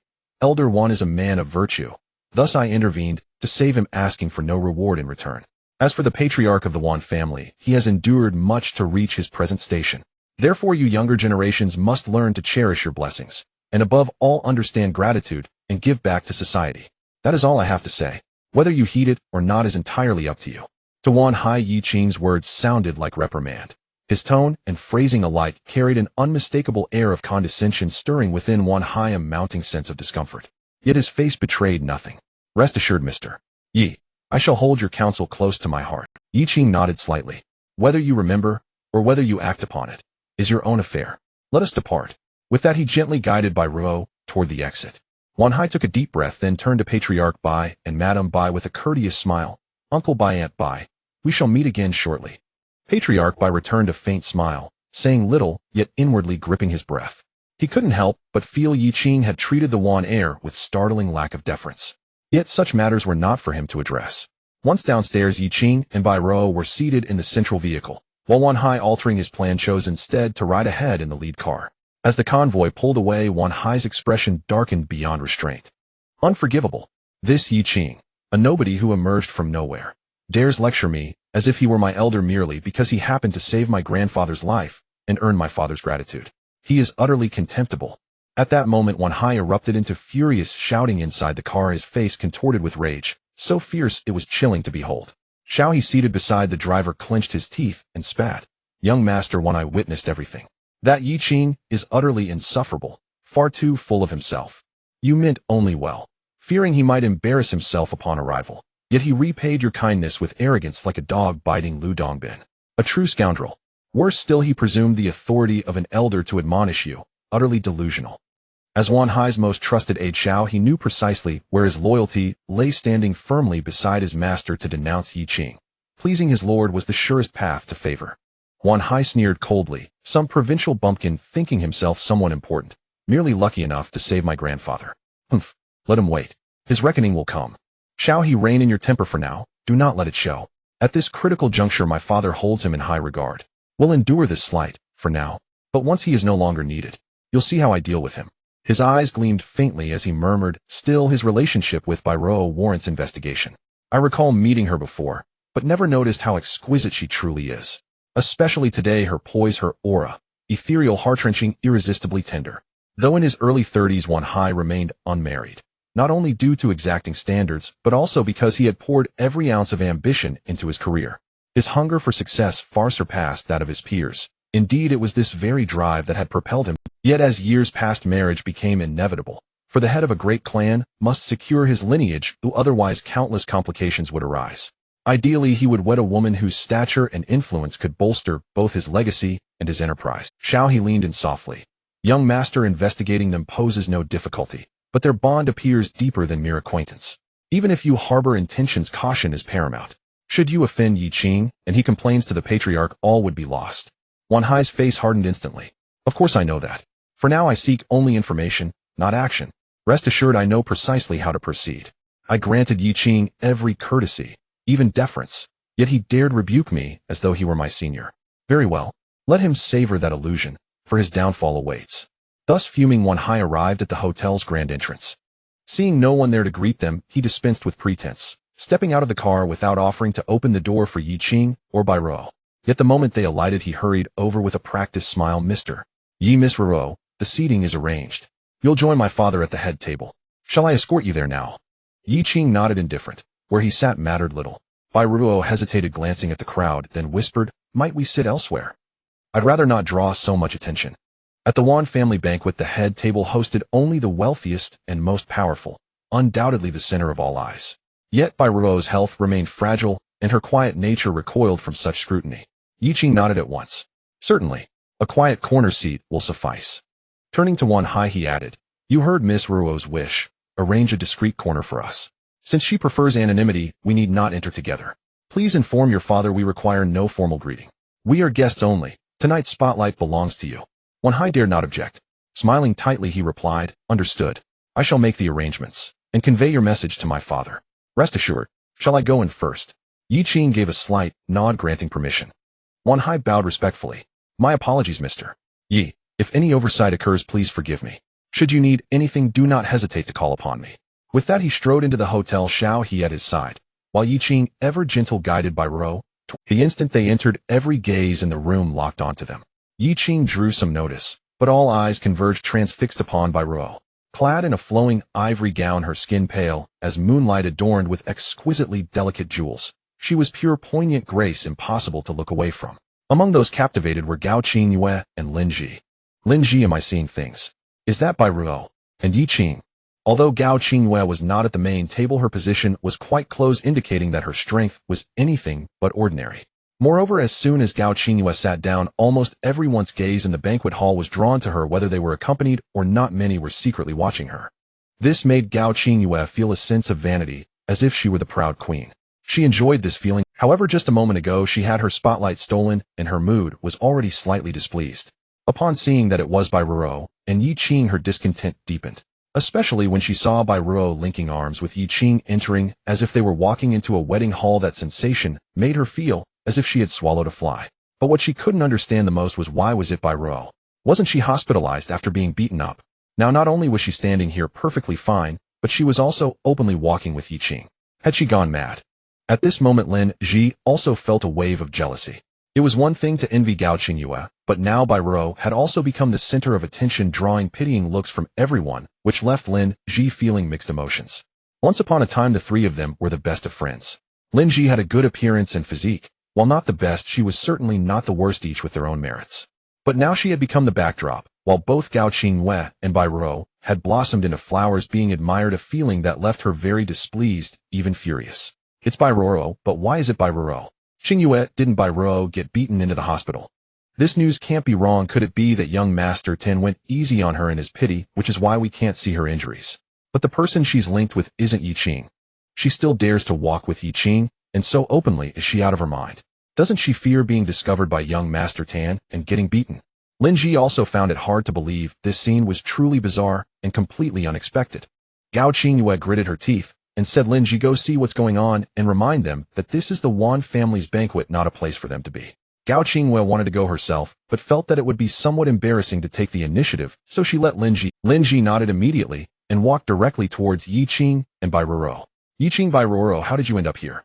Lin Ji frowned slightly, speaking from a superior position. Yi Qing glanced at Lin Ji and replied indifferently, whether we come or go is not something you should be asking. Lin Ji sneered, do you think I want to ask? I came over to kindly remind you because I saw Bai Ruo with you and was worried something might happen.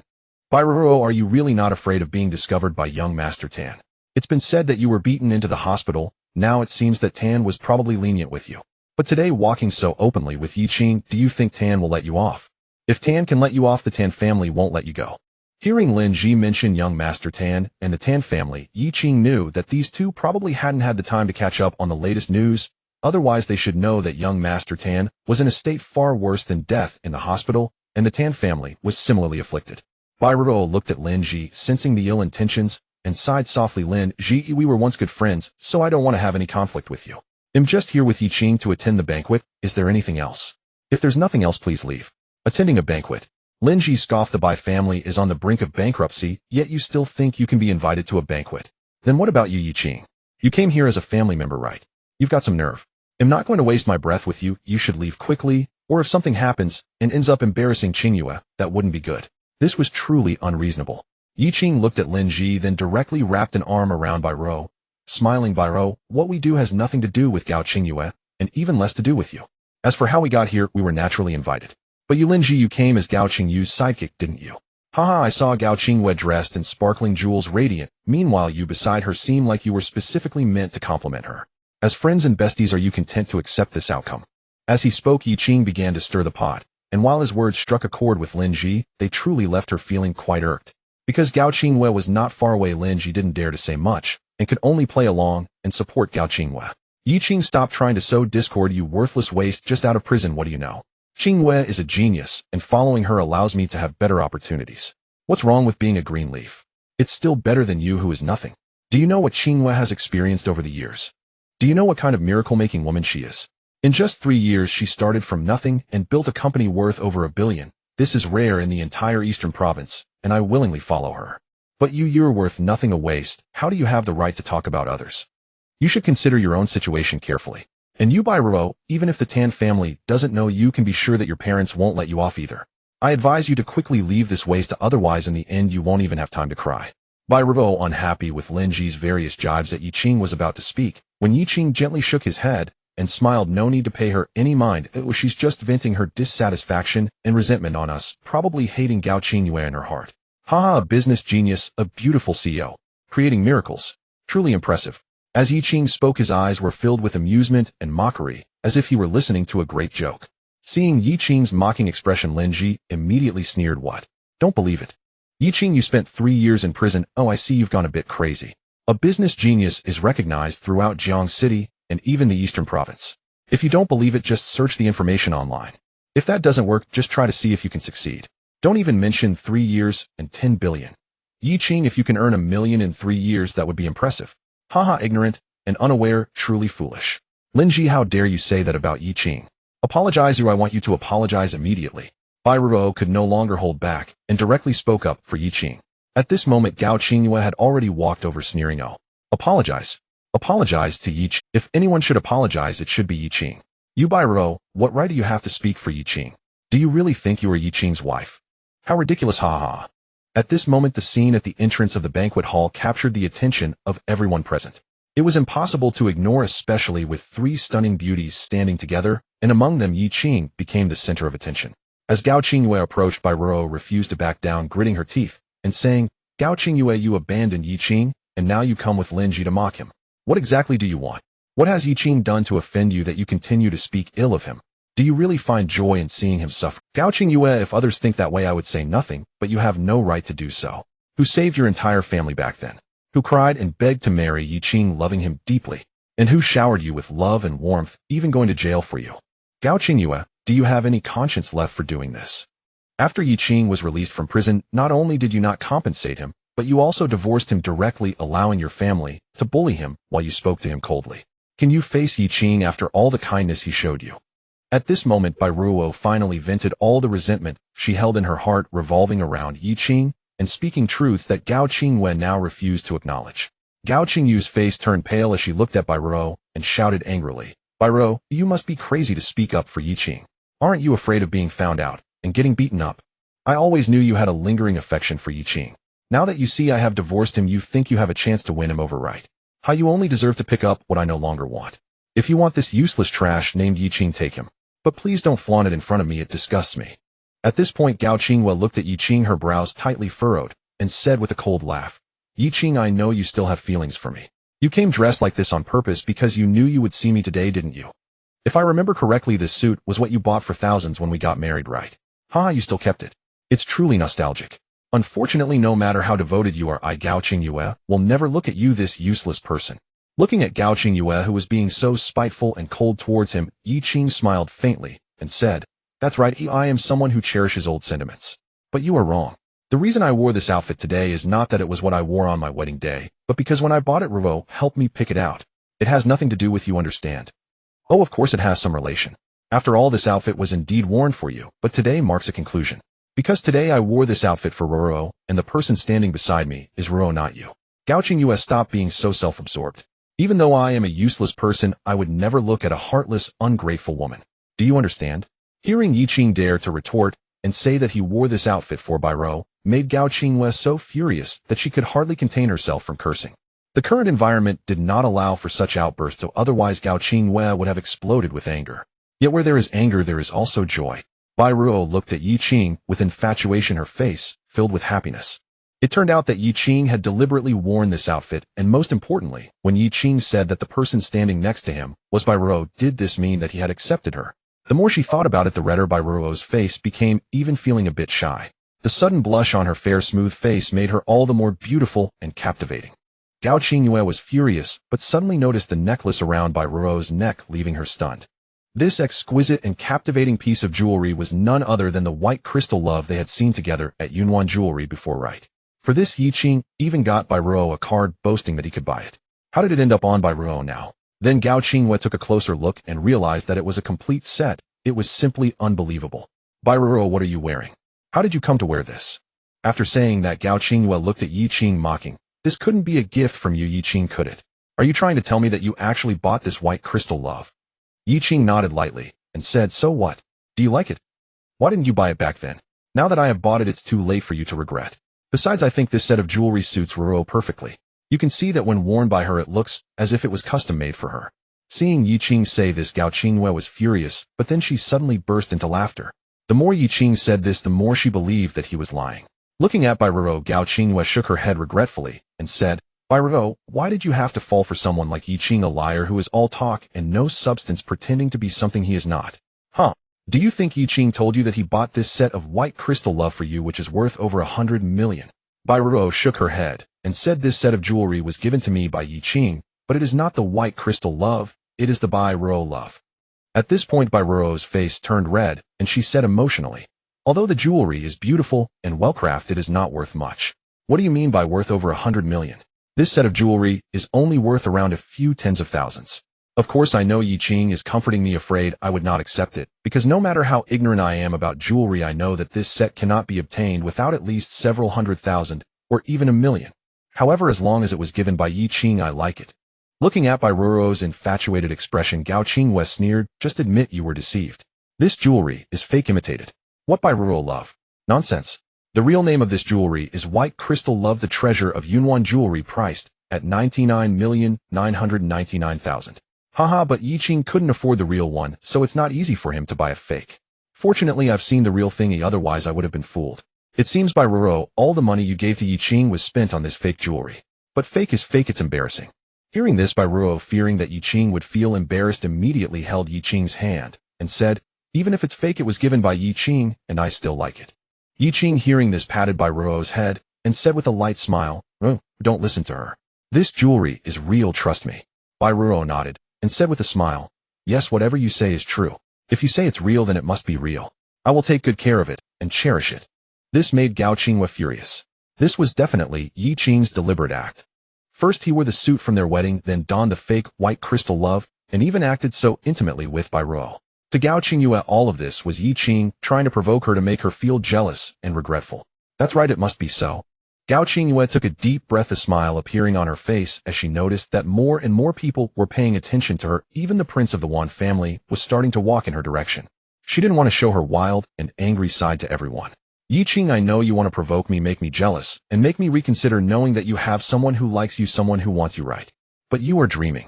Everything you do now seems to me like a clown's performance, extremely ridiculous. Wearing the wedding suit to remind me of you, buying a fake and renaming it Bai Ruo's love to disgust me, making me think you are wealthy, and that I was mistaken. Ha, what other tricks do you have? Is it to be with Bai Ruo and deliberately trying to provoke me? Too laughable, too pathetic. Yi Qing, you are. Leave here quickly, this is my final advice to you. Otherwise you will meet a terrible end, because even if the Bai family spares you for Bai Ruo's sake, the Tan family will not let you go. Moreover, you seem to have forgotten one thing. Wan family's ninth uncle is the elder brother of my younger brother. If he finds out that you have harmed my brother, you will not have a good outcome. After saying this, Gao Qingwei looked at Wan Hai, who had walked up to her, and immediately revealed a warm smile, saying, young master Wan, congratulations. It's great news that the old man has recovered. Tonight, I will definitely give you my full support. Seeing young master Wan, Lin Ji also quickly posed to attract his attention. There was no way around it. Wan Hai, the prince of the Wan family, was the kind of golden son-in-law everyone in Jiang City wanted to marry. Not only was his reputation impeccable, but he was also extremely capable and almost guaranteed to be the heir of the Wan family. Who wouldn't like him or want him? Even if Gao Qingwei had better options, she would not offend Wan Hai. Hearing this, Wan Hai smiled and said, President Gao, thank you for your concern. The old man's health has improved a lot. Haha, I just watched you chat for a long time. By the way, do you know Mr. Yi and Miss Ruo? That's great. I won't have to introduce you then. Upon hearing this, Gao Qingwei and Lin Ji were both taken aback. If Wan Hai knew Bai Ruo, it could be understood, but how did he know Yi Qing? Moreover, he referred to him as Mr. Yi, showing a great deal of respect. Young master, when you also know Yi Qing. Gao Qingwei glanced at Yi Qing and frowned slightly as she spoke softly. At this moment, Wan Hai remembered Yi Qing's desire to keep a low profile and did not dare to reveal too much about his situation, so he smiled and said, yes, I happened to meet Mr. Yi by chance. President Gao, it seems you are quite familiar with Mr. Yi. By chance. Gao Qingwei felt relieved and then smiled, saying, I am indeed familiar with Yi Qing. After all, I was very good friends with Bai Ruo in the past. Mentioning Bai Ruo, Wan Hai looked at her, and a peculiar glint flashed in his eyes, which was just caught by Gao Qingwei and Lin Ji. Wan Hai likes Bai Ruo. This discovery made both Gao Qingwei and Lin Ji somewhat unhappy. After all, they were both beautiful women, and it was frustrating to find that an outstanding man liked another woman, especially one they did not like. At this moment Yi Qing looked at Gao Qingyue and smiled, saying, "Is there anything else? Ruoro's health seems a bit weak. If there's nothing else, we should take a seat first." Wanhai also quickly said, "Mr. Yikum, I will take you to your seats. President Gao, let's chat again when we have time. Since we all know each other, we should keep in touch more often." After saying this, Yi Qing, supported by Ruoro, and walked toward the corner while Wanhai followed. Gao Qingyu's face turned a bit gloomy as she said, "Damn it, how did Yi Qing even get to know young Master Wan? If I cause him trouble again, it might be a bit troublesome." Lin Ji heard this and immediately said, "Qingyue, and maybe they just met recently. After all, young Master Wan's gentlemanly demeanor is known throughout Jiang City. Even if he doesn't like someone, he wouldn't directly reject them. Moreover, Qingyue, did you see young Master Wan's gaze? He has his eyes on Bai Ruo Ha. In my opinion, it is because of Bai Ruo that young Master Wan treats Yi Qing this way. However, if he finds out that Bai Ruo likes Yi Qing and is deeply infatuated, the first one to deal with Yi Qing should be young Master Wan. So we don't need to worry about anything." Upon hearing this, Gao Qingyue nodded and said, "I thought Yi Qing had some skills, but it turns out he is just a jumping clown, and an increasingly ugly one at that. You saw how Yi Qing looked today, right? To be honest, if I didn't know his background, I would have been shocked thinking he was something formidable. After all, the Bai Shui Jing love is worth over 100 million. Haha, does he even deserve that? Clumsy lies, just wait. One day I will take Bai Ruo directly to Yunshan Jewelry, and then I will let her see the real Bai Shui Jing love. I will have the staff personally expose Yi Qing's ridiculousness, and then I don't believe Bai Ruo won't feel embarrassed." Lin Ji heard this and immediately covered her mouth and laughed. "Qingyue, your idea is brilliant. By then, no matter how much Bai Ruo likes Yi Qing, she will feel embarrassed. Ha. Let's go, Qingyue. After all, fake is fake. Yi Qing's pretense is nothing more than a beggar wearing a dragon robe, a complete mismatch. Let's sit down, or I have a feeling there will be some fun to watch today.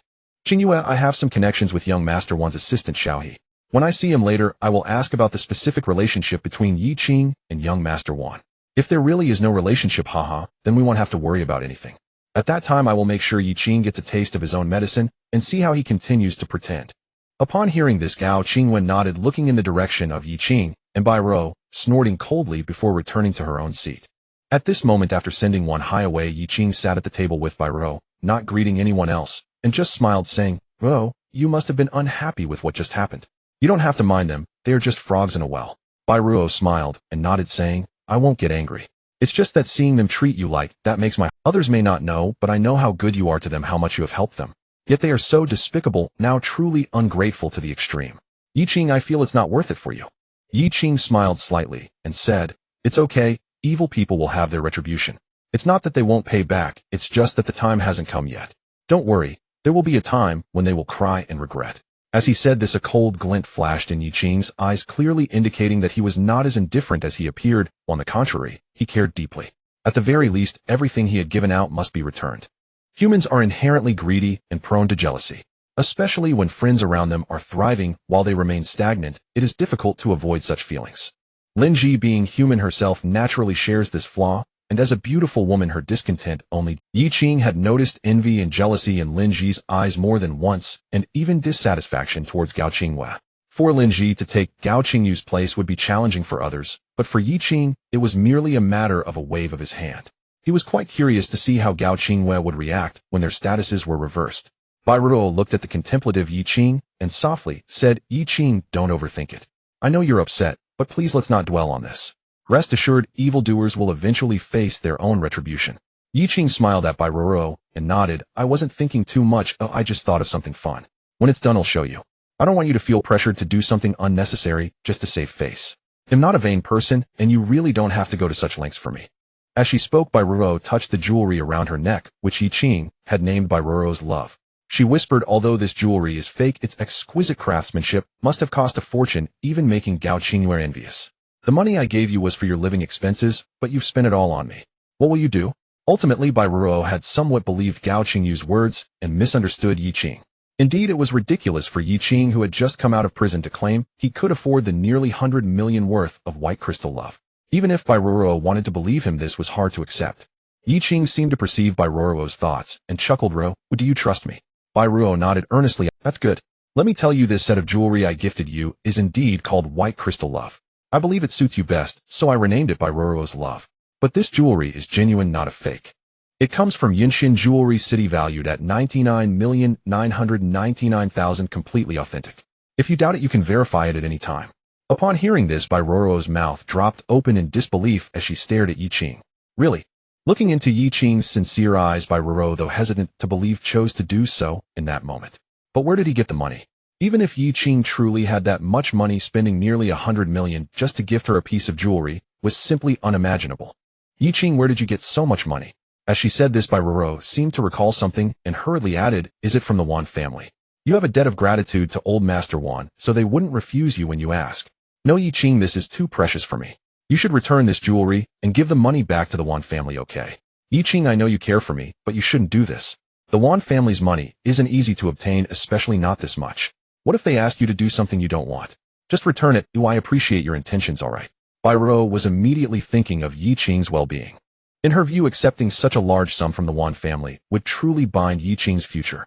She didn't want to see someone who cherished freedom like Yi Qing being restrained because of her. Yi Qing chuckled and patted Bai Ruo's head, saying, silly girl, where's your mind wandering? Let me ask you one thing, do you like this jewelry? As soon as he asked, Bai Ruo hesitated for a moment and then gently nodded, I like it, but no buts. Yi Qing shook his head, smiling, as long as you like it, that's enough. This jewelry is a gift for you, so just wear it well. Don't worry, I can afford this money, and it's not from the Wan family. It's my own money. Ruoro, trust me. I currently don't have time to explain everything, but over time you'll understand just how powerful I, Yi Qing, truly am. As Yi Qing spoke, he exuded confidence with an air of arrogance that hardly suggested he was lying. Bai Ruo opened her mouth looking at Yi Qing and could only nod gently. Alright, I'll accept it for now. If you ever need it back, you can take it any time. Yi Qing, I believe in you. You are not just an ordinary person. You are the best. Yi Qing smiled and nodded. Once again he ruffled Bai Ruo's hair, appearing extremely affectionate and intimate. This scene made both Gao Qingyue and Lin Ji watch with gritted teeth. Similarly, Wan Hai witnessed this scene, but dared not show his anger, merely lowering his head and gritting his teeth. For some reason, ever since he laid eyes on Bai Ruo, Wan Hai could not help but want to claim her as his own, as if he had encountered someone he never wanted to let go of in his life. Yet this person seemed to have someone she liked, especially one who had helped the Wan family. This feeling made him, the usually smooth-sailing prince of the Wan family, quite unhappy. A pair of dogmen and women. That fool Bai Ruo will surely regret her choice today. Gao Qingyue muttered through clenched teeth. Lin Ji looked at Gao Qingyue and softly said, Qingyue, don't be angry. Once we expose Yi Qing's true colors, Bai Ruo will naturally understand what kind of cowardly liar she has fallen for. You go find Assistant Xiao He of Wan Xiao and clarify the relationship between Wan Xiao and Yi Qing, otherwise it will be difficult for us to act. Upon hearing this, Lin Ji immediately stood up and walked outside. At this moment, Xiao He was sitting in the hall playing with his phone. Assistant Xiao He, long time no see. Upon seeing Xiao He, Lin Ji revealed a charming smile and greeted him. Xiao He brightened upon seeing Lin Ji and immediately smiled, oh, it's Lin Ji. It's been a while, you look stunning today, truly captivating. Oh, come on, there are so many beautiful people today, or I wouldn't even rank, Lin Ji replied with a light laugh covering. Assistant Xiao He, you really know how to flatter. Alright, I'm done joking, I want to ask you something. Is it convenient for you to... While speaking, Lin Ji gently tapped Xiao He's arm. This gesture made Xiao He gulp, nearly losing track. Of course it's convenient. When Lin Ji speaks, there's never a time that isn't convenient. Just ask away. Seeing Assistant Xiao He's lewd expression, Lin Ji instinctively felt disgusted, yet there was a hint of Lin Ji, with her beauty and great figure, should attract the attention of many men. In fact, she had indeed received offers from young talents and even wealthy middle-aged men. In the past, perhaps Lin Ji would have accepted such advances. However, after witnessing the splendor of Gao Qingyue, she refused to resign to fate. Lin Ji was no less than Gao Qingyue. Why should she live a life inferior to hers? She was unwilling to accept this, as she just felt that she was merely waiting for an opportunity. Assistant Xiao He, do you know Yi Qing? It seems that young Master Wan mentioned that it was Yi Qing who helped him, hence their good relationship. Is that right? Hearing this question, Assistant Xiao He smiled and said, yes, Yi Qing indeed helped young Master Wan, which is why young Master Wan treats Yi Qing with respect. What about it? Does Lin Ji also know Yi Qing? Lin Ji nodded with a smile, saying, I know him. Oh, we are fairly familiar. However, our current relationship is not as close as before. Assistant Xiao He, does that mean young Master Wan is quite grateful to Yi Qing? Assistant Xiao He fell silent upon hearing this. Was young Master Wan grateful to Yi Qing? Perhaps at the very beginning there was some gratitude, and he did want to befriend Yi Qing. However, Yi Qing was truly ungrateful, showing no respect for young Master Wan, which annoyed him greatly. Especially seeing Bai Ruo and Yi Qing together displeased young Master Wan. Others might not know, but Assistant Xiao He was very clear about it. But how to say it? What? Is there something Assistant Xiao He finds inconvenient to say? It's fine, if it's inconvenient, then don't worry about it. I wouldn't want to put you in a tough spot. Looking at Lin Ji, Assistant Xiao He smiled and shook his head, saying there's nothing inconvenient. One could say there is gratitude, but one can't say their relationship is very good. Hee. As for the rest, I can't say much more. Not being able to say much and not being able to say their relationship is very good already implicitly conveyed. Linji immediately understood. Even if young Master One had some gratitude towards Yi Qing, it was merely gratitude. The bond between the two couldn't be considered deep, and it was probably nearly non-existent. That implied young Master One might not bother with Yi Qing's troubles. That was enough. Assistant Xiaohe, the banquet is about to begin, so I'll go in first. Let's find a time to sit down and chat properly. Assistant Xiaohe reluctantly gazed at Lin Ji, lightly tugging at her hand, smiling. Lin Ji, when you have time we must sit together, I'll always be waiting. Lin Ji suppressed her inner displeasure, smiled, and nodded, then quickly withdrew her hand. Once she reached a secluded spot, Lin Ji felt disgusted and vigorously wiped her hands with disinfectant wipes, as if Assistant Xiaohe were filthy. Returning to Gao Qingyu's side, Lin Ji smiled and whispered, I've clarified everything. Yi Qing really knows young Master Wan, but it's limited to just having helped a little, not something profound. Therefore dealing with him is still entirely possible. Upon hearing this, Gao Qingyu let out a sigh of relief and said with a smile, I told you Yi Qing could never have any ties with the Wan family. It's just a stroke of luck that he helped young Master Wan. Alright, now I know what to do. Hee. A small favor doesn't carry such weight, especially since it also involves Bairo. At this point, Gao Qingyu sneered and said women are always the fuse for wars between men. This is undoubtedly true. Perhaps we don't even need to do much. Young Master One will be unable to resist dealing with Yi Qing himself. However, it's really irritating that Bairo has caught young Master Wan's fancy. Gao Qingyu was displeased, and Lin Ji naturally was even more so. It was one thing for Gao Qingyu to be outshone, but now even Bairo, who was completely useless except for her gentleness and infatuation, was finding a partner. This was simply a slap in the face. Young Master One might just be momentarily infatuated, but it doesn't matter. If he doesn't like her, that's fine. If he does, that would be more interesting. Qingyu, you know Bairo has liked Yi Qing for a long time, but she's quite stubborn. If the time comes, young Master One might act for her. Oh, let's just wait and see the fun unfold. Gao Qingyu nodded upon hearing this. Looking in the direction of Yi Qing and Bairo, she snorted coldly, visibly displeased. At this moment, the head of the Wan family and Uncle Jiu were already walking in through the entrance of the banquet hall. The head of the Wan family noticed Yi Qing, then saw Yi Qing whispering to Bairo. He immediately understood that Yi Qing wanted to keep a low profile, so he did not approach to greet him, but continued towards the main table. At this moment, Gao Qingyu had already donned a smile, stood up voluntarily, took a few steps forward, and extended her hand with a smile, saying, Head of the Wan family, Uncle Jiu, congratulations, congratulations. It's truly delightful that the old man has regained his health. This is indeed a matter worth celebrating. However, the time was too rushed, and I didn't have time to prepare a gift, so please don't take offense. The head of the Wan family laughed heartily and replied, What are you saying, President Gao? Just by attending this charity banquet today, you've given me one great face and brought much light to this occasion. That alone is the biggest gift, ha. Uncle Jiu chimed in with a smile. President Gao, Qingxu, is everything well? Why didn't I see you bring him? Qingxu was nominally with Uncle Jiu, but in reality he was merely enjoying the benefits of being associated with Gao Qingyu. Qingxu needed Uncle Jiu's name to mix and mingle in Jiang City, flaunting his power. Uncle Jiu, for the sake of the beautiful President Gao, also turned a blind eye to it. Bringing it up was to give Gao Qingyu a face. Upon hearing this, Gao Qingyu's expression became slightly unnatural, as she smiled lightly, saying, Thank you for your concern, Uncle Jiu. Qingxu got into trouble and was hospitalized, which is why he couldn't make it today. Once these words were spoken, Uncle Jiu could not avoid the topic any longer, especially since he was the one who had asked. It was embarrassing, and it also tarnished his own image. Who would be so bold as to put Qingxu in the hospital? When did this happen? How come I didn't know about it? President Gao, don't worry. I will definitely get to the bottom of this matter. I want to see who is so reckless as to dare to harm your brother in Jiang City, my brother Uncle Jiu. Uncle Jiu truly had the demeanor of an underground world boss, his eyes narrowing, showcasing his authority. Gao Qingyu smiled upon hearing this, saying, It's also because Qingxu has no capability causing you to lose face, Uncle Jiu. However, you can rest assured that as his sister, I will stand up for him.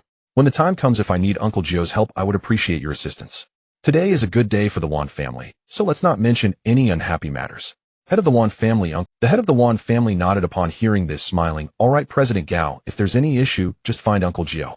We are all considered family here, so there's no need to be polite. Uncle Jiu nodded, even more, saying, If there's anything, remember to find me. In Jiang City, there's nothing we can't handle. After saying that, the two of them greeted the crowd and walked towards the main table. Meanwhile, Gao Qingyu narrowed her eyes slightly, revealing a hint of a cold smile, having achieved the result. After greeting the guests at the main table, the head of the Wan family directly took the microphone and stepped onto the stage. Looking at the crowd below, a smile remained on his face. He was genuinely happy, The recovery of Old Master One had alleviated his greatest worry, causing joy to radiate from him both inside and out. First of all, I want to thank all of you for your support and for taking the time out of your busy schedules to attend this charity. On behalf of the Wan family, I will donate 10 million as a charity fund for poverty alleviation, educational assistance, and other charitable projects. Secondly, the Wan family will auction off some items, and all the proceeds will be used for charitable projects. I assure you that not a single cent will be used for anything else. You may supervise and the funds will be made public. Thank you all. After finishing his speech, the head of the Wan family was about to leave the stage. At this moment, someone smiled and said, "Head of the Wan family, the recovery of Old Master One is a big deal. May we visit him if it's convenient?" Today's charity banquet was held precisely because of Old Master One's recovery, but since the head of the Wan family did not mention it, everyone couldn't help but ask.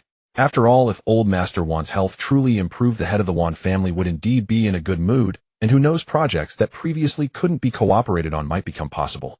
Hearing this, the head of the Wan family looked at the crowd and smiled, saying, "Thank you all for your concern for Old Master One's health. Indeed, he has recovered, however, he still needs to rest, so I kindly ask everyone not to visit him." After saying this, the head of the Wan family stepped down from the stage. The charity banquet then officially began. Everyone present knew they had to contribute, so soon the auction items on stage were bid on one after another. "Qingyue, aren't you going to bid on something? After all, this charity banquet is hosted by the head of the Wan family. We should show some respect," Lin Ji said softly while looking at Gao Qingyue. Gao Qingyue nodded and replied, "I have a plan. The banquet has just begun and the good items haven't been presented yet. Besides, since we are going to bid, we should bid on something that resonates with us." As they spoke, the auctioneer on stage began to introduce the next item for bidding. "Ladies and gentlemen, this calligraphy is the genuine work of Master Hong San from 100 years ago. I need not elaborate on Master Hong San, thus the starting bid is 1 million. Upon hearing that this was one of the few genuine pieces from Master Hong San, those who appreciated calligraphy and painting eagerly began to place their bids. At this point, Gao Qingyue also felt unable to restrain herself. Old Master Shiman seems to be very fond of Master Hong San's works. If I could bid on this piece and give it to him, he would surely appreciate it." Gao Qingyue's eyes lit up, and she immediately had an idea. Lin Ji nodded in agreement, saying, "Yes, Old Master Shiman is renowned for his collection of calligraphy and paintings, and Master Hong San is one of his favorite calligraphers. However, Qingyue, looking at the situation, it seems difficult. Indeed, as soon as this calligraphy piece was introduced, it had already gone through several rounds of bidding, with the price soaring from 1 million to 10 million. Gao Qingyue gritted her teeth, saying, "Even if it's difficult, it must be done. Securing this piece is essential for me, not only to please Old Master Shiman, but also to make a name for myself at this banquet and bring prestige to the Wan family. It's a win-win situation, so I must bid." As she spoke, Gao Qingyue directly called out 11 million. However, her bid was quickly overshadowed by the calls of others. After several rounds of bidding, Gao Qingyue could no longer hold back and called out 30 million. This price had far exceeded the actual value of the calligraphy piece, so at this moment no one else bid. Gao Qingyue finally breathed a sigh of relief. 30 million was about all the cash she could muster. If it went any higher, she would likely have to give up. At this moment, Yi Qing looked at Bai Ruo and smiled, saying, "Ruo, if I remember correctly, you've liked calligraphy since childhood, and Master Hong San is one of your favorite calligraphers, right?" Bai Ruo, with her gentle and elegant demeanor, disliked the hustle and bustle, but loved to write and paint. Even her own calligraphy had gained some recognition. Upon hearing Yi Qing's words, she nodded gently and smiled, saying, "Yes, I do quite like Master Hong San's work. It's just a pity that I never had the chance to collect his pieces. However, Yi Qing, please don't act recklessly today.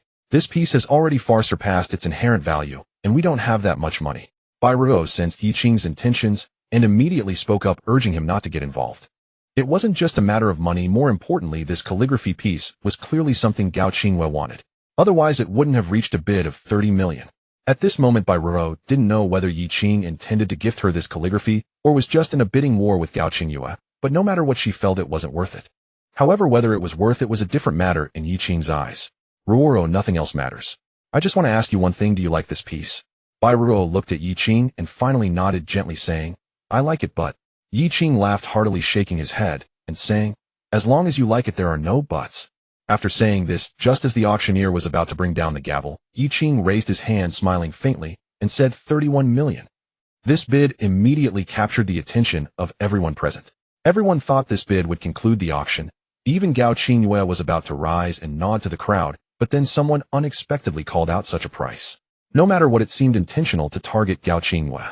Looking again, it was another stranger, which left everyone. Only Gao Qingyue at this moment gritted her teeth, her face flushed with anger. Damn Yi Qing, this is deliberate. Oh, it must be intentional. Why didn't he bid earlier or later? Of all times, he chose to disrupt at the moment the gavel was about to fall. This is purely to annoy me. Lin Ji was equally furious, saying, does he even have money? How dare he bid like this? Even if Bai Ruo gave him all her money, it probably wouldn't be enough. This is a fake bid, he's just asking for trouble. Hearing this, Gao Qingyue furrowed her brows slightly and gritted her teeth, saying, I see he feels invincible. Don't forget he has connections with Wan Xiao. He has helped Wan Xiao, and Wan Xiao owes him a favor. So even if he ultimately can't produce the money, I'm afraid Wan Xiao won't say anything and might even speak up for him. That's right, it must be this way. He's deliberately trying to annoy me, relying on that favor. Fine, then let's see if Yi Qing is really insane. After saying this, Gao Qingyue raised her hand and continued to bid. 35 million. After calling out, she glared coldly at Yi Qing, her eyes conveying one message: if you have the guts, keep bidding. Upon witnessing this scene, the head of the Wan family slightly furrowed his brows and said to Uncle Gio beside him, Uncle Gio, since Mr. Yi likes this piece of calligraphy, perhaps we shouldn't auction it and just directly gift it to him. Uncle Gio, upon hearing this, revealed a wry smile and replied, Head, I understand that you wish to be on good terms with Mr. Yi, but if we do that, not only might we offend many people, but also the Wan family would appear untrustworthy. Moreover, Mr. Yi prefers a low profile. If you proceed with this, it wouldn't be appropriate. I think we should just let nature take its course. Mr. Yi likely wouldn't want the Wan family involved.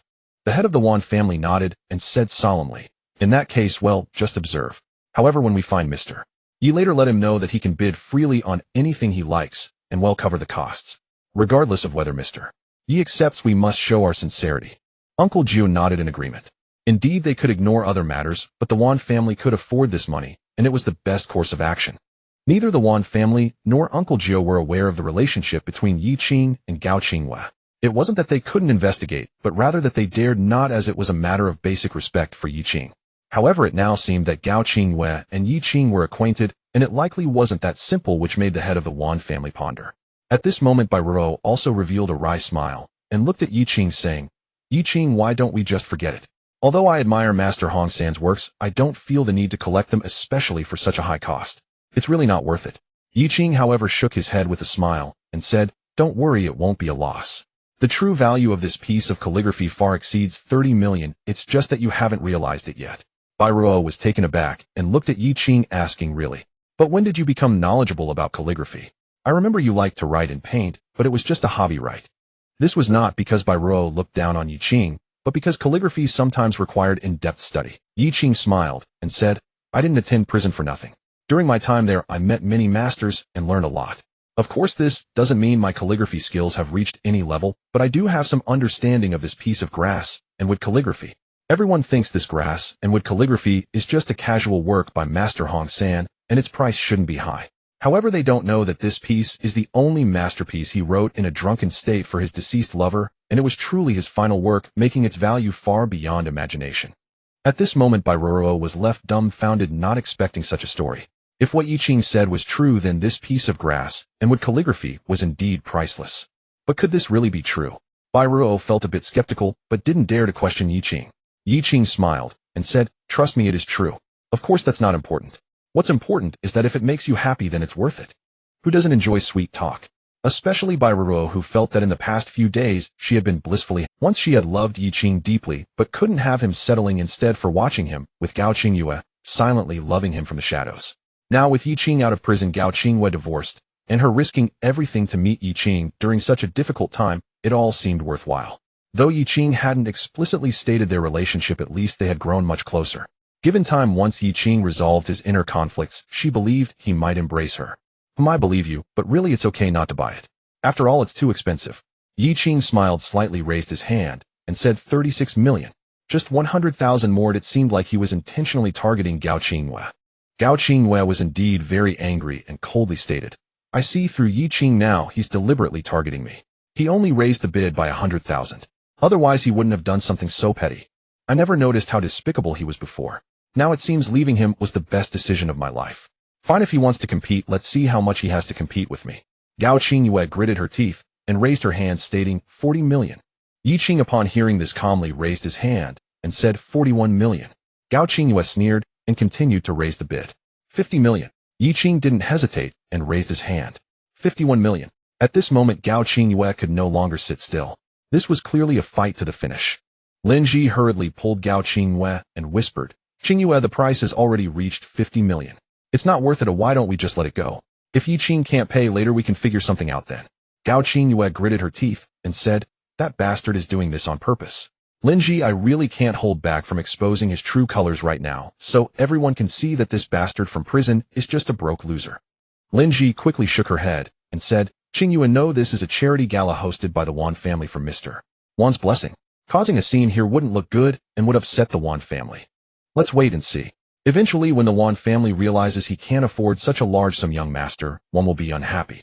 After all, Yi Qing is causing trouble. By then, any goodwill will be gone, and young master one won't help him anymore. We can then do whatever we want with him." Upon hearing this, Gao Qingyue felt that it made sense. However, she was still holding back her frustration. "All right, then I'll make one last bid. If Yi Qing dares to continue, I won't buy it. I want to see how he ends up."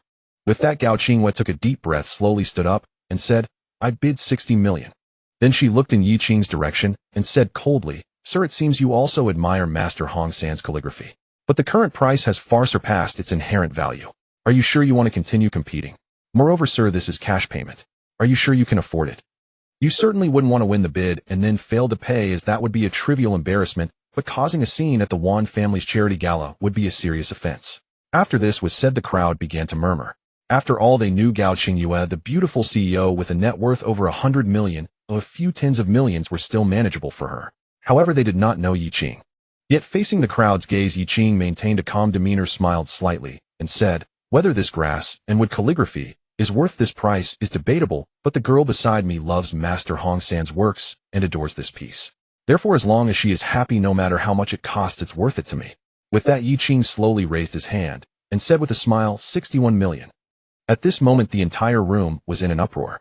It was not the high bid of 61 million from Yi Qing, but rather the words spoken by Yi Qing. It was clearly a case of spending lavishly just to earn a smile from a beauty. When the crowd saw Bai Ruo's face and figure at this moment, they all understood indeed she was beautiful enough that a single glance would be hard to forget. They somewhat understood Yi Qing now. However, the display of affection made Gao Qingyue unable to bear it any longer. All right, since you continue to bid, then I won't take this item anymore, haha. What a display of affection. Spending 61 million just to earn a smile from a beauty, how generous and wealthy. Congratulations to you both. After speaking, Gao Qingyue sat down, her face turning a shade of deep blue, almost black. "Qingyue, don't be angry. Yi Qing definitely can't come up with that much money. In the end, we can just watch his joke, and besides, this item will surely still belong to you." Lin Ji cautiously comforted Gao Qingyue. But at this moment, Gao Qingyue was angry not only because of the competition for the calligraphy and painting with Yi Qing, but also because he was publicly displaying affection with Bai Ruo. What does this mean? Treating her, his ex-wife, like this? Yi Qing, I will never forgive you. This is too much. Do you think that by angering me like this I will actually get mad? Do you think that your display of affection for Bai Ruo makes me believe you are a good man who can give everything? Nonsense. Who cares for a useless gentleness? I don't like it at all, nor will I get angry. Oh, I only... Gao Qingyue muttered to herself, saying all this, yet it looked like she was indeed angry. Lin Ji looked at Gao Qingyue and sighed softly. "Qingyue, perhaps this is Yi Qing's intention. If you really get angry, then you've fallen into his trap. I can almost confirm that Yi Qing is doing this specifically to provoke you." Gao Qingyue remained silent, not speaking. Even though she had been so straightforward earlier, at this moment, she had to admit that she was recalling the past. Once upon a time, she and Yi Qing were very much in love, especially how well Yi Qing treated her. For her sake, he not only learned to do laundry and cook, but also pampered her, not allowing her to suffer any hardship, even going so far as to go to prison for Gao Qingyue. All these events were vividly replaying in her memories, making it very hard, almost impossible to forget. Especially no matter how Gao Qingyue belittled and despised Yi Qing, she had to acknowledge one thing: Yi Qing treated her very well, truly very well, to the extent that he would risk his life for her. Would such true love ever exist again? Would she encounter such a good man in the future? Thinking of the scene of Yi Qing with Bai Ruo, recalling how Yi Qing spent lavishly just to earn a smile from her for some reason, at this moment Gao Qingyue felt like crying. Sadness unexpectedly outweighed her anger. Before she knew it, Gao Qingyue's eyes turned a bit red, and she couldn't control the sorrow in her eyes for a moment. Lin Ji, seeing this, was stunned. This wouldn't do. If Gao Qingyue began to recall the good times with Yi Qing and regretted it, then it would all be for nothing. "Qingyue, what are you doing? You aren't suddenly regretting seeing how well Yi Qing treats Bai Ruo, are you? I tell you, don't do anything foolish.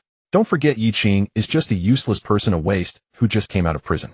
If you get back together with him, not to mention future troubles, just the shame would be unbearable. After all, you are the president of the Qingwei group. Also, you can see that this is Yi Qing deliberately causing trouble doing this for your sake. If you really soften your heart, then you're falling for his tricks. Hearing this, Gao Qingwei hurriedly concealed her sadness, gritted her teeth, and said, "No, how could I soften my heart? How could I regret it? Lin Ji, you are overthinking. I was just a little angry for a moment. Even though I am no longer with Yi Qing, he moved on so quickly to someone new.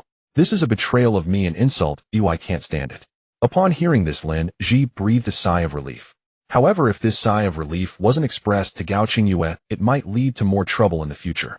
Qingyue, it's not without a solution. We all know that Yi Qing is intentionally trying to provoke you, which means he still loves you the most. If you really can't take it, and want to teach Yi Qing and Bai Rou a lesson, we can find another opportunity to play a trick on them. At that time, let them cry their hearts out. Gao Qingyue hurriedly looked at Lin Ji and asked, "How do we trick them?" Lin Ji thought for a moment and whispered, "It's simple. Yi Qing loves you deeply. As long as you give him a hint and show him a little sweetness, he would do anything for you. In the end, let him abandon Bai Rou. Isn't that enough? If you feel unsatisfied, you can also have him humiliate Bai Rou harshly in front of you. For you, he would definitely do it. Additionally, you can have him prove his sincerity by making him do extremely humiliating things to show how much he loves you. After all, he was willing to go to jail for you, so anything else shouldn't be a problem. If that's the case, it would be entertaining, and it would not only make Bai Rou sad, but also play Yi Qing to the point of complete collapse, achieving multiple goals right. What a cunning and vicious plan. However, the more Gao Qingyue listened, the brighter her eyes became, and in the end, she nodded vigorously. Lin Ji, you are right. This is exactly what we should do. Let Yi Qing never dare to play such tricks with me again, and let Bai Rou see that as long as I Gao Qingyue am here, she will always be just a backup. Haha, let's do this. I'll arrange it as soon as I find the time. Seemingly already envisioning that scene at this moment, Gao Qingyue couldn't help but smile. At that moment, the item from the auction had already been delivered to Yi Qing. Yi Qing directly presented it to Bai Rou in front of everyone. A calligraphy and painting worth over 61 million just like that was given away. It truly made people marvel at how generous Yi Qing was in order to earn a smile from a beauty. Bai Rou looked at Yi Qing and said softly, This is too precious." Yi Qing smiled slightly and said, "You have already worn the white crystal of love. Adding another pair of natural wood stickers is nothing. Moreover, anything that can be bought with money is not truly valuable. The truly valuable things are those that cannot be bought with money." This was indeed true. With Yi Qing's current abilities, not to mention what he possessed, even if he had nothing, as long as he wanted to use money, wealth would flow to him. After all, the most precious thing in this world is not anything else, but health and life. And he happened to possess the magical techniques that could bring health and life. After Yi Qing spent more than 60 million to acquire the grass, and would paste the subsequent auction items, although still containing treasures, could not reach the previous price. After all, it was just a charity auction, and even if the items were valuable, there wouldn't be anything significantly more expensive. However, the funds raised from today's charity dinner auction have already exceeded 100 million, making this charity dinner a success. Master Wan personally took the stage, looking at the crowd and smiled, saying, "First, I want to thank everyone present. It is your kindness that has brought the donations to 115 million. This money can help many elderly people and children in need. On their behalf, I express my gratitude to you all." After speaking, Master Wan bowed to the audience. The crowd erupted in applause. Master Wan continued with a smile, saying, "As the head of the Wan family, I guarantee that every penny of the donations will be used where it is needed. Furthermore, all expenditures will be supervised and made public. Anyone with doubts can verify this.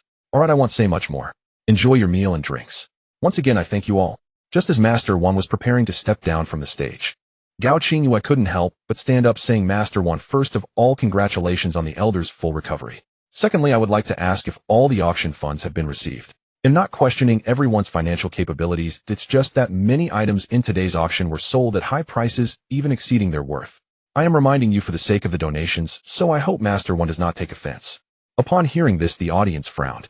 However, upon reflection, no one blamed Gao Qingyue, as they understood that her words were not directed at them, but at Yi Qing, who had just fiercely competed with Gao Qingyue and caused her to lose. Who doesn't enjoy a spectacle?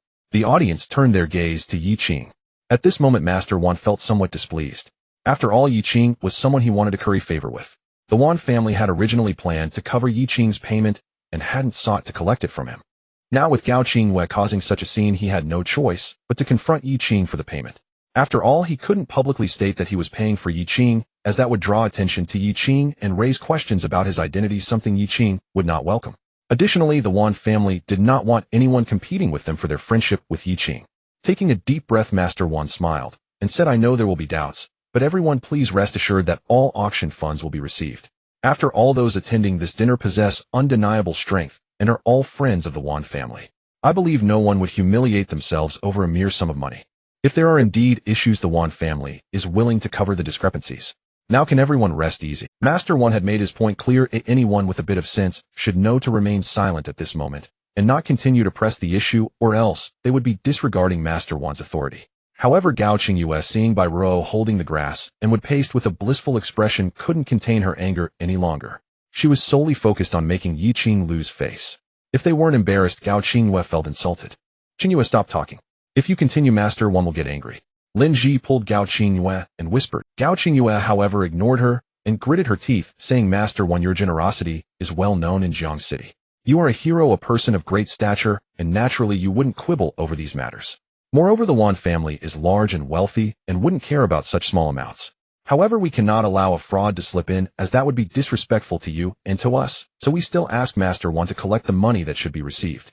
Master Wan looked deeply at Gao Qingyue, took a deep breath, nodded, and smiled. Good, since President Qingyue has such concerns, even involving fairness, then no problem. We will do as President Qingyue has suggested. After speaking, Master Wan looked at Wan Hai and beckoned him over. Wan Hai hurriedly stepped forward and said, Master Wan smiled and said, go check who hasn't made their payment and collect the funds.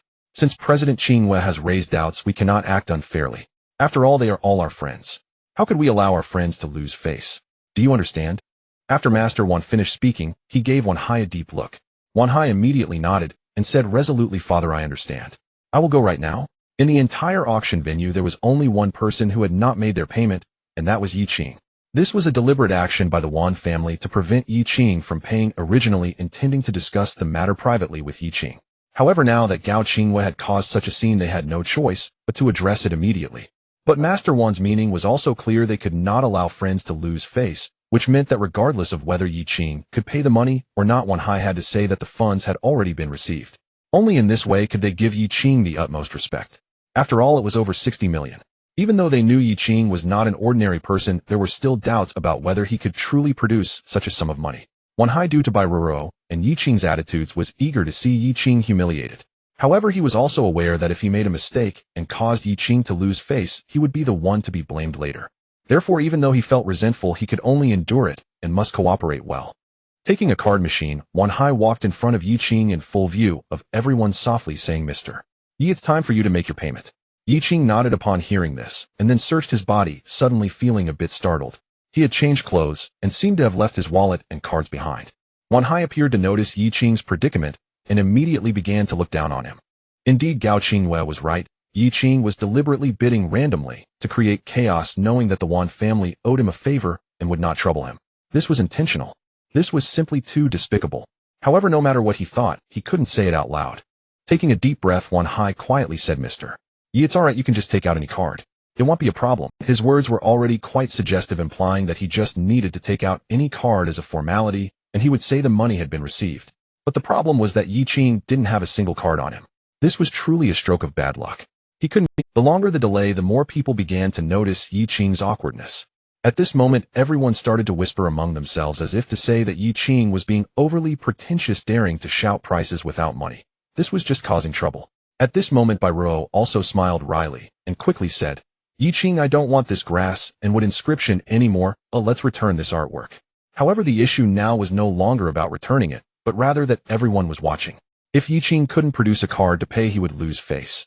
Moreover, returning it would only confirm that Yi Qing had no money. Having no money and deliberately shouting a price earlier, wasn't that just causing trouble? What a disgrace. Looking at Bai Ruo, Yi Qing smiled slightly and said, It's alright. Even if I have no money, this grass and wood inscription is still yours and no one can take it away. Hearing this, Wan Hai, who was standing nearby, almost looked down on Yi Qing completely. Not having money, yet acting so confidently in front of a woman, saying that even without money no one could take it away, was truly bold. Was he so sure that he had their Wan family in his pocket?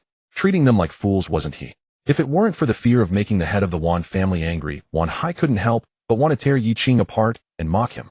Wan Hai smiled wryly and looked at Yi Qing, saying quietly, Mr. Yi, how about I say you have already paid? It was my mistake. Who would believe such words? If they can't even clarify such a simple matter as payment, the Wan family would become a laughingstock. Just as Yi Qing was about to say something, Gao Qingyue stood up and smiled. Young Master Wan, what are you and this gentleman discussing? Is he out of money? No way. When he was fighting for this grass and wood inscription, just now he was full of confidence, making others fearful. How could he possibly be out of money? That's impossible. Gao Qinghua felt great seeing this scene of finally, it was a breath of fresh air to see Yi Qing and Bai Ruo embarrassed in front of so many people. It felt absolutely exhilarating. Bai Ruo couldn't hold back anymore, and holding the grass and wood inscription was about to hand it to Wan Hai. Yi Qing, I really don't want this grass and wood inscription anymore. I'll let the Wan family take it back. Yi Qing shook his head upon hearing this and smiled. Whoa, it's all right. Just accept it. Oh, when have I ever let you? It's just money. Although I forgot to bring my card, that doesn't mean I can't pay. Yi Qing then looked at Wan Hai and smiled. Are you in a hurry to get paid? If you're not in a hurry, could you wait a few minutes? Rest assured I will pay you before the banquet ends. With Yi Qing saying this, Wan Hai could only softly reply, Mr. Yi, are you looking to borrow money? It's fine, there's no need to be so troublesome. Just find someone to send a card. Oh, whether there's money in it isn't important. This is what my father specifically instructed, so don't worry. Yi Qing shook his head and said, no need for such trouble. Whatever the price is, I can afford it. I can't afford to lose face. However, can we add another item for auction? Adding another auction item made Wan Hai pause for a moment, but quickly understood what Yi Qing wanted to do. He intended to present an item for auction and use the proceeds to pay for the grass and wood inscription. However, after carefully examining Yi Qing for a long time, Wan Hai couldn't see any valuable items on him. This grass and wood inscription had a price of over 60 million, meaning Yi Qing's item needed to be worth at least that much. Otherwise, it would be of no use. Then Wan Hai looked at Bai Ruo and suddenly had an idea as he noticed the white crystal necklace she was wearing. With his keen eye, though he couldn't tell how much it was worth, he knew it was definitely not ordinary, and its price wouldn't be low. Mr. Yi, can we auction off the jewelry Miss Ruo is wearing? In Wan Hai's view, this was the only. Upon hearing this, Bai Ruo immediately attempted to remove her jewelry, but Yi Qing quickly stopped her. Young master, when you're talking too much. I'm just asking if it's possible. Just give me a direct answer. Besides, I have never taken back anything I've given away. I can't afford to lose that face. Seeing that Yi Qing was a bit displeased, Wan Hai didn't dare to say much, only responding. We can add another auction item. I can make that decision for my father right now. Yi Qing nodded in response, saying, go get me a blank piece of rice paper along with a brush and ink. Of course, if that's too troublesome, any paper and pen will do. These words left Wan Hai dumbfounded. Yi Qing planned to write a piece of calligraphy for auction, even saying he could use any paper and pen. What was that about? Creating on-site and aiming to auction it for over 60 million. Did Yi Qing think he was some kind of unparalleled master? After all, even the grass and wood inscription by Master Hong San was far from worth 60 million. That was merely the result of Yi Qing's malicious price inflation. Now Yi Qing actually wanted to use his calligraphy work to surpass the price of this grass and wood inscription. It was simply absurd, a wild fantasy. Yet even with such thoughts, Wan Hai didn't say anything further. He returned to the stage, approached the head of the Wan family, and whispered a few words. The head of the Wan family showed an expression of surprise, but nodded readily. To him, whatever Yi Qing wanted to do was fine. Since he didn't bring a card and wanted to auction his own calligraphy work, then let it be auctioned. The head of the Wan family then took the microphone and smiled, saying, ladies and gentlemen, I apologize for the interruption. Just now, Mr. Yi Qing, due to not bringing his card and not wanting to trouble others, proposed to add an auction item to pay for the previous auction item. Please stay tuned, and I hope everyone will enthusiastically bid. The results will not disappoint you. Once this was said, the hall was in an uproar. No one expected the outcome to turn into this. However, no one said anything. Rather, they were eager to see what item Yi Qing could present to auction off for over 60 million. At this moment, Gao Qinghua laughed loudly as if she had heard the biggest joke. Linji, did you see that? I told you Yi Qing has no money and is deliberately causing trouble. Now he's been exposed, but still trying to argue and maintain his facade. Well, I want to see what he can produce that's worth over 60 million. Linji, upon hearing this, suddenly thought of the jewelry Bai Ruo was wearing and quietly said, could it be that fake white crystal necklace? After all, it looks so real, dazzling, and exquisite. Gao Qinghua squinted her eyes slightly and directly shook her head, saying, impossible. With so many knowledgeable people here, someone will definitely recognize it. If he really dares to use a fake to mock everyone, then good, I'll let him die socially on the spot. Moreover, I actually hope he uses this fake for auction. Just think about it. The jewelry worn by Bai Ruo ends up being taken off by Yi Qing. That feeling, that taste would be terrible. He would be utterly humiliated. The only thoughts that Gao Qinghua and Lin Ji could conjure were these. After all, in their eyes, neither Yi Qing nor Bai Ruo was worth 6 million combined. What good things could they possibly offer? The only item that could catch anyone's eye was the set of fake white crystal jewelry worn by Bai Ruo, so they naturally assumed that Yi Qing's auction item was that. However, when Yi Qing slowly walked onto the stage where rice paper and ink had already been prepared, both Gao Qinghua and Lin Ji were stunned. Not only were they stunned, but everyone else present was also taken aback. Everyone almost immediately guessed what Yi Qing intended to do, given that everything was laid out so perfectly. Yi Qing was already on stage, and even picked up the ink brush. How could this not be understood? But what a joke. In today's world, among the masters of calligraphy, no one had ever heard the name Yi Qing. Even if Yi Qing were truly a master, could a single piece of calligraphy be worth 6 million? What a joke. Looking at the increasingly lively scene, Master One slowly smiled, and said, "Everyone, I know you've all guessed what Mr. Yi Qing's auction item is. Indeed, it is a piece of calligraphy personally created by Mr. Yi Qing. Haha, trust me, bidding for this piece will not disappoint you. Therefore, I hope everyone will bid enthusiastically." In everyone's eyes, Master One was merely saving face for Yi Qing, fearing that no one would bid, and thus embarrass both him and Wan's reputation. Someone in the audience jokingly said, "Master One, don't worry. This charity gala must end perfectly. No matter how this gentleman's work turns out, I will definitely place a bid. After all, it's for charity, buying something or not is not important." With one person speaking up, others began to chime in. "Exactly, Master One, don't worry. We will ensure this gala concludes well. The last auction item must have a bid no matter what." People began to speak one after another, seemingly agreeing not for the sake of Yi Qing's work, but merely to give face to Master One, ensuring the atmosphere remained lively. At this moment, Lin Ji furrowed her brow slightly, and said with some concern, "Qingyue, this is a bit beyond our expectations. These businessmen seem determined to bid for Master Wan's sake, which gives Yi Qing a significant advantage." Gao Qingyue felt somewhat displeased, as she had initially expected to see Yi Qing embarrassed, but now it had turned into this, leaving her quite dissatisfied. "It's fine, but it's just everyone giving face to Master Wan. However, no matter how much face they give, they won't just spend a fortune for no reason. Let's wait and see. At most it will be a few 100,000, which is all it's worth. Yi Qing thinks he can repay the 6 million for the wooden talisman in this manner. It's simply a pipe dream. But he still managed to sell it for a few 100,000 with a casual piece of writing. This fool probably really thinks his calligraphy is good. But he is somewhat clever, recognizing that in this setting everyone must give face to Master Wan and bid. Haha, fortunately, he didn't bring out the fake jewelry worn by Biro, otherwise he would truly be embarrassed. From this perspective, he still possesses some self-awareness. Moreover, this also proves that Biro's jewelry must be fake. It cannot possibly be real. Gao Qingyue sneered, and said, "How could it possibly be real? Fake is fake. No matter how well it is made to resemble the real thing, it is still fake. The genuine white crystal jewelry is worth nearly 100 million. How could Yi Qing afford it? Given him 10 lifetimes, he still couldn't afford it. However, letting Yi Qing get away with this is troubling. Just wait, I will ensure everyone knows about the fake jewelry, and he will face significant embarrassment for it. Lin Ji, don't you happen to know a jewelry appraiser? Find an excuse to invite them over at a public event. I want to make sure they are humiliated to the extent that they cannot show their face again." Lin Ji smiled and nodded, saying, "All right. The appraiser I know happens to be one of the official appraisers for Yunduan jewelry. When the official confirmation comes, no one can change it, haha." Gao Qingyue nodded in satisfaction, seemingly envisioning the scene of Yi Qing facing public disgrace and Biro being too ashamed to show her face. At this moment, Yi Qing was already waving his brush to write. Whether he could write or not, or whether his writing was good or not aside, the sight of Yi Qing confidently writing with bold strokes truly resembled that of a master calligrapher. His demeanor exuded confidence without a hint of fear. After finishing the 4 characters fortune longevity piece and health, Yi Qing added his name in the corner as a signature. Moreover, he even drew a special seal to indicate that this was his great work. After finishing, Yi Qing nodded towards Master Wan. Master Wan immediately ordered someone to display the piece for everyone to see. Unfortunately, there were mostly wealthy people present, and very few who understood calligraphy, so they genuinely couldn't discern whether it was good or bad. All they could say was that at least it was written decently. At this moment, Master Wan smiled and said, "Ladies and gentlemen, I do not dare to claim any accomplishments in the realm of calligraphy, but I do love it, and many people here know this.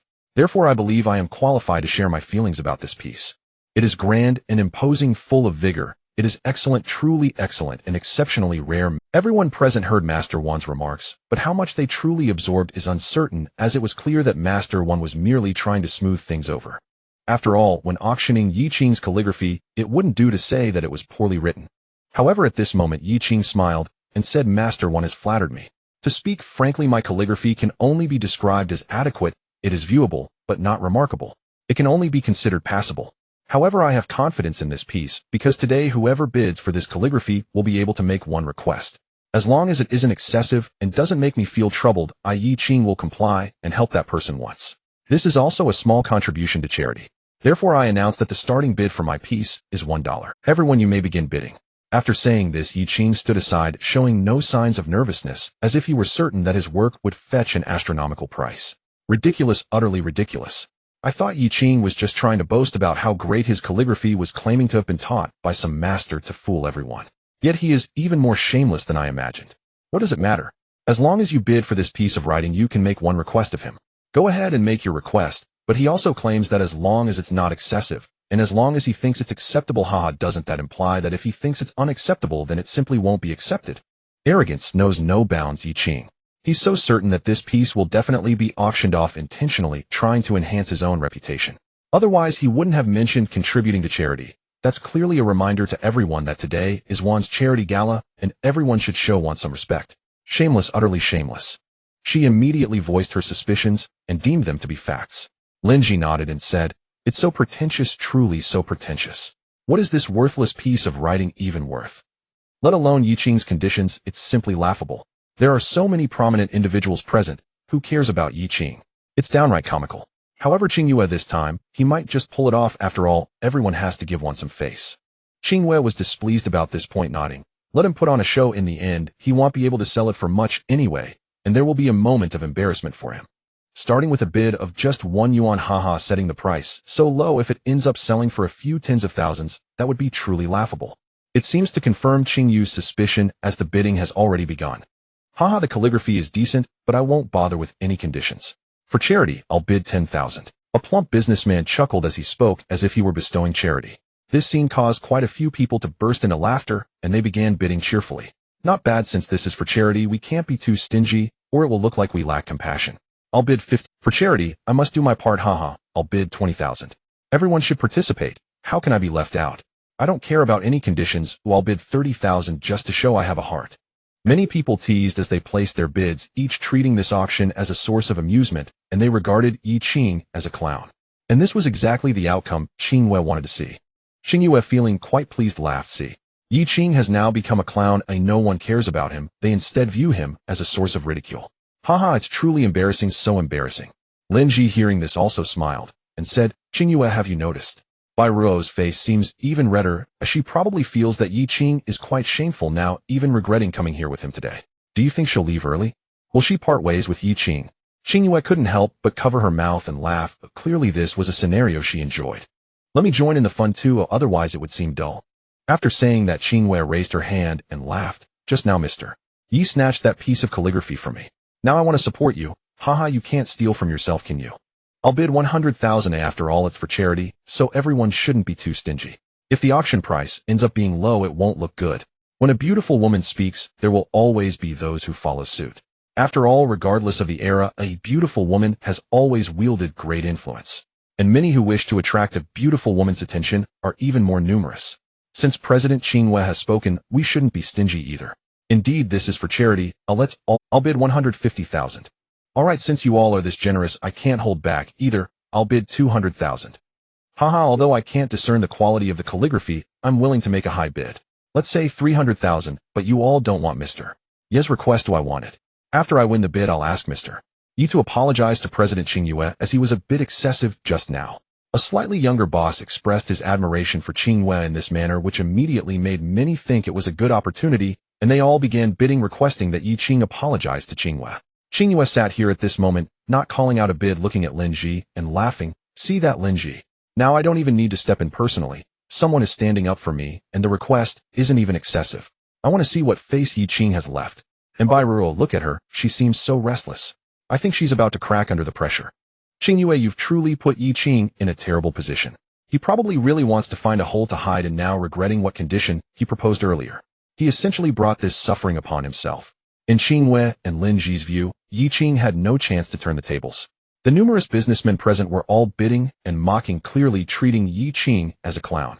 At such a moment, it wasn't appropriate for Wan to say much either, so Yi Qing was truly isolated and at this point Wan's head felt somewhat embarrassed, and most importantly, he dared not truly let these people offend. They may not know Yi Qing's value, but Wan did. Moreover, not only did he know, but he was also acutely aware that Yi Qing's so-called ability to make a request was priceless. At a critical moment, it could save a life. Wan had already decided that this piece of calligraphy belonged to him. Haha, Wan will also join in, and I hope everyone won't find it troublesome. Upon hearing Juan speak, everyone laughed. If Juan likes it, just feel free to bid.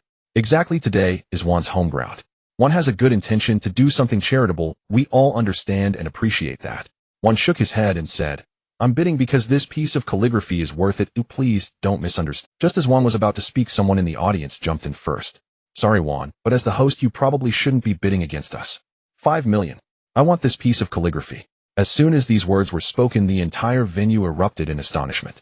Everyone thought that Yi Qing's calligraphy would sell for at most a few $100,000, and that was merely to give Juan some face. But now someone had opened with a bid of 5 million, which was simply unbelievable.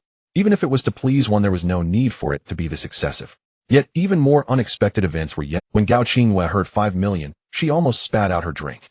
However, before she could recover from her shock, the next scene left her and Lin Ji exchanging bewildered glances, feeling that either they had gone mad, their ears were failing them, or that everyone else had lost their minds. Mr. Sun, thinking you can snag this piece for 5 million is quite delusional. Haha, 20 million, I'll take it for that amount.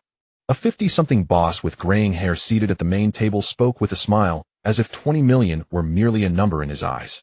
The boss, referred to as Mr. Sun, looked at this man, smiled, and said, indeed, there are those who know the value. Since that's the case, I won't hold on to the hope of snagging a bargain. I'll offer 30 million. At this moment, another middle-aged lady smiled and said, excuse me, everyone, I also have my eye on this piece, and I'll bid 66 million. You all bid too conservatively. Have you forgotten that this piece requires payment for the previous auction of the grass and wood piece? If you let it slip away, it would truly be a joke. At this moment, most of the bosses present were already somewhat dazed. Especially those who had previously made bids. They were all dumbfounded, not knowing what had happened. Isn't this just a piece written by the obscure Yi Qing? How could it possibly be worth so much?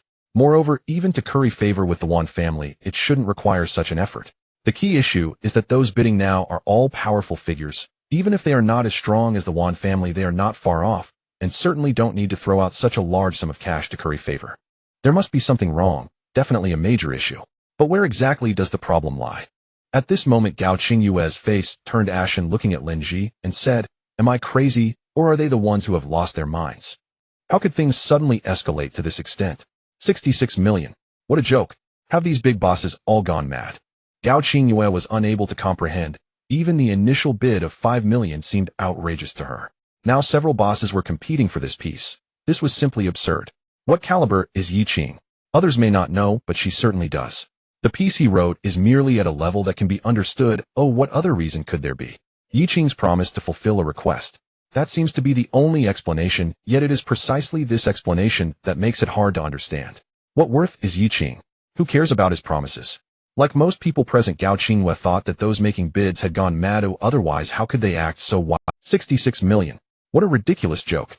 However, at this moment, the head of the Wan family stepped into the fray personally. Haha, it seems you all are people of discernment. However, I apologize. Even though this banquet is hosted by my Wan family, I also thank you all for your support. Nevertheless, I still want to bid on this piece. At this point, the head of the Wan family clasped his fists, looking at everyone, and said, everyone, this character must belong to the Wan family. I ask you all to lend a hand and raise your bids. Just consider it a favor owed to me. I bid 100 million. The moment this bid was spoken, the entire venue erupted. Especially since what the head of the Wan family said clearly indicated that he felt these people would still compete with him, proposing a favor in exchange for everyone to back down. What was going on? Crazy, everyone has gone mad. What on earth is happening? Yeah, what's going on? If I hadn't been here the whole time, I doubt whether I had missed something. What are these big shots thinking? Is this a play designed for charity? Most people were puzzled, each beginning to seek their own understanding. Meanwhile, Gao Qinghue and Lin Ji's faces had turned extremely grim. Just a moment ago, they had mocked Yi Qing as a clown, but now it seemed they themselves were the ones acting like fools. Lin Ji, can you give me an explanation? What on earth is happening? Have they all lost their minds? Gao Qinghue looked at Lin Ji, feeling somewhat defeated, as if everything unfolding before her exceeded her imagination. Lin Ji at this moment was also dumbfounded, but since Gao Qinghue wanted an explanation, she too sought a reasonable one. Qinghue, is it possible that this is a play directed by the Wan family themselves? After all, this is their main stage, so they wouldn't want any slip-ups. They might be using Yi Qing's incident to let everyone know the Wan family's strength. As for those big shots who made bids, they probably discussed it with the head of the Wan family beforehand, just to support him and highlight the Wan family's strength. You saw the head of the Wan family said he owes them a favor. That's a promise to them. Lin Ji's analysis, while not without reason, was indeed rather forced. Yet how else could the current situation? There was simply no explanation. Gao Qingyue managed a faint smile and said, perhaps it's true, but no, we must investigate thoroughly. Lin Ji nodded and said, Qingyue, do you remember what Mr. Wan said earlier about Yi Qing helping them a little? Could it be that this is in return for that help? After all, the Wan family is wealthy and today is their charity event, but there are items here that have already fetched bids in the tens of millions, while the Wan family only donated 10 million. This could overshadow the main event, so the Wan family is using this opportunity to put in a big bid to prove that they are the biggest contributors to this charity dinner. This explanation seems to make sense. Moreover, Qingyue, pay attention to Mr. Wan's expression. I just noticed that his face didn't look very good, while others may not know the details. Mr. Wan is clear. He probably feels quite resentful towards Yi Qing, thinking that Yi Qing's actions have caused the Wan family to spend so much needlessly. If Yi Qing truly had such power and ability, do you think Mr. Wan would not be ingratiating himself to him? Would he dare to look at Yi Qing with resentment? It was clear that this was impossible. The more Lin Ji analyzed, the more she felt her reasoning was sound, and it was almost a fact. Her analysis gradually restored color to Gao Qingyue's face. If that's the case, then this has nothing to do with Yi Qing. Any random person could have achieved the same result. Yi Qing is merely a clown utilized by these big shots to achieve their own ends. Yes, that's right, it must be so. Yi Qing is just a clown. It's just a pity that he managed to impress Bai Ruo. He probably feels quite inflated now, thinking it's all due to his own abilities, while Bai Ruo likely thinks the same. No, we must expose them. We must make Bai Ruo realize that Yi Qing is nothing. Gao Qingyue and Lin Ji are now lost in their own imaginations, for this outcome is simply unacceptable. Only this explanation can be deemed reasonable, and most importantly, it can bring them peace of mind. Lin Ji looked at Gao Qingyue and softly said, Qingyue, even if we have to expose Yi Qing, I fear we cannot do so now. After all, the Wan family has already come this far, and though everyone knows the truth, they will not speak out as it concerns the dignity of the Wan family. So I suppose we can only quietly watch Yi Qing put on this act. Although Lin Ji spoke these words, there was a hint of doubt and seriousness in her eyes when she looked at Yi Qing, as if she had begun to question Yi Qing's identity. However, despite her doubts, she said nothing. At that moment, Gao Qingyue gritted her teeth, visibly angry. Damn it, just because we need to consider the Wan family's face, we have to watch this clown Yi Qing put on a show. It truly infuriates me. Fine, we can't offend the Wan family, so be it. However, I will absolutely not allow him to succeed in impressing Bai Ruo. After this gathering, we will find Bai Ruo and tell her the truth, to let her know that this seemingly impressive person before her is actually just a ridiculous clown, utterly worthless. Gao Qingyue and Yi Qing had completely become adversaries, not only due to her displeasure with Yi Qing's arrogance, but also because Yi Qing's closeness to Bai Ruo was making her feel envious. Yet this was something Gao Qingyue was unwilling to admit. At this moment, as the head of the Wan family spoke up, the venue fell silent, as if no one was willing to bid anymore. Yi Qing, however, did not feel disappointed. It seemed he had anticipated this outcome. After all, he had not truly revealed his identity. It was merely a special signature that allowed these high-profile individuals eligible to bid to see it, yet in reality, they did not dare to fully trust it. Otherwise, this price would likely have been much higher.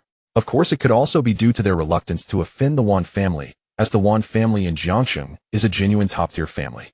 Who would want to offend them unless absolutely necessary? Moreover, there was a promise that the Wan family owed someone a favor, so they wouldn't be at a loss in this case. Seeing no one willing to make a bid, the head of the Wan family let out a sigh of relief and felt fortunate that today's guests were all significant figures from Jiangsheng. If it had been big shots from the entire eastern province, he would not have had the qualification or courage to speak in such a manner, as he did not have that much clout. Yet Yi Qing's promise would surely drive many people to madness. It seems everyone has given me face. Well, I thank you all for that. After speaking, the head of the Wan family looked at Yi Qing and smiled, saying, Mr. You, 100 million is a bit low, I hope you won't mind. Is 100 million really too little? This is cash, not some equity or assets. Among all the prominent figures present today, very few could casually take out 100 million. However, in terms of the value of Yi Qing's promise, 100 million is truly not much. In fact, it can be said to be very little. After all, Yi Qing's promise could be a matter of life and death. Yi Qing looked at the head of the Wan family, smiled, and said, You are too polite, Mr. Wan. For me, a character and a promise can be exchanged for 100 million, which is already quite worthwhile, and furthermore, it's for charity to help those in need. That's very good. Then regarding the payment for the herbal sticker that I hadn't paid before, I suppose I won't need to pay it again, right? The head of the Wan family, upon hearing this, quickly shook his head and said, No need, of course not, Mr. You please. Yi Qing nodded and then smiled as he walked off the stage. At that moment, everyone's eyes in the venue were fixed on Yi Qing. After all, it was hard not to notice him after such a significant event. However, most people's gazes were filled with confusion and disbelief. This included Bai Ruo, who was also filled with confusion and disbelief. Yet apart from that, Bai Ruo felt more admiration and happiness. At least Yi Qing had not embarrassed himself, which was already very good. As for why Yi Qing's calligraphy could sell for such a high price, Bai Ruo also found it unreasonable, but as long as it was something Yi Qing did, what did it matter if it was unreasonable? In her eyes, Yi Qing was the best, the very best. Yi Qing, you scare me to death. I thought you were really going to embarrass yourself. I really wanted to go on stage just now to return this herbal sticker. Bai Ruo patted her chest, still looking a bit shaken. Yi Qing laughed heartily and said, what is there to be afraid of? Since I've said it, you just need to remember to trust me. Moreover, since I, Yi Qing, have said I would give you the herbal sticker, I will definitely give it to you. How could I let you return? Upon hearing this, Bai Ruo revealed a sweet smile, gently nodding her head, her gaze towards Yi Qing, filled with affection. At this moment, the banquet was nearing its end, and nothing unexpected occurred. However, when the gathering dispersed, many people wanted to exchange business cards with Yi Qing, but he declined them all. This unapproachable attitude left many feeling quite dissatisfied with him. At this time, Wan Xiao approached Yi Qing and said with a smile, Mr. Yi, the car is ready for you. I will personally take you and Miss Ruo back. Yi Qing waved his hand and said, no need. We can just walk. You should go do what you need to do. After saying that, Yi Qing walked forward with Bai Ruo linking her arm, through his the two, resembling a This scene made Wan Xiao's eyes nearly spit fire. It wasn't just his anger at Yi Qing's closeness to Bai Ruo, it was also because Yi Qing's attitude towards him truly displeased him. He, the young master of the Wan family in Jiangqing, who would not give him some face. Moreover, he wasn't the idle type. He was genuinely the kind of young master hailed as a talented youth, admired and liked by many who wanted to associate with him. Even older generations would show him ample respect. Yet when it came to Yi Qing, Wan Xiao had no face at all, as if he were not qualified to even converse with Yi Qing. This was simply outrageous. Assistant Xiao, he standing beside Wan Xiao, looked at Yi Qing's back and sneered, saying, what's so impressive about him? How dare he show such disrespect to you, young Master Wan? It's truly infuriating. Upon hearing this, Wan Xiao revealed a dangerous gleam in his eyes and said, he is my family savior. Of course he's impressive. After all, he is a divine doctor. A divine doctor. But so what? In the end, a divine doctor is still just a doctor. What else is there? He can save others, but can he save himself? When faced with truly powerful figures, anyone can arrange for someone to take him down. Then what good is he as a divine doctor? Assistant Xiao, his words made Wan Xiao's eyes light up, and he laughed, saying, indeed, can he treat others, but can he treat himself? A divine doctor cannot withstand a knife or axe, and even less so a bullet. At that moment, Gao Qingyue and Lin Ji walked up to Wan Xiao and smiled, saying, young master Wan, Yi Qing seems to be somewhat disrespectful towards you. Your Wan family has given Yi Qing immense face today, yet he spoke to you without even a smile. That seems a bit unreasonable, doesn't it? A man will never want to lose face in front of a beautiful woman, especially someone like Wan Xiao. As Wan Xiao watched Gao Qingyue and Lin Ji approach with smiles, he couldn't help but admire them. Everyone has a love for beauty, and Gao Qingyue and Lin Ji are undoubtedly stunning women, especially as they looked exceptionally beautiful today. Who could see them and not indulge in fantasies? President Qingyue, you jest. After all, our Wan family owes a favor to them. It's understandable for them to be a bit aloof, isn't it? I understand that, but I believe the favor has already been repaid. Today, if it weren't for Wan Xiao and the head of the Wan family intervening, this Yi Qing would have suffered a tremendous embarrassment, especially in front of Bai Ruo. One could say, Wan Xiao, you are too kind, and the head of the Wan family is too sentimental. However, spending 100 million to acquire such a trivial character is still a significant favor repaid. We can't just let the Wan family bear the burden forever due to a single favor. Wan Xiao looked at Gao Qingyue and chuckled. It seems President Qingyue is quite observant. Why do I get the feeling that you and this Mr. Yi are quite familiar with each other? Having been married before, how could they not be familiar? However, Gao Qingyue couldn't bring herself to mention such embarrassing matters. Indeed, there is some familiarity, so I know a little. However, I find it hard to understand how Yi Qing, having just come out of prison, can make the Wan family owe him a favor. If Wan Xiao could enlighten me. Gao Qingyue genuinely wanted to know this to clarify the relationship between the Wan family and Yi Qing, otherwise many things would become cumbersome for her. Wan Xiao, however, was unaware that Yi Qing had just come out of prison, and he froze at this revelation. If Yi Qing could even go to prison, it was clear he wasn't a major figure and had no significant background. He probably just had some medical skills and happened to cure the old man's illness. Such a person posed no threat at all. With this thought, Wan Xiao felt relieved. I apologize, Miss Qingyue, but this is our private matter. However, as you said, the favor has been repaid, yet we must still maintain some face. All right, Miss Qingyue, if there's nothing else, I will take my leave now. Gao Qingyue smiled and nodded, watching Wan. After Wan Xiao left, Gao Qingyue smiled at Lin Ji, saying, did you hear that? There's clearly no connection anymore. Our guesses were correct. However, to deal with Yi Qing, we must wait a bit longer. After all, the Wan family's reputation is at stake, and if Yi Qing truly seeks help from them, the Wan family might still intervene. Let's wait, then it's safer that way. Lin Ji nodded in agreement, saying, "You're right, it's better to be cautious. The favor has been exhausted, and in a few days it will be forgotten entirely. By then we can handle it as we wish." Thinking of how Yi Qing put on a show before makes me irritated. Qingyue makes sure to deal with him properly, ideally in front of Bai Ruo. Hearing this, Gao Qingyue remained silent for a moment before smiling. "Do you remember what I just said? I'm curious to see who Yi Qing will ultimately choose, and how deep his feelings for Bai Ruo really are. If he wants to play, then let him play with feelings, and then abandon him. This will surely make Bai Ruo heartbroken and leave him. How delightful that would be. Just wait, in a few days I will take action." Lin Ji became excited, saying, "I can hardly wait. Qingyue, with Yi Qing's feelings for you, as long as you beckon, he will come running like a tail-wagging dog. By then Bai Ruo will surely be in tears. Ha. So what should we do now? Should we go find Bai Ruo? Do we want to annoy her?" Gao Qingyue glanced at the time, then looked at Yi Qing and Bai Ruo walking away, her eyes narrowing slightly. "Since we have some free time, and since we're doing nothing, why not prepare for what's to come and have a chat with them? Let's go, Lin Ji. We should meet these two who just made a big splash. They're probably feeling quite proud, constantly bragging. Let's splash some cold water on them." After saying this, Gao Qingyue and Lin Ji got into the car and quickly drove up to Yi Qing and Bai Ruo. At this moment, Yi Qing and Bai Ruo were walking down the street, a handsome man and a beautiful woman dressed rather formally, attracting 100% of the attention. "Ruo, if it's too much, let's take a car back. You look too beautiful, and almost everyone has been staring at you." Bai Ruo chuckled and replied, "It's fine, let them look. I don't see anything wrong with it. On the contrary, I'm happy for them to see me walking with you." This was truly Bai Ruo's inner thoughts. Walking alongside Yi Qing arm in arm was something she had longed for countless times. However, in the past, Yi Qing was Gao Qingyue's man, and for moral reasons or otherwise, she had to keep her feelings hidden. Now, with so many constraints finally gone between them, Bai Ruo was genuinely very happy. Yi Qing looked at the cheerful Bai Ruo and said, "You're different from before. You used to always smile gently, rarely spoke, and hardly expressed your feelings. Now you seem much more cheerful. That's good.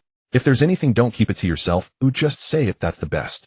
Bai Ruo nodded gently, just about to speak, when Gao Qingyue's car pulled up in front of them. Seeing Gao Qingyue and Lin Ji get out of the car, Yi Qing and Bai Ruo frowned. "Gao Qingyue, what are you doing here?" Gao Qingyue looked at the two holding hands, a flash of anger passing through her eyes, and sneered, "What? Can I come? A person who can easily spend 60 million to snatch a plant from me, someone who can sell 4 words for a sky-high price of 100 million, I just want to see what kind of person they are. Is that not allowed?" Yi Qing, impressive? You really are impressive. But do you think you can deceive Bai Ruo, deceive all those present, and think you can fool me? You're deliberately showing off today to catch my attention, making me feel like I've overlooked something, right? But let me tell you, Yi Qing, I've seen through your tricks. Everything is just coincidence. You merely borrowed the Wan family's reputation. Can you deny that? After saying this, Gao Qingyue looked at Bai Ruo and sneered. "Bai Ruo, didn't Yi Qing just keep boasting about how powerful he is, bragging to the heavens? Haha, you fool, he's just deceiving you. After all, such lies can be easily punctured. Yi Qing, do you dare to reveal the truth? Do you dare to admit that all of this was meticulously planned by you? You are nothing but a fraud. And you certainly wouldn't dare tell Bai Ruo that all this was done for me, right?" Yi Qing now truly admires Gao Qingyue. How unique is her thought process. It was never noticed. Everything was meticulously planned, all to deceive Gao Qingyue. Such words could also flow from her lip. Yi Qing shook his head, sighed, and gazed at Gao Qingyue, who fancied she had seen through all the tricks. He softly said, "Gao Qingyue, have you been ill these past few years? If you are unwell, you should seek treatment. Don't let it delay you." Hearing Yi Qing say she was sick, Gao Qingyue immediately became agitated and pointed her finger at him, berating him. "You are the one who is sick, Yi Qing. Do you really think I do not know the limited connection you have with the Wan family? Yet today your actions have exhausted all goodwill. What cards do you have left?" After saying that, Gao Qingyue pointed at the white crystal love on Bai Ruo and sneered, "You have crafted a splendid persona, using a fake white crystal love to deceive Bai Ruo into spinning around, even appearing before me, to confuse me, hoping I would regret and envy. Then you brought Bai Ruo to this charity gala, fully aware that the Wan family, for the sake of reputation and the debts owed, cannot refuse to back you up. Thus you spent not a single cent, yet directly competed with me for the herbal sticker, and even deliberately wrote characters to provoke the Wan family into action. This way both the Wan family and you, Yi Qing, can uphold your respective reputations. Such deceitful tactics are now directed at me. Do you think I would believe it? Truly laughable and pathetic." Gao Qingyue laughed heartily, as if a victor, pointing at Bai Ruo, and said, "It is only this foolish woman who has remained infatuated with you, hence willingly accepting your deception. Otherwise, do you think you could deceive anyone else? A penniless bum who has spent 3 years in prison, and yet you claim to wield a white crystal love. Not only that, but you can also secure a herbal sticker and produce 60 million. Moreover, your most clumsy trick was getting on stage to write characters for auction. It's simply ridiculous. Do you think you are some calligraphy master? It's simply laughable. Yi Qing, you truly disappoint me. At this moment, Bai Ruruo could not contain her anger any longer. Looking at Gao Qingyue, she said indignantly, Gao Qingyue, you cannot speak of Yi Qing like this. You are being too hurtful. Bai Ruruo wanted to continue speaking, but Yi Qing smiled and shook his head, saying, Oh, there's no need to argue. It is meaningless. After saying that, he looked at Gao Qingyue and smiled faintly, saying, All right, since you believe it is all fake, and I am a fraud, why come to me? You have already exposed me and mocked me to my face. Is that enough? Can you leave now? We still want to go shopping. I truly have no mood to entertain you. After speaking, Yi Qing wrapped his arm around Bai Ruo's shoulders and gently smiled, saying, Let's go. Bai Ruo's face flushed as she nodded lightly. Gao Qingyue, observing this scene, was infuriated. Showing affection while flaunting it to her was just a deliberate provocation.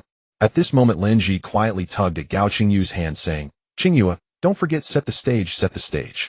Gao Qingyue took a deep breath, controlling her temper. Lin Ji then smiled and said, Roro, can you come with me for a moment? I have something to discuss, and it's also a chance for Yi Qing and Qingyue to talk. Bai Ruruo seemed a bit reluctant, but appeared to fear causing trouble for Yi Qing, so she followed Lin Ji to the... Once only Yi Qing and Gao Qingyue remained. Yi Qing looked at Gao Qingyue calmly and said, All right, you've sent everyone away, so speak your mind. However, I feel there's nothing left for us to discuss. Looking at Yi Qing's indifferent demeanor, Gao Qingyue felt a surge of anger. However, in order to better retaliate against Yi Qing and Bai Ruruo later, she endured in this moment. Yi Qing, there is a misunderstanding between us. Gao Qingyue suppressed her temper and suddenly said this. Yi Qing could hardly suppress a laugh. A misunderstanding. Gao Qingyue actually claims there is a misunderstanding between them. Gao Qingyue, are you having a fever? Do you even know what you are saying? Or do you think I, Yi Qing, am truly in misunderstanding? What misunderstanding? Is it a misunderstanding that I was divorced the moment I stepped out of prison without even drinking a sip of water? Or is it a misunderstanding that your brother and mother came to my home to stir up trouble? Or perhaps your threats and disdainful mockery towards me are misunderstandings. If all these are misunderstandings, then it truly is the greatest misunderstanding of all.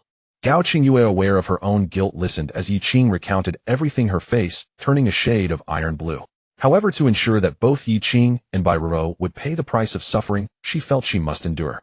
Only then could she achieve the best outcome. Gao Qingyue took a deep breath, looking at Yi Qing, and softly said, Yi Qing, I know you are very angry right now, which is why you have done so many things to make me upset and dissatisfied. Yi Qing, upon hearing this, directly sneered and said, Gao Qingyue, you are mistaken. Everything I do has nothing to do with you. Don't forget to put gold on your own face. Gao Qingyue was not angry and continued to speak softly. You are just saying angry words. If you truly didn't care about me, you would not have stopped in your tracks. If you genuinely had moved on, then you wouldn't be Yi Qing anymore. Yi Qing, do you dare face reality? Can you honestly tell me that you have completely forgotten about me and no longer love me? Yi Qing, you have never lied to me. Are you going to lie now? Do you dare speak the truth? Gao Qingyue said, her large eyes fixed intently on Yi Qing, as if she was very anxious at this moment. And at that moment, Yi Qing suddenly fell silent. He did not want to deceive. He knew the answer to Gao Qingyue. He believed that deep down he still had feelings for Gao Qingyue, even perhaps still loved her. This was the truth. After all the time he spent with Gao Qingyue was not merely 3 or 5 days, and he had yearned for her for 3 whole years while in prison. Now how many days had it been since his release? How many days since the divorce? If he could forget Gao Qingyue and emerge from this relationship in just a few short days, then was Yi Qing's past love truly love? Yet Yi Qing had his own bottom line. He knew clearly when to do what. Looking at Gao Qingyue, Yi Qing chuckled softly and nodded, saying, Indeed, I admit I may still love you, and you still occupy a place in my heart. But so what? We are already divorced, though I have seen what you have become and how you treat me. Therefore, even if I have not completely forgotten you, it is merely a matter of time. Gao Qingyue, is there any meaning in saying all this now? Upon hearing Yi Qing's response, Gao Qingyue immediately revealed a hint of victory in her expression. Indeed, Yi Qing still loved her. He still had her in his heart. As long as that was the case, everything would be meant. It has meaning, of course it does. As long as you still love me, everything will have meaning. At this point, Gao Qingyue's eyes became moist as if she bore an immense grievance. Seeing this, Yi Qing, Gao Qingyue, what do you want to say? Gao Qingyue looked at Yi Qing, revealing a bitter smile, and said, Forget it, you wouldn't understand. For these years while you were controlled in prison, I appeared to be free outside, but in reality, I was not in control of my own life. Yiqing, you see me looking glorious now, but in fact, on this journey, I walked on thin ice full of fear and trepidation. You have no idea how many smiles I had to put on for others, how many people I had to beg and flatter. You also don't know that with a single misstep, I could fall into an abyss. Yiqing, it's truly very hard for me, can you understand? If it weren't for Yiqing knowing the actual situation, he might have genuinely been deceived by Gao Qingwei. But now Yiqing was very clear that Gao Qingwei was lying.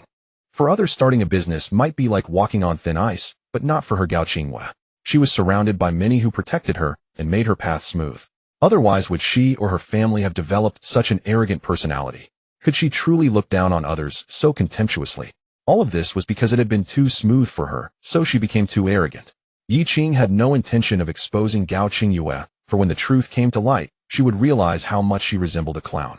Haha, I understand. It's not easy for men to start a business, and it's even harder for women. But what does that have to do with divorce?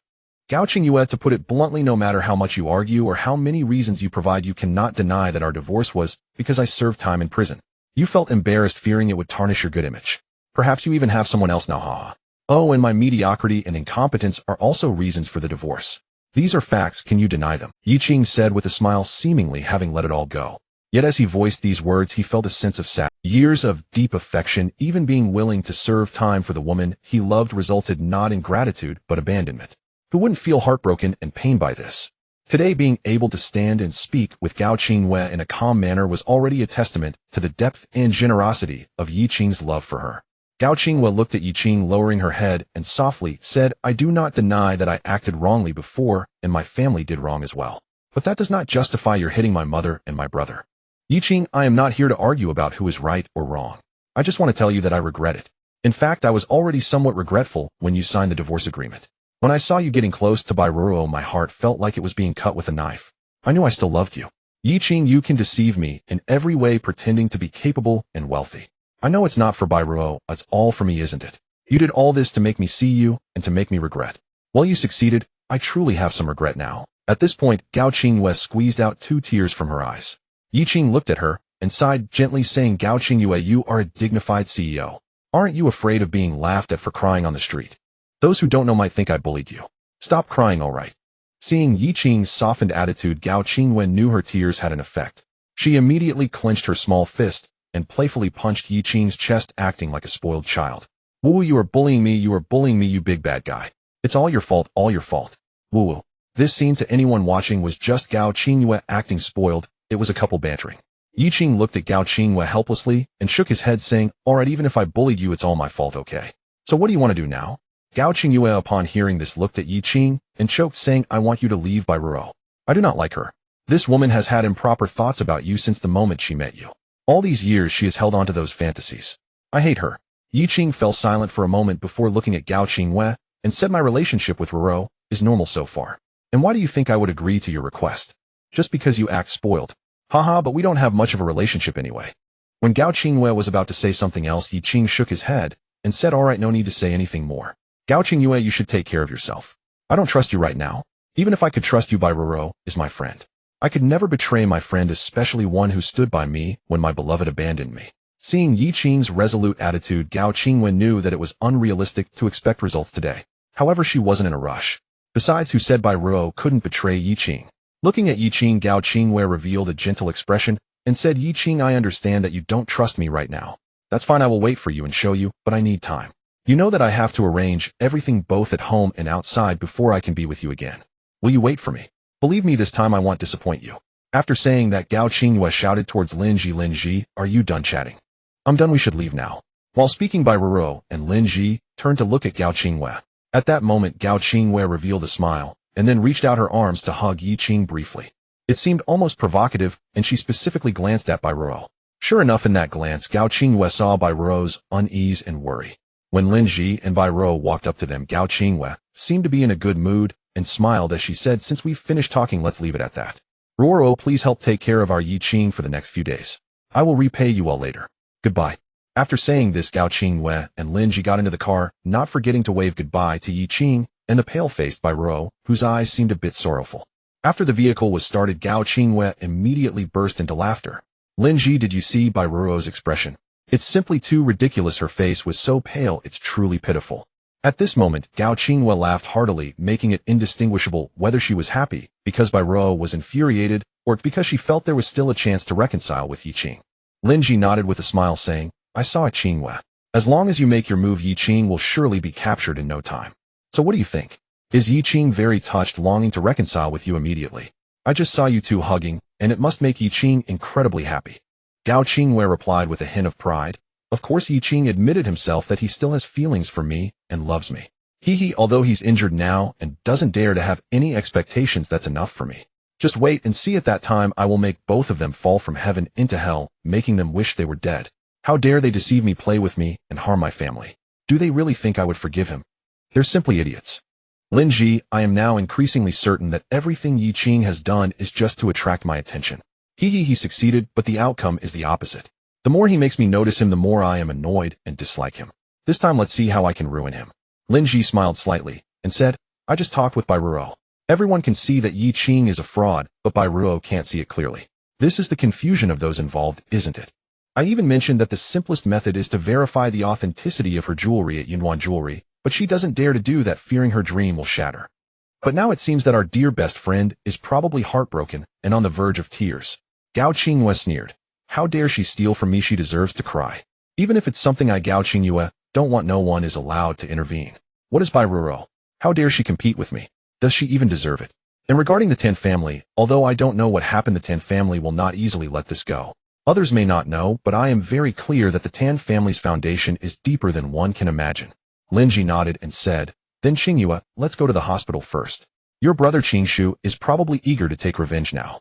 We can't act recklessly at this moment.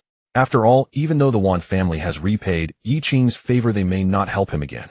Let's be cautious these days, and you have your own plans as well. Oh, don't let them be ruined. Gao Qinghua nodded and said, All right, let's go to the hospital. At this moment, Bai Ruo stood in front of Yi Qing, her head lowered, fiddling with her dress, looking somewhat at a loss and hurt. What's wrong, Ruo? Did Lin Ji say something that hurt you? If so, you don't have to mind her. She and Gao Qinghua are in cahoots now. Bai Ruo kept her head down and softly said, No, I don't care what Lin Ji says. Yi Qing, I'm fine. I just want to go home. At that moment, Bai Ruo's mood was quite low. Yi Qing sighed gently and smiled, not feeling good. You were so happy just a while ago. Is it because you saw Gao Qinghua hug me? So you think there's a possibility of reconciliation between Gao Qinghua and me? You're feeling sad, is that it? Bai Ruo couldn't control her emotions any longer. Her eyes reddened as she looked at Yi Qing and said with a choked voice, Yi Qing, I know you're the best. Gao Qinghua will surely regret leaving you. I just didn't expect her to regret so early. But it's okay, Yi Qing. No matter what choice you make, I will support you. Moreover, I know that you haven't forgotten Gao Qinghua in your heart. You still love her. So even if you want to be together with her again, I will definitely bless you. I just hope you can take good care of yourself this time. She is after all not the same as she used to be. I'm afraid she might hurt you again. As she spoke, Bai Ruo's tears began to fall as if she had already lost Yi Qing. Yi Qing looked at the kind girl before him, feeling deeply moved. Even at this moment, Bai Ruo was still considering herself as if as long as she was happy and content, she could let go of everything. Gently ruffling Bai Ruo's hair, Yi Qing smiled and said, Oh, do you really think that I, Yi Qing, am such an easy target to bully? Yes, I admit that I once deeply loved Gao Qinghua. So no matter how she and her family treated me, I would tolerate them. But since returning this time, I have seen many things clearly and severed many feelings. I, Yi Qing, may not be able to accept a new relationship for now, but I will absolutely not repeat past mistakes and make the wrong choice again. Moreover, Ruo, do you really believe that Gao Qinghua has sincerely repented and wants to start over with me? Do you truly think she is being genuine? Bai Ruo was taken aback for a moment, looking at Yi Qing, and said blankly, Then why did she hug you? Why did she talk to you so much and express her feelings? If she didn't want to get back together with you, she wouldn't need to do this. Could it be just to prevent you from hating her? Yi Qing shook his head with a smile and said, If it were just to prevent me from hating her, she wouldn't act like this. Although I can't guess what scheme she is now, one thing I am certain of is that she, Gao Qinghua, will definitely not change her mind. At least it's not yet the time for her to change her mind. She must have some schemes, but it's all right. No matter what her schemes are, they will not succeed. Hearing this, Bai Ruo finally revealed a smile, though it was tinged with worry. Yi Qing, are you really okay? If Gao Qinghua is determined to deal with you now, you will be in great danger. I know you may have ties with the Wan family, but Gao Qinghua is not simple. She truly is not simple. In these years, her smooth entrepreneurship has no one knows how many people have supported her. If she goes all out to deal with someone, I am genuinely worried. Bai Ruo's worry was not without reason. This is also why many people know that Gao Qingyue is not as good as them, but they still do not dare to intervene, because some have tried to do such things, and the final outcome was very tragic. It was as if there was an invisible huge hand protecting Gao Qingyue, preventing anyone from harming her. Yet this huge hand was invisible to everyone. However, Bai Ruo's worry was misplaced. For this invisible hand that once protected Gao Qingyue was now gently ruffling her hair. Ruo, do not worry. She is no longer who she once was. Am I still the same person I used to be? As he spoke, Yiqing pointed at the plant talisman in Bai Ruo's hand and smiled softly. Do you truly think I relied on the Wan family's favor to avoid bidding for this piece? Do you really believe what Gao Qingyue said? That my 4 characters sold for 100 million solely because the Wan family had to save face and had no choice? Bai Ruo stared at Yiqing momentarily at a loss for words. The object lay in her palm, genuinely auctioned for over 60 million. That was an unalterable fact. And Yiqing's 4 characters had indeed fetched the sky-high price of 100 million. That too was an undeniable truth. She wanted to believe Yiqing, yet she had no clear grasp of the full truth.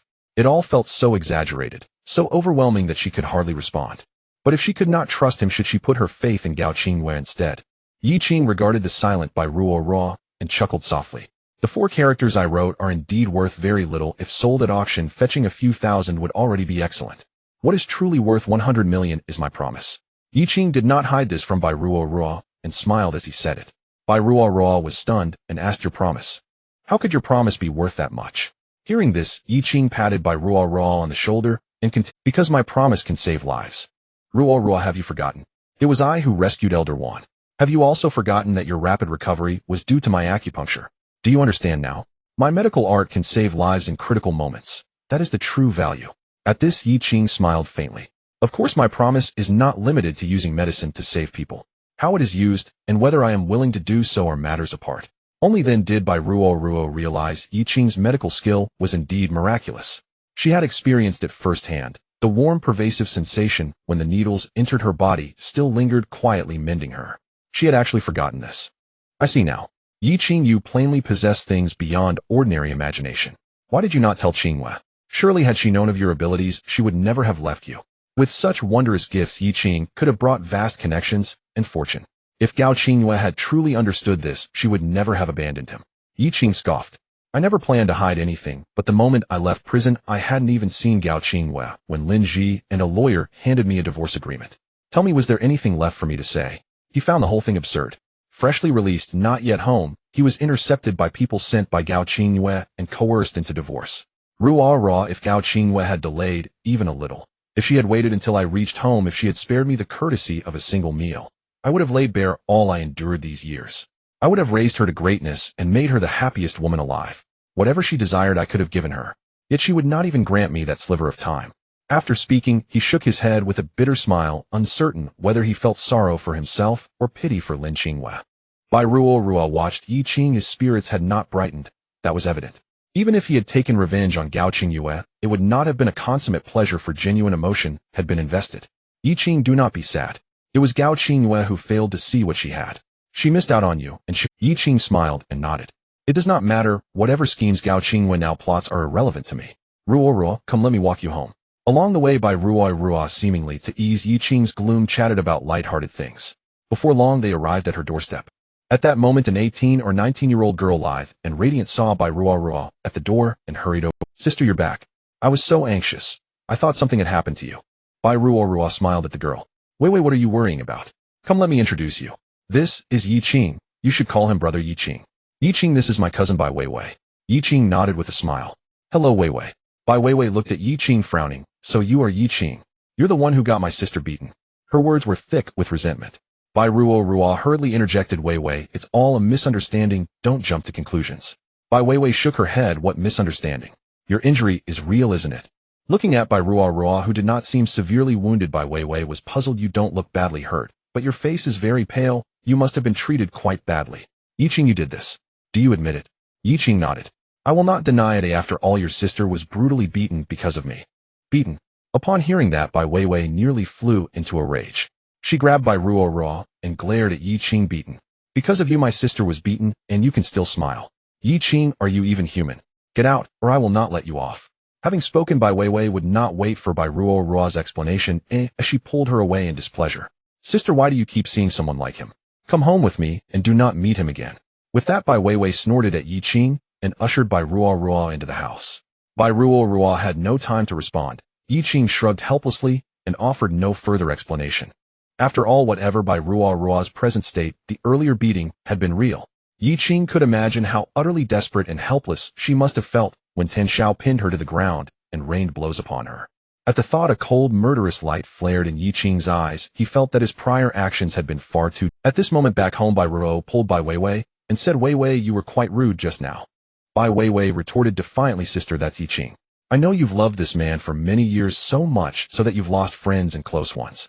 A man who has been in prison, abandoned by his wife after getting out, sees you as his last hope. Yet you really threw yourself at him. Sister, you are being foolish." Hearing this, Bai Ruo sighed as she looked at Bai Weiwei and said, "Weiwei, you don't understand. Wait until I tell you everything and you will understand." Bai Weiwei covered her ears, angrily stating, "I don't want to hear about your mess. I just know that you and he are not suited for each other. He is not worthy of you and will only bring you harm. In any case, I do not agree. He is a pitiful man, abandoned and unwanted. Sister, think this through. I will not agree to your relationship." After saying that, Bai Weiwei ran off in a huff. Bai Ruo looked at her retreating figure with a helpless expression. Regardless, Bai Weiwei was considering her own interests and truly felt for her, which she understood well. Though Bai Weiwei was her cousin, she was even closer than a sister. It's no wonder Bai Weiwei misunderstood how anyone in her position would probably have done the same. At this moment, in a hospital ward, young Master Tan was nearly driven to madness. His injuries looked terrifying, but what was most alarming was his mental state, alternating between lucidity and madness, leaving him utterly ruined. Mr. Tan and Mrs. Tan sat in the ward, staring blankly at their son, who was tied to the hospital bed and struggling in pain. The pain in their hearts was something only they could comprehend. Mrs. Tan continuously wiped her tears while Mr. Tan's gaze was icy cold. "I, Tan, vow to avenge this wrong." Mr. Tan spoke through gritted teeth. At this moment, Mrs. Tan choked and said, "You've already been dealt with. You saw how ruthless that Yi Qing is. Most importantly, he has the Wan family backing him. How can we seek revenge?" Woo. Mr. Tan bit his teeth and said angrily, "What if the Wan family supports him? My life may be ruined, but even if I die, I will drag him down with me. Do they really think my Tan family is easy to bully? Do they think I, Tan, have wasted these years? Fine, then let's go for broke, no turning back." After saying this, Mr. Tan clenched his teeth and looked at Mrs. Tan coldly, saying, "You stay here and watch over our son. Once his external injuries heal, bring him home. I need to step out for a while. In any case, you don't need to worry about anything. I am determined to take revenge." After saying that, Mr. Tan was about to leave. Mrs. Tan grabbed his hand and choked, "You can't do anything reckless. Our son is already like this. If anything happens to you, how will I survive?" Mr. Tan, upon hearing this, had a cold expression mixed with madness, saying, "Survive? I no longer wish to live.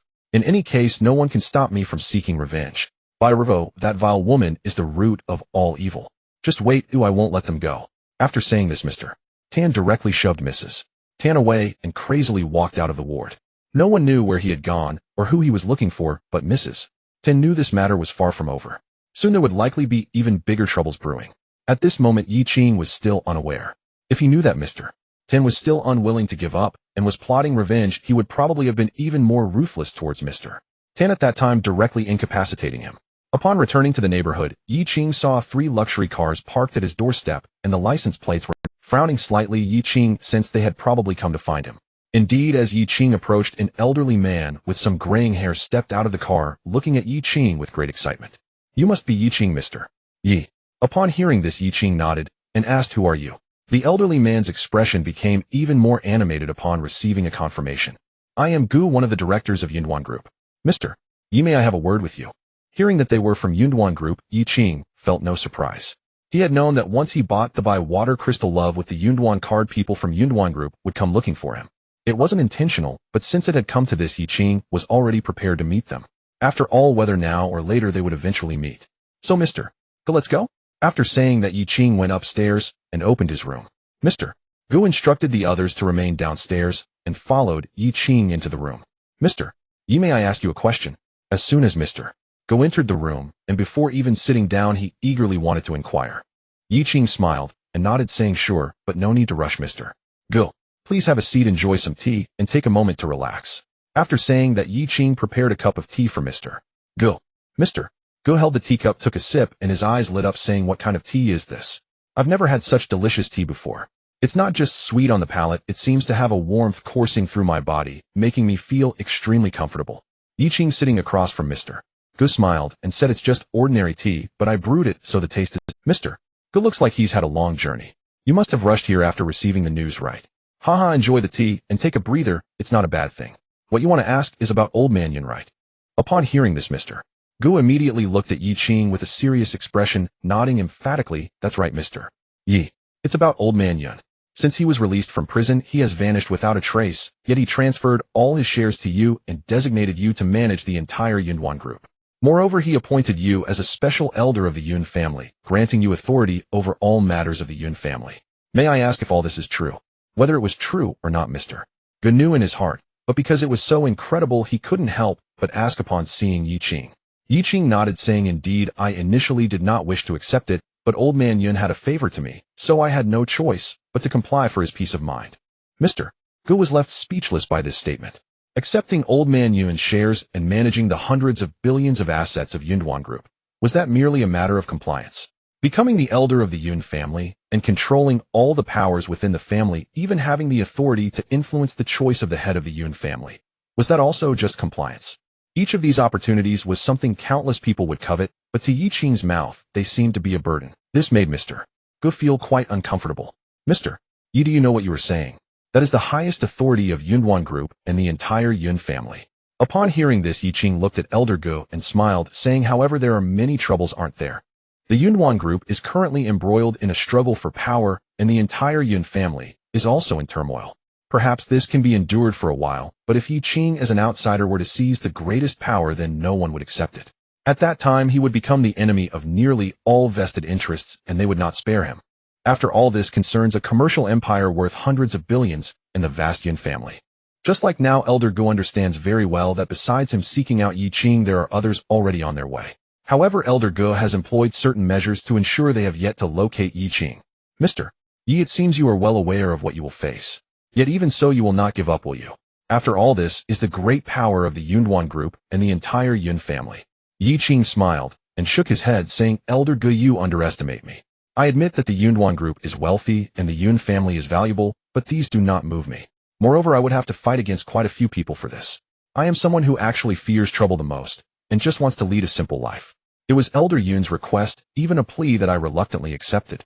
The main reason is that I owe Elder plea. Hearing these two words, Elder Gu felt a surge of anger. This is Elder Yun, the illustrious Elder Yun, who built his empire from scratch and created countless miracles. Would such a person plead with someone to accept a vast fortune? It is simply ridiculous. However, looking at Yi Qing's calm demeanor, Elder Gu unexpectedly believed this statement at once. Mr. Yi, then I must trouble you. But could you tell me where Elder Yun has gone? Among all matters, what Elder Gu and his loyal companions wanted to know the most was Elder Yun's whereabouts and safety. Yet Yi Qing cannot tell him. I'm sorry, Elder Gu, I promised Elder Yun that I would not disclose his whereabouts. However, I can assure you that Elder Yun is very safe, and you need not worry. As for whether Elder Yun will return, I do not know, but there is a possibility. When Elder Gu wanted to ask again, Yi Qing shook his head and smiled, saying, Elder Gu, if my discretion were so lacking, do you think Elder Yun would trust me? Moreover, since I can tell you news of Elder Yun, what about others? Would I not leak information to them as well? So it's pointless to waste efforts. Upon hearing this, Elder Gu nodded and said, I was being presumptuous. Since Elder Yun shows you, we will all trust you. I know that whether it's the Yunwan Group or the Yun family, obtaining power will be fraught with difficulties, but we old folks will do our utmost to assist you, so rest assured. Mr. Yi, may I ask when you plan to visit the Yun family and the Yunwan Group? Yi Qing fell silent for a moment before saying, let's wait a bit longer. I have already learned quite a bit about the Yun family and the Yunwan Group. There are still other matters I need to handle, so I won't be going for now. In any case, there shouldn't be any issues in the short term. Of course, I must clarify that even if I go to the Yunwan Group and the Yun family, I won't truly stay there all the time. Ultimately, the affairs of the Yun family should be handled by the Yun family themselves. I will only be responsible for standing behind the scenes, and we can discuss the specifics later. Elder Gu understood he could not influence Yi Qing. Although he did not know Yi Qing well, since he was chosen and trusted by Elder Yun, he could only believe that Yi Qing had the capability to resolve everything. Well, I will be on standby for your arrival at any time. However, Mr. Yi, this time you used the Yunwan card, and the news has already leaked. There will be others coming besides me, and those opposing voices in the Yun family will seek you out as well. Do you need me to stay and help you deal with the troubles? Yi Qing waved his hand and smiled, saying, I prefer to keep a low profile. If you stay, how can I remain low-key? Elder Gu, if I can't handle this little trouble, then I am not worthy of your trust, am I? Feel free to go, but my methods will depend on my mood. If things get a little extreme, or even result in fatalities, then Elder Gu, don't hold it against me. Elder Gu has always known that the person personally chosen by Elder Yun could not possibly be a simple character. However, it wasn't until this moment that Elder Gu realized Yi Qing was far from ordinary. He was likely beyond what they could imagine. Taking a deep breath, Elder Gu stood up, slightly bowing to Yi Qing, saying, Mr. You, whatever you wish to do, I have no right to interfere. I only ask that for Elder Yun's sake you spare their lives when you act. After all, they are all Elder Yun's bloodline. This was true, but Yi Qing had no intention of listening. Looking at Elder Gu, Yi Qing simply asked a question. Elder Gu, do they still count as Elder Yun's bloodline? How many of them are truly concerned for Elder Yun, respect Elder Yun, and genuinely want to find Elder Yun, versus how many are motivated by wealth and power? Elder Gu, please take your leave. I have a good idea of what to do. Elder Gu knew that at this moment he should not say anything more, so he nodded and took out 2 business cards, gently placing them on the table. Mr. Yi, these 2 business cards. One is mine, and you can call me anytime if you need anything. I will do my utmost to assist you. The other is the president of the Yunduan group in the Eastern Province, and also my disciple. He is trustworthy. If you find it inconvenient to contact me, you can reach out to him directly, and he will do everything you wish to accomplish. Elder Gu was very considerate, not directly bringing the person in, but only providing the business cards, which already showed his concern for Yi Qing's thoughts. Yi Qing nodded, accepted the business cards, and personally saw Elder Gu to the door. After getting into the car, Elder Gu dialed a number.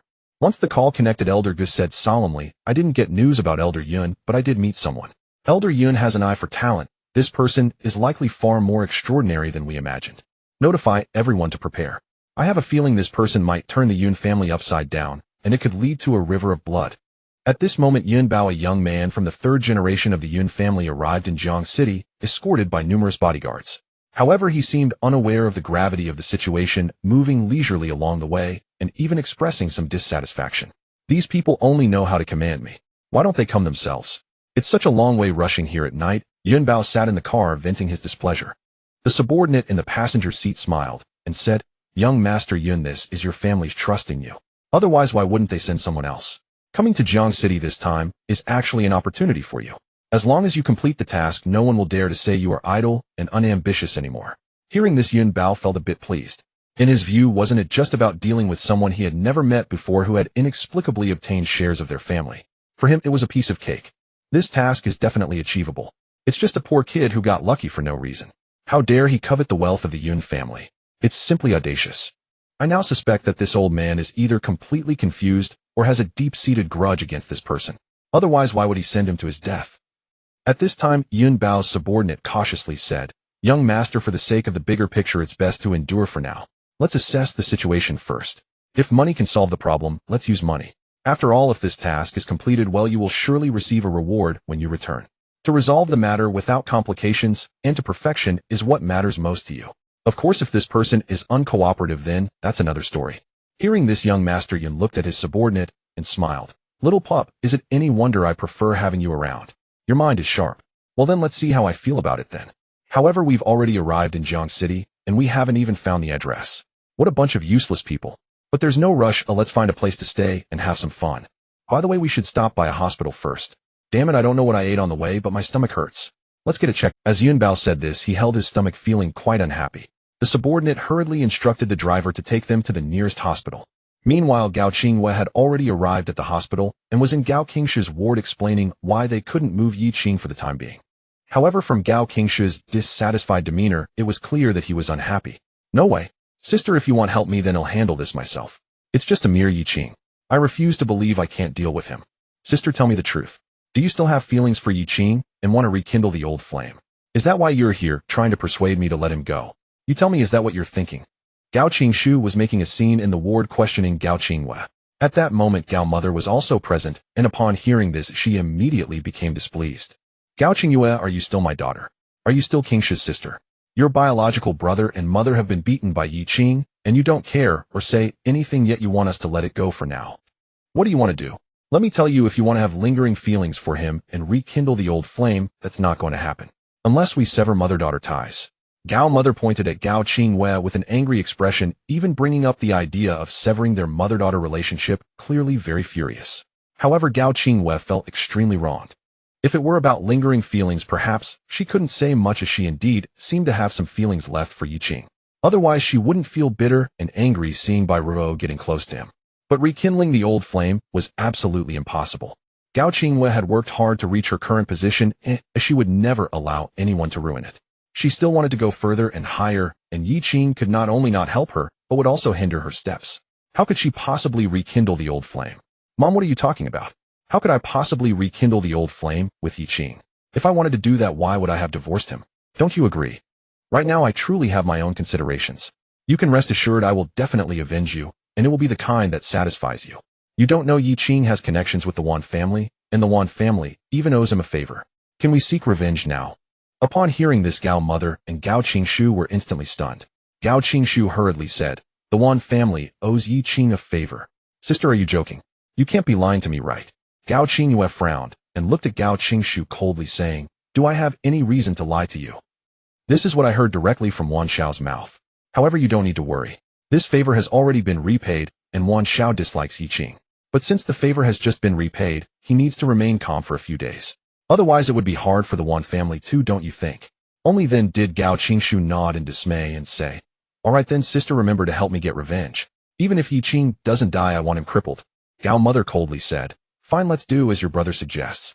Gao Qingyue, if you can't do this, well then don't recognize me as your mother. Gao Qingyue helplessly nodded and said, "Don't worry, I have my own plan. When the time comes, at worst, I can just finish my own business and find someone to break his legs. Is that satisfactory for you?" Gao mother and Gao Qingshu reluctantly nodded. It seemed that breaking Yiqing's legs was still a bit too lenient. Gao Qingyue, feeling somewhat exhausted, said, "All right, if there's nothing else, I'll leave first. I've been busy all day and need to go back to rest. In any case, you can rest assured I will handle it well." After saying this, Gao Qingyue directly left the ward, not wanting to stay there for another minute. As she walked downstairs, she happened to run into Yun Bao, the young master of the Yun family, who had just received an injection and was preparing to leave. At that moment, Gao Qingyue was still dressed beautifully from the banquet, captivating enough to draw attention. Yun Bao, upon seeing Gao Qingyue, was completely stunned. His eyes were filled with a fiery desire. What a beauty, truly a beauty. Watching Gao Qingyue's silhouette, Yun Bao swallowed hard. There have been others like Gao Qingyue, but for some reason today, seeing her gave him a feeling he had never experienced. Look at that figure and face. They are exceptional. Most importantly, her delicate face is slightly cold right now, giving off an icy aura, and combined with her serene disposition, it's truly unforgettable. Having said that, Yun Bao hurriedly jogged forward. "Miss, wait a moment, this beautiful lady, please wait a moment." Gao Qingyue was currently in a bad mood. Upon hearing someone running over to strike up a conversation, she immediately frowned and said, "Who are you?" Standing in front of Gao Qingyue with her brows slightly furrowed, Yun Bao felt a distinct style from her. After all, he was used to successfully approaching women, with them often chasing after him. Now, with someone giving him the cold shoulder, the feeling was indescribable. "Hello, beautiful lady, I am Yun Bao. I was astonished when I first saw you, so I wanted to get to know you. I hope it's convenient." After speaking, Yun Bao took out his business card. However, before he could hand it to Gao Qingyue, she had already turned coldly and left. Not convenient. Just those 3 words, and then Gao Qingyue was seen getting into her car and leaving the hospital. Yun Bao hadn't even reacted yet, and remained in the pose of offering his business card. At this moment, his subordinate little Dogsy walked up to Yun Bao and angrily said, "Who is she? She really doesn't know how to appreciate a favor. She even refused your business card, young Master Yun, and dared to speak to you coldly. It's utterly absurd. Young Master Yun, rest assured I will find out who she is. When the time comes, I'll make her come and apologize to you." Upon hearing this, young Master Yun waved his hand and laughed without a trace of anger, saying, No need for that. Haha, this feeling is quite unique in itself.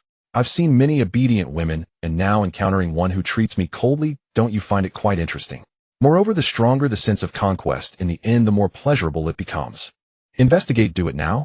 I've decided that the most important thing for us coming to Jiansheng is to find this woman and win her over. Ha! Seeing young Master Yun's lecherous expression, little Dogsy was already accustomed to it, and quickly replied, "Young Master Yun, rest assured, I will certainly find out the truth for you." "Then let's go. Remember to find that lucky one who wants to take advantage of the situation and resolve it quickly so that I can attend to other matters sooner." After giving his instructions, young Master Yun left the hospital with his entourage. Before, his mind was blank, but now it was filled with thoughts of Gao Qingyue's cold visage. At this moment, Gao Qingyue was unaware that she had already caught Yun Bao's attention. Returning to her villa, she felt a whirlwind of thoughts. After taking a shower and changing into her pajamas, she lay on the bed and took out a photo of herself with Yiqing, which was perhaps the only photo they had together. Looking at the intimate pose of the two in the photo, Gao Qingyue slightly furrowed her brows and murmured, "If I must blame someone, it would be you for being too mediocre, too incapable. It's not that I, Gao Qingyue, am cold and heartless, but rather that I've seen a higher view and no longer wish to live such a mundane life. Yi Qing, I can only say that we are fated but not meant to be. You are destined to be my stepping stone, but I'm sorry, even if I no longer want you, I cannot watch you get involved with Biro." After saying that, Gao Qingyue sighed softly and tossed the only photo into the trash can. At that moment, if Yi Qing could hear her words, he would have nothing but speechlessness. The next morning, after waking up and having breakfast, Gao Qingyue prepared to leave for work at the company. However, as soon as she stepped outside, she was shocked by the sight before her. At 8 in the morning, her doorstep was piled high with bouquets of flowers, with at least dozens of red roses stacked on either side of the entrance. Women do indeed love romance, and Gao Qingyue was no exception. But this was a bit too romantic. The key question was who sent them. Now, with her wealth exceeding 100 million, Gao Qingyue was no longer easily swayed by ordinary romantic gestures. Just as Gao Qingyue was puzzling over who had sent the flowers, Yun Bao stepped out from the side, presenting himself with the demeanor of a modest gentleman as he slowly approached her. "Last night at the hospital, I was struck by your beauty, and it left me with sleepless nights. Beautiful lady, can we get to know each other now?" Yun Bao wore a gentle smile, and if not for the fact that his face was rather ordinary, he could indeed evoke some fondness. Last night, the hospital. Gao Qingyue remembered that Yun Bao was the one who had blocked her path last night, but now she felt no romance, only disgust. "So you've been following me since last night, haven't you?" Gao Qingyue looked at Yun Bao, her brows furrowing slightly. However, Yun Bao shook his head and smiled, saying, "Such impolite actions are beneath me. I simply found you enchanting upon first sight, so I had someone inquire a bit. That's how I learned that you are not only beautiful, but also exceptionally talented, which only makes me more delighted. President Qingyue, I can now assure you that I, Yun Bao, truly like you. Would you be willing to be in a relationship with me? Even if we could just start as friends, that would be fine too. You clearly lack education, yet are trying to appear cultured." Gao Qingyue looked at Yun Bao and coldly replied, "Sorry, I don't think we can be friends. Also, please stop following me, or I will not be polite." Having said that, Gao Qingyue prepared to leave. Yun Bao waved his hand with a slight smile, saying, "With these people wanting to be rude to me, you might be disappointed, Qingyue." Immediately, Gao Qingyue's bodyguards were seized by Yun Bao's subordinates. Watching this scene, Gao Qingyue furrowed her brows tightly. She realized that she had likely underestimated Yun Bao. Yun Bao looked at Qingyue with a smile and said, "Miss Qingyue, your bodyguard skills are truly lacking. How can such an ability protect you? However, rest assured, as long as you need it, I can introduce you to better bodyguards anytime, anywhere, and I will definitely satisfy you. Now I wonder if we can have a chat, miss. Trust me, getting to know me as a friend will bring you no harm." Yun Bao slowly spoke, exuding a powerful and confident air, as if he had never experienced failure in his life. Qingyue took a deep breath and her expression became calm as she looked at Yun Bao. "Hee, Mr. Yun Bao, you seem to be quite the remarkable individual, but I wonder why I have never heard of your name. In Jiangxing, or even in the eastern province, it seems there is no prominent Yun family. Could it be that you are from outside the province? Qingyue, why do you need to test me? If you want to know who I am, you just need to ask." After saying this, Yun Bao took out his business card again and handed it to Qingyue. This time, upon receiving the card, she couldn't help but smile bitterly at the title of General Manager of Yun Bao Investment Company printed on it. A company named after himself had no useful information to be found, and she had never heard of this company, making it impossible for her to discern Yun Bao's background. "So, Mr. Yun, who exactly are you?" Qingyue raised the business card in her hand and directly asked Yun. Yun Bao chuckled and said, "When one walks outside, one must have a title. At home, I have indeed been somewhat idle, which is why the family business has not engaged me yet. However, my own entrepreneurial efforts have yielded decent results. Miss Qingyue, my surname is Yun from Yun Duan Group." As soon as these words were spoken, Qingyue's eyes widened, and she swallowed hard while looking at Yun Bao. The surname Yun is not surprising, but the Yun Duan Group carries a different weight altogether. Yun Duan Group, a super enterprise that ranks among the top in Long Country with assets reaching hundreds of billions wherever it goes, it is an absolute magnet for wealth. As a descendant of the founding family of Yun Duan Group, it is no wonder he is so ostentatious and arrogant. At this moment, Qingyue truly dared not offend Yun Bao, for the gap between them was indeed too vast. "So the young master of the Yun family, I truly underestimated you. May I ask why the young master came to Jiangxing? Is it for leisure or to visit friends?" Seeing Qingyue's drastically changing attitude, Yun Bao laughed heartily, feeling immensely pleased. This is the feeling he desired a woman should submit before him. The contrast between Qingyue's previous coldness and her current warmth serves as proof. "I came to Jiangxing to handle some matters. It seems Miss Qingyue is somewhat familiar with my Yun Duan Group, which is good. I heard that Miss Qingyue has her own company as well. Perhaps we could collaborate in the future. Qingyue smiled and replied, a business giant like Yun Duan Group is indeed well known, not just among industry insiders, but even the general public is quite aware of it. If I truly had the opportunity to collaborate with Yun Duan Group, it would certainly be my honor. However, I fear that my Qingyue Group may not hold such qualifications. Qingyue was self-aware. She knew the scale of her Qingyue Group compared to the Yun Duan Group. Collaborate. It would be an understatement. To put it bluntly, even a mere fraction of what the Yun Duan Group has would be enough to fill Qingyue Group's cost. Moreover, Yun Bao himself stated that he was not holding any position in the Yun Duan Group, so he merely appeared to be a dandy. He could not be the decision-maker of Yun Duan Group. However, Qingyue did not want to offend Yun Bao as he represented a vital connection. Yun Bao looked at Qingyue and smiled. What? Miss Qingyue, do you doubt my capabilities? However, that is understandable. The headquarters of Yun Duan Group is indeed hard to cooperate with.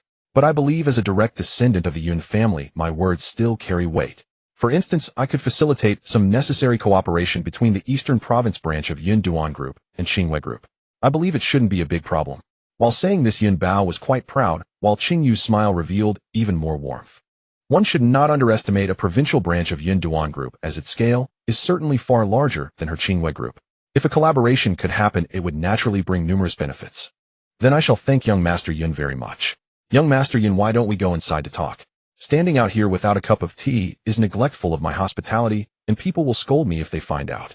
Just as Yun Bao was about to nod in agreement, a young man approached him and softly said, Young Master Yun, we have found the person you were looking for.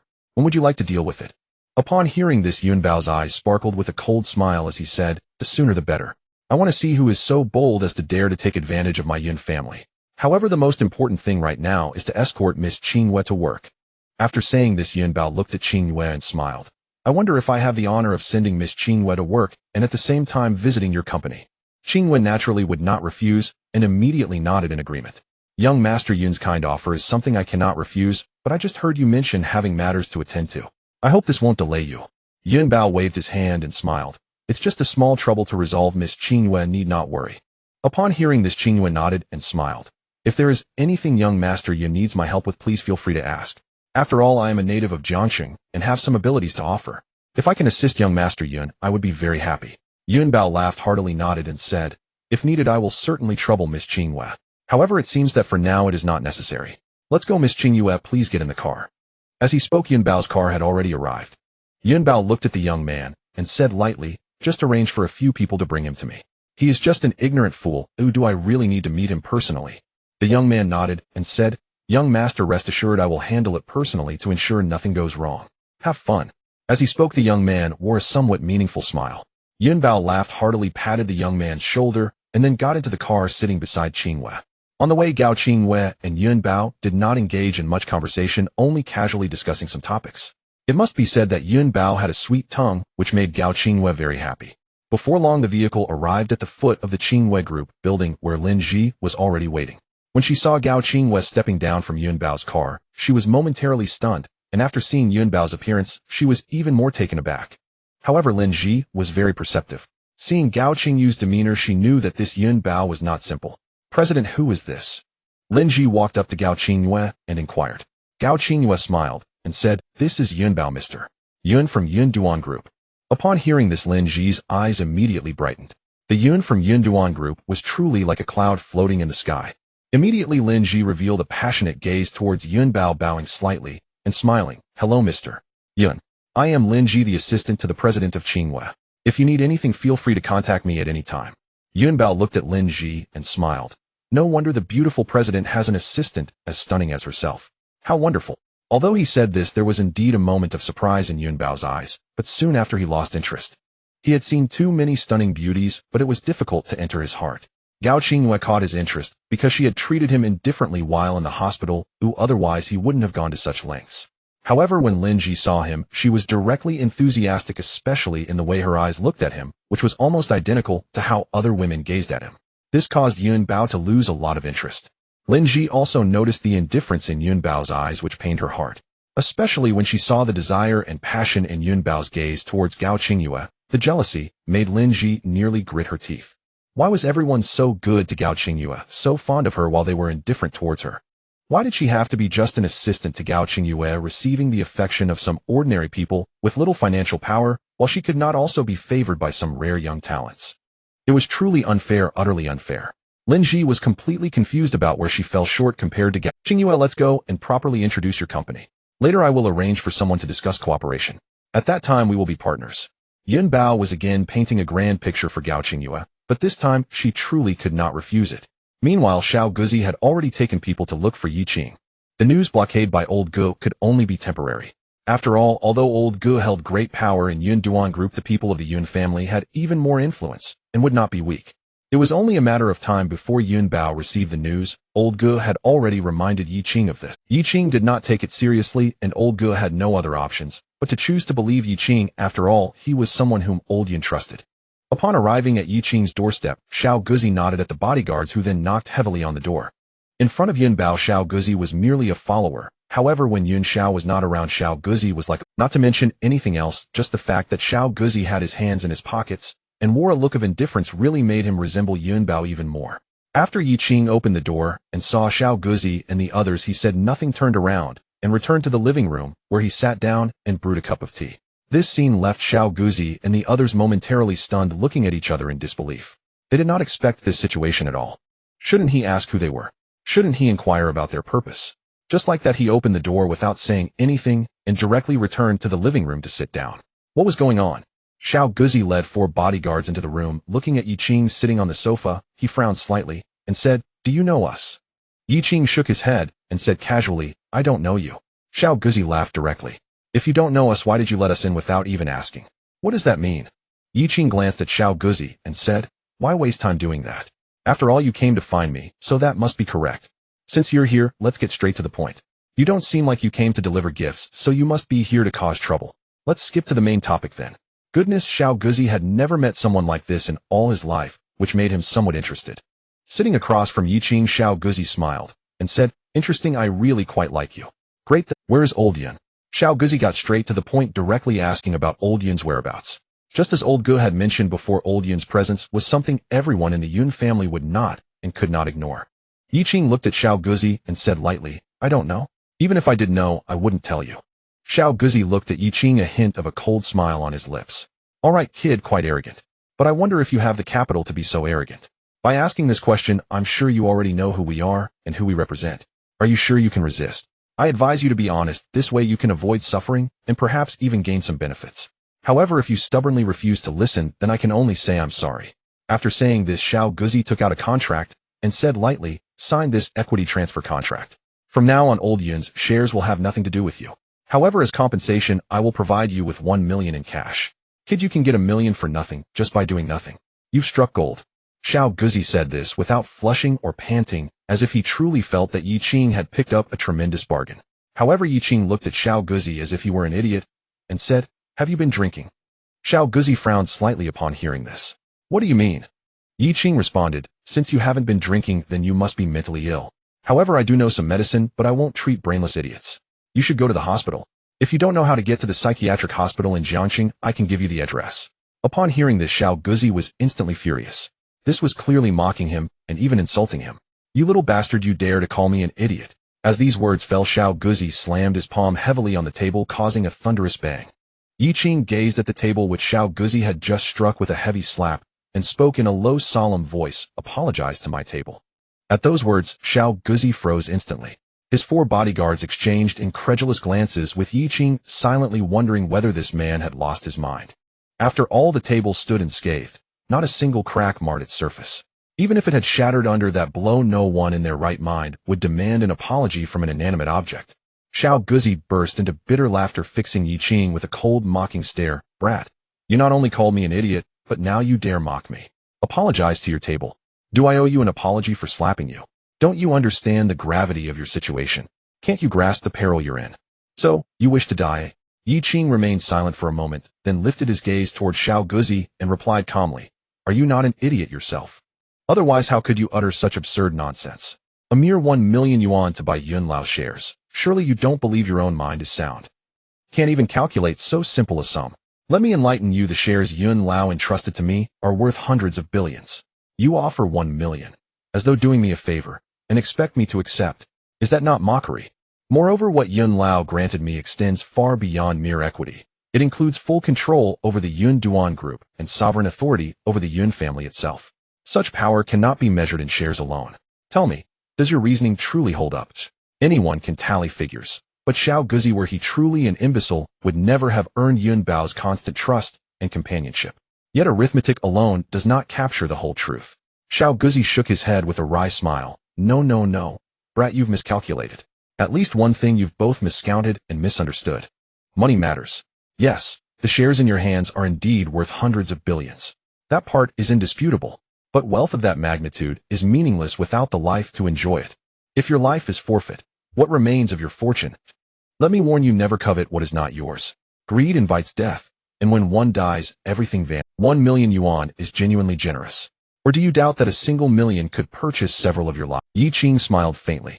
Threats, how quaint. Since his release from prison, he'd endured one after another, each more wearisome than the last, leaving him thoroughly exhausted. He sighed as he looked at Xiao Guzi and murmured, "So life has become so cheap." Hearing this, Xiao Guzi roared with laughter, convinced at last that Yi Qing had broken. Life is precious, but whose life? Yours, for instance, is worth exactly 1 million yuan. And even that sum is our magnanimous concession. Sign the contract and take the money. You live. Refuse, and that same million buys your death. A straightforward choice, wouldn't you agree? Yi Qing nodded slowly and asked, "Then who are you?" "A member of the Yun family." "No," Xiao Guzi chuckled, shaking his head. "Does the Yun family need to intervene personally for someone like you? I'm merely a retainer serving young Master Yun. My presence here is already a mark of extraordinary courtesy. Be sensible, sign the contract." Yi Qing rose slowly, picked up his teacup, took a sip, and said, "Don't you feel discomfort in your stomachs yet?" Xiao Guzi blinked, about to speak, when suddenly all 4 bodyguards clutched their abdomens and collapsed onto the floor, writhing in agony, as though subjected to 10,000 slicing blades. Xiao Guzi's face contorted, a searing knife-like pain erupted within his gut. He staggered, unable to stand, drenched instantly in icy sweat. What did you do?" He crumpled to the ground, gripping his abdomen, teeth clenched, eyes locked on Yi Qing. Yi Qing replied coolly, "Nothing much, merely poisoned you. Rest assured the toxin isn't fatal, though it will make you wish you were dead." He glanced at his watch and added with a faint smile, 30 minutes. Based on past experience, this agony rarely exceeds half an hour. Either you perish or take your own life. Now, apologize to my table. Only then will I grant you the antidote." Xiao Guzi was now too racked with pain to speak. He didn't know whether Yi Qing's words were true, but he knew with chilling certainty that his suffering had reached its unbearable limit. If it continued unchecked, 30 minutes might well be his final measure of time. Gazing at Yi Qing's unruffled composure, Xiao Guzi felt an overwhelming urge to weep. What had seemed a trivial errand had spiraled into sheer, incomprehensible horror.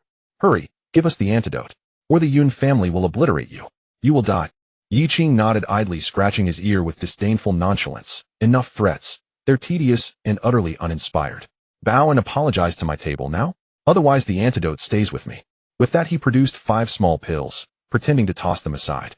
Unable to endure any longer, Xiao Guzi dropped to his knees and began kowtowing to the very table he'd slapped moments before. "Table, I beg your forgiveness. I was blind and foolish to strike you. I erred. I am sorry, profoundly sorry." It was an unspeakable humiliation, an indelible stain upon his entire existence. He, Xiao Guzi, was no minor figure. He served beside Yunbao himself. Yet here he knelt prostrating before a piece of furniture. The sheer absurdity defied reason. But he had no choice. And Yi Qing, ever his word, tossed the pills to them, as though flinging treats to dogs. Xiao Guzi and his 4 bodyguards scrambled frantically for the pills and swallowed them without hesitation. To their astonishment, Yi Qing had spoken truth. The relief was immediate and profound. Once the pain receded, fury surged through Xiao Guzi. He pointed a trembling finger at Yi Qing and roared, "You dared poison us. You seek death. I'll kill you now." Yi Qing regarded him with detached indifference. "Go ahead. Kill me. Just remember the agony may return and claim you before you finish."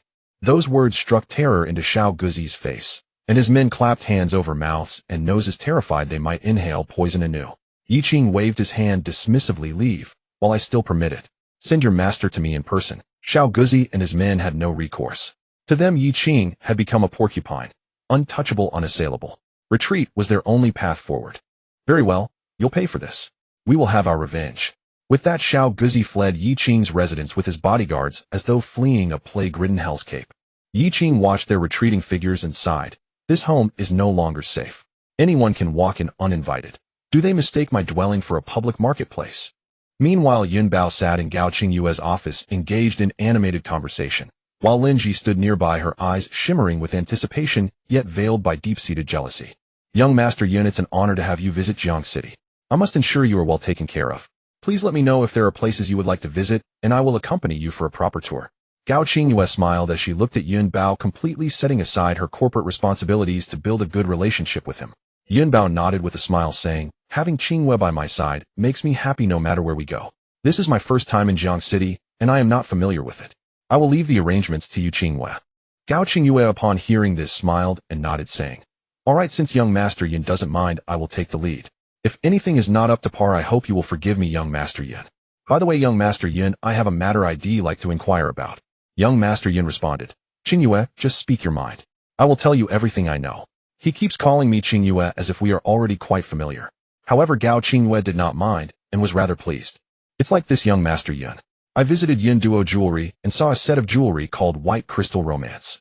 It was truly exquisite and so captivating. I want to ask if this set White Crystal Romance is indeed the only one in the entire Yun Duo Jewelry. Upon hearing this, young Master Yun was momentarily taken aback before smiling and saying, Qingyue, you truly asked the right person. While I am not very familiar with the overall business of Yun Duo Group, I happen to know the most about Yun Duo Jewelry. This was not a lie. As a well-known playboy from the Yun family, young Master Yun was quite generous with his spending. What girl wouldn't love jewelry? Thus, Yun Duo Jewelry was indeed a place he frequented, and he had learned quite a bit about it. As for the White Crystal Romance you mentioned, I haven't seen it myself, but if it has a specific name and a dedicated display case, it must be one of a kind. So yes, there is likely only one set, nothing more. What? Does Qingyue like it? If you like it, I can give it to you. It would be wrong for me as a member of the Yun family to let you buy something from Yun Duo Jewelry and pay for it. At that moment, Lin Ji gulped involuntarily and exclaimed, oh, my young Master Yun is so generous. That jewelry is worth 99 million, and he offers it so casually. That's incredibly generous. Upon hearing Lin Ji's words, young Master Yun's expression immediately soured. Giving away jewelry, he could manage to give away tens of thousands, hundreds of thousands, even millions. But 99 million, what a joke. Young Master Yun's yearly allowance isn't even that much. It'd be crazy to give it away like that. He chuckled, but realized that it wouldn't be appropriate for him to be the one giving it. After all, he was here on business. If word got out that he went to Yun Duo Jewelry to buy jewelry, his family would think he wasn't doing his job, and he might face punishment. So let's wait for an opportunity. In any case, I will remember this matter, and you can rest assured, Qingyue. Young Master Yun secretly wiped his cold sweat, thinking how fortunate he was to have reacted quickly, otherwise he wouldn't know how to handle the situation. It was impossible for him to take Gao Qingyue to Yun Duo Jewelry and then admit he didn't have the money to buy it right. Or should he risk it and temporarily take it under Yun Bao's name and pay later? What a joke. They might not even give him that face. Young Master Yun would be fine if he held a position in Yun Duo Group, but for something worth nearly 100 million, no one would give him that kind of face. Gao Qingyue looked at the somewhat guilty-looking Yun Bao and understood that while he might be a legitimate heir of the Yun family, his status might not be as high as she thought. Haha, thank you, young Master Yun. However, I cannot let you pay. Once I make money, I will buy it myself. The reason I asked this was to find out what should be done if someone were to replicate this set of jewelry. Young Master Yun's eyes widened in surprise, and he coldly laughed, saying, does anyone dare to replicate the jewelry from Yun Duo Group? That would be courting death, he added. So Qingyue, do you know something about this? Just say it. If I can't handle it, I will notify the family and the group, and someone will come to deal with it. Gao Qingyue smiled and shook her head, saying, it's nothing. I'm just asking, just asking. Come, young Master Yun, let's have some tea. At that moment, Xiao Guzi and his crew suddenly walked in, looking disheartened as they faced Yun Bao. Yun Bao frowned slightly and asked, did the matter not go well? Xiao Guzi nodded dejectedly. Earlier, he had been so confident, wanting to make a good impression in front of Yun Bao, but now he had completely lost face. Yun Bao looked at Xiao Guzi and coldly said, you worthless thing, you've embarrassed me. If you can't handle it softly, do you not know how to be forceful? Or is it that you also can't manage that? Haha, I'm really curious about what kind of person dares to disrespect the Yun family's reputation. This is truly a case of refusing good wine and opting for punishment. With that, Yun Bao stood up and looked at Xiao Guzi, saying, lead the way, or I will personally go and meet him. At that moment, Gao Qingyue also quickly stood up and asked young Master Yun, do you need my help? As I've said, I still have some influence in Jiang City regardless of the circumstances. If there are matters inconvenient for you, young Master Yun, I can assist. Young Master Yun looked at Gao Qingyue, smiled, and said, thank you, Qingyue, but I can handle it myself. If I truly need your help, I won't hesitate to ask. Then I will take my leave for now. Once I resolve this trouble, I will properly chat with you again, Qinghua. With that, young Master Yun left with his entourage.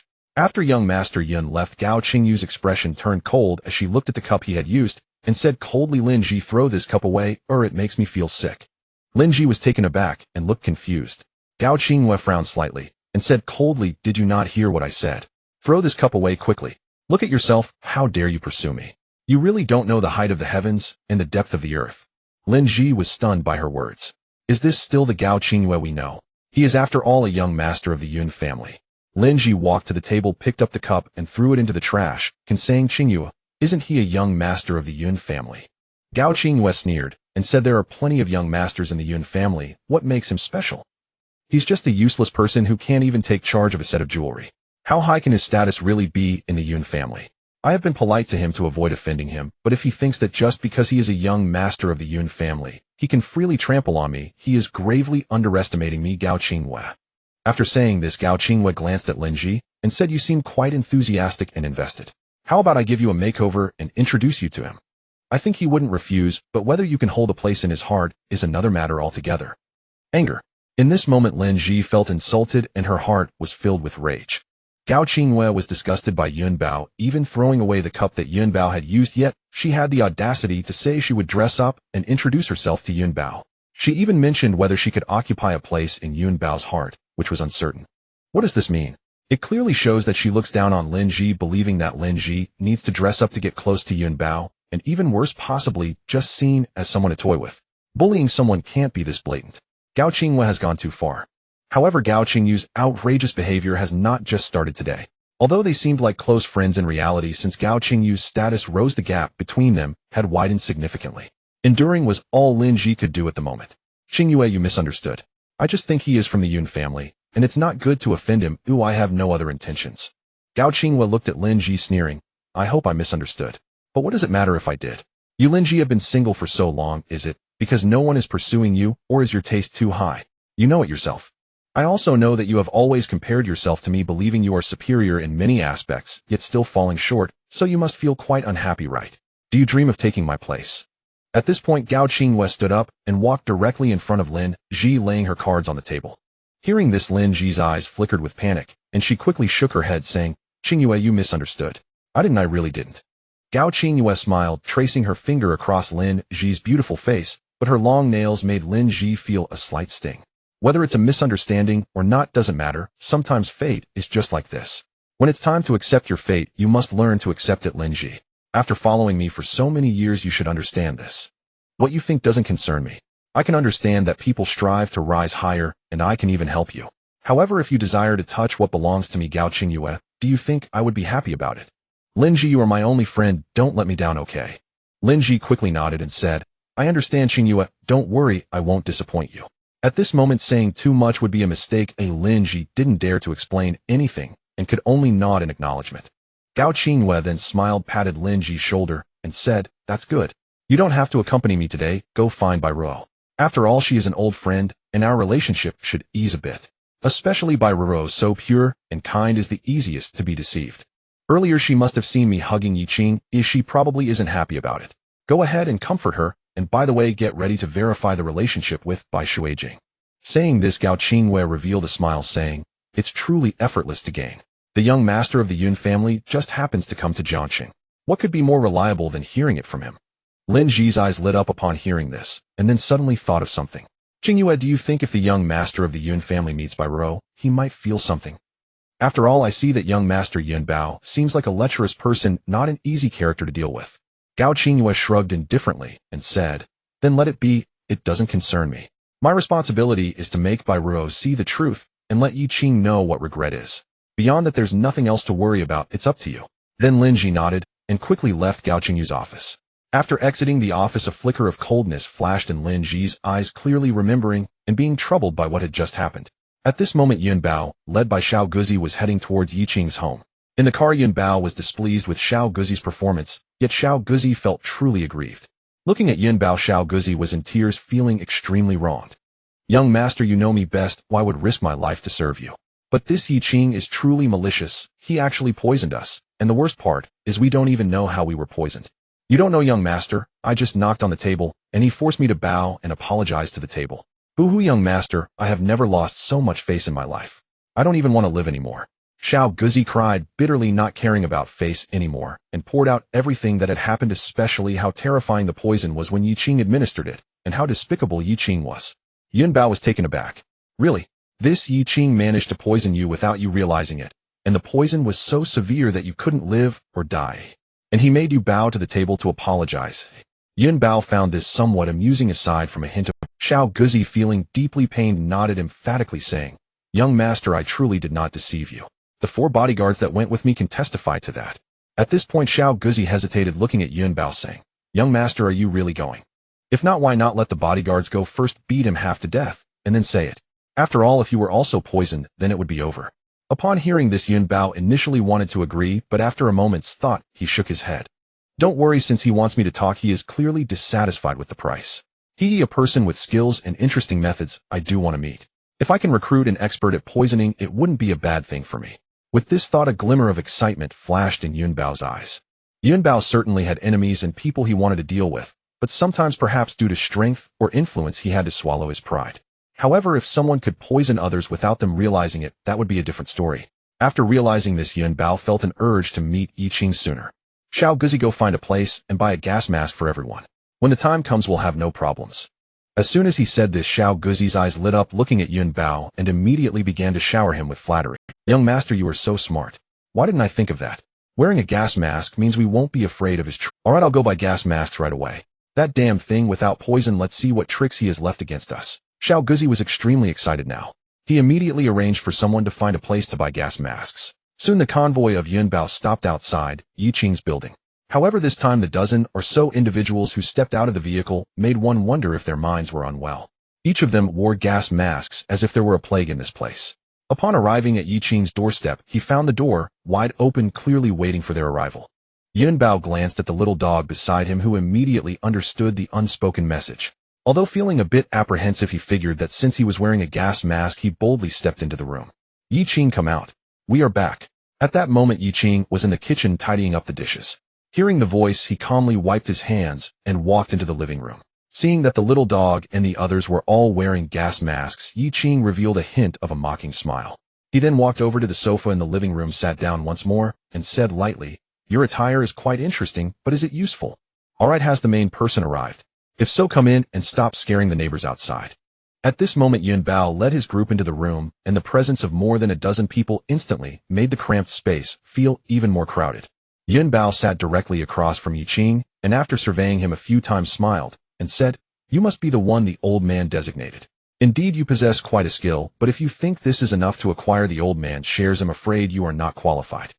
Yi Qing sighed helplessly at his words, pointed to his ear, and said, "What did you say? I can't hear you." This made Yun Bao feel deflated. Indeed, while the gas mask might be good at affected sound transmission, communicating like this was exhausting. Yi Qing then pointed to Yun Bao's gas mask and said lightly, "Take it off. If I wanted to poison you, even if you wore 100 gas masks, it would be useless. If you don't believe me, I can demonstrate it for you." With that, Yi Qing looked at the little dog who had entered last, smiled faintly, and said, "Since it was your big mouth that caused this, it's your turn, kid. Was your stomach pain not severe enough just now? How about now?" Immediately, the little dog felt cold sweat pouring down his back, and his stomach began to hurt uncontrollably again. Within seconds, he was bent over, unable to stand upright, and began to wail in pain. Everyone, including Yun Bao, was shocked by this scene. Previously, they had doubted Yi Qing's mastery of poison, but now, even though he had done nothing, they had already been poisoned. This was simply unfathomable. However, this also proved one thing: Yi Qing could indeed ignore the gas masks. Taking out an antidote, Yi Qing placed it on the table, looked at the little dog, and said indifferently, "First bow and apologize to the table, then take it, and you will be fine." The little dog felt like he was going insane. He had done nothing today but apologize to a table. If this got out, he would never live it down, especially since he was waiting for Yun Bao's approval. But at that moment, the intense pain made him forget everything. He knelt on the ground, took off his gas mask, and began to apologize repeatedly before hurriedly grabbing the antidote and swallowing it. A few seconds later, his body felt much better, but those short moments had left him drenched in sweat, as if Yi Qing then looked at Yun Bao with a faint smile and asked, "So do you still want to keep wearing that thing?" Yun Bao, feeling relieved, promptly took off his gas mask and smiled at Yi Qing, saying, "Mister, you had a skill. It's truly inscrutable impressive." Yi Qing looked at Yun Bao and calmly replied, "If you're here to inquire about old Yun, then you can save your breath. If you intend to offer $1 million to buy my shares, then please keep your mouth shut and leave at once. Yun Bao was taken aback for a moment, then glanced at the little dog and asked, $1 million? The little dog broke out in a cold sweat and immediately knelt down looking at Yun Bao and saying, Young Master Yun, I just wanted to help you save some money. I meant no harm. Yun Bao shot a fierce glare at the little dog, then looked at Yi Qing and smiled. Mr. Yi, it's a misunderstanding, a complete misunderstanding. Offering $1 million for your shares is clearly impossible. How about $10 million in cash plus properties and storefronts in the East Province, totaling no less than $50 million? Does that show sincerity? Of course, I understand that compared to the value of your shares, $50 million seems a bit low. But things should not be viewed this way. From another perspective, those shares in your hands are worthless and may even bring you danger. However, if you hand them over to us, not only will you secure a future for yourself, but you will also gain a friend. Why not? Mr. Yi, you are a wise man. I believe you understand how to choose. Compared to the previous offer of just $1 million to buy Yi Qing's shares, Yun Bao's current offer of $50 million in cash and properties was obviously much more generous. If an ordinary person were threatened and tempted like this, they might have compromised. But was Yi Qing an ordinary person? Looking at Yun Bao, Yi Qing smiled and said, You are indeed much more generous now. It seems there is room for negotiation after all. Since you can offer $50 million, it's clear that your bottom line is much higher. So let's do this. Just tell me your bottom price, and I want to see just how generous the Yun family can be. Upon hearing Yi Qing's question, Yun Bao clapped his hands, stood up with a smile, and said, All right, straightforward. Since that's the case, I won't hide it from you, Mr. Yi. This time our bottom price is simple: $1 billion. Yes, $1 billion. As long as you sign the equity transfer document, $1 billion in cash will immediately be deposited into your account. How does that sound? Straightforward, right? $1 billion in cash at your disposal, without any risk. Compared to intangible and unseen shares, which is more worthwhile, I believe you understand. Yi Qing looked at Yun Bao, sighed softly, and said, The disparity is in the thousands, young Master Yun. I truly can't bear to part with it.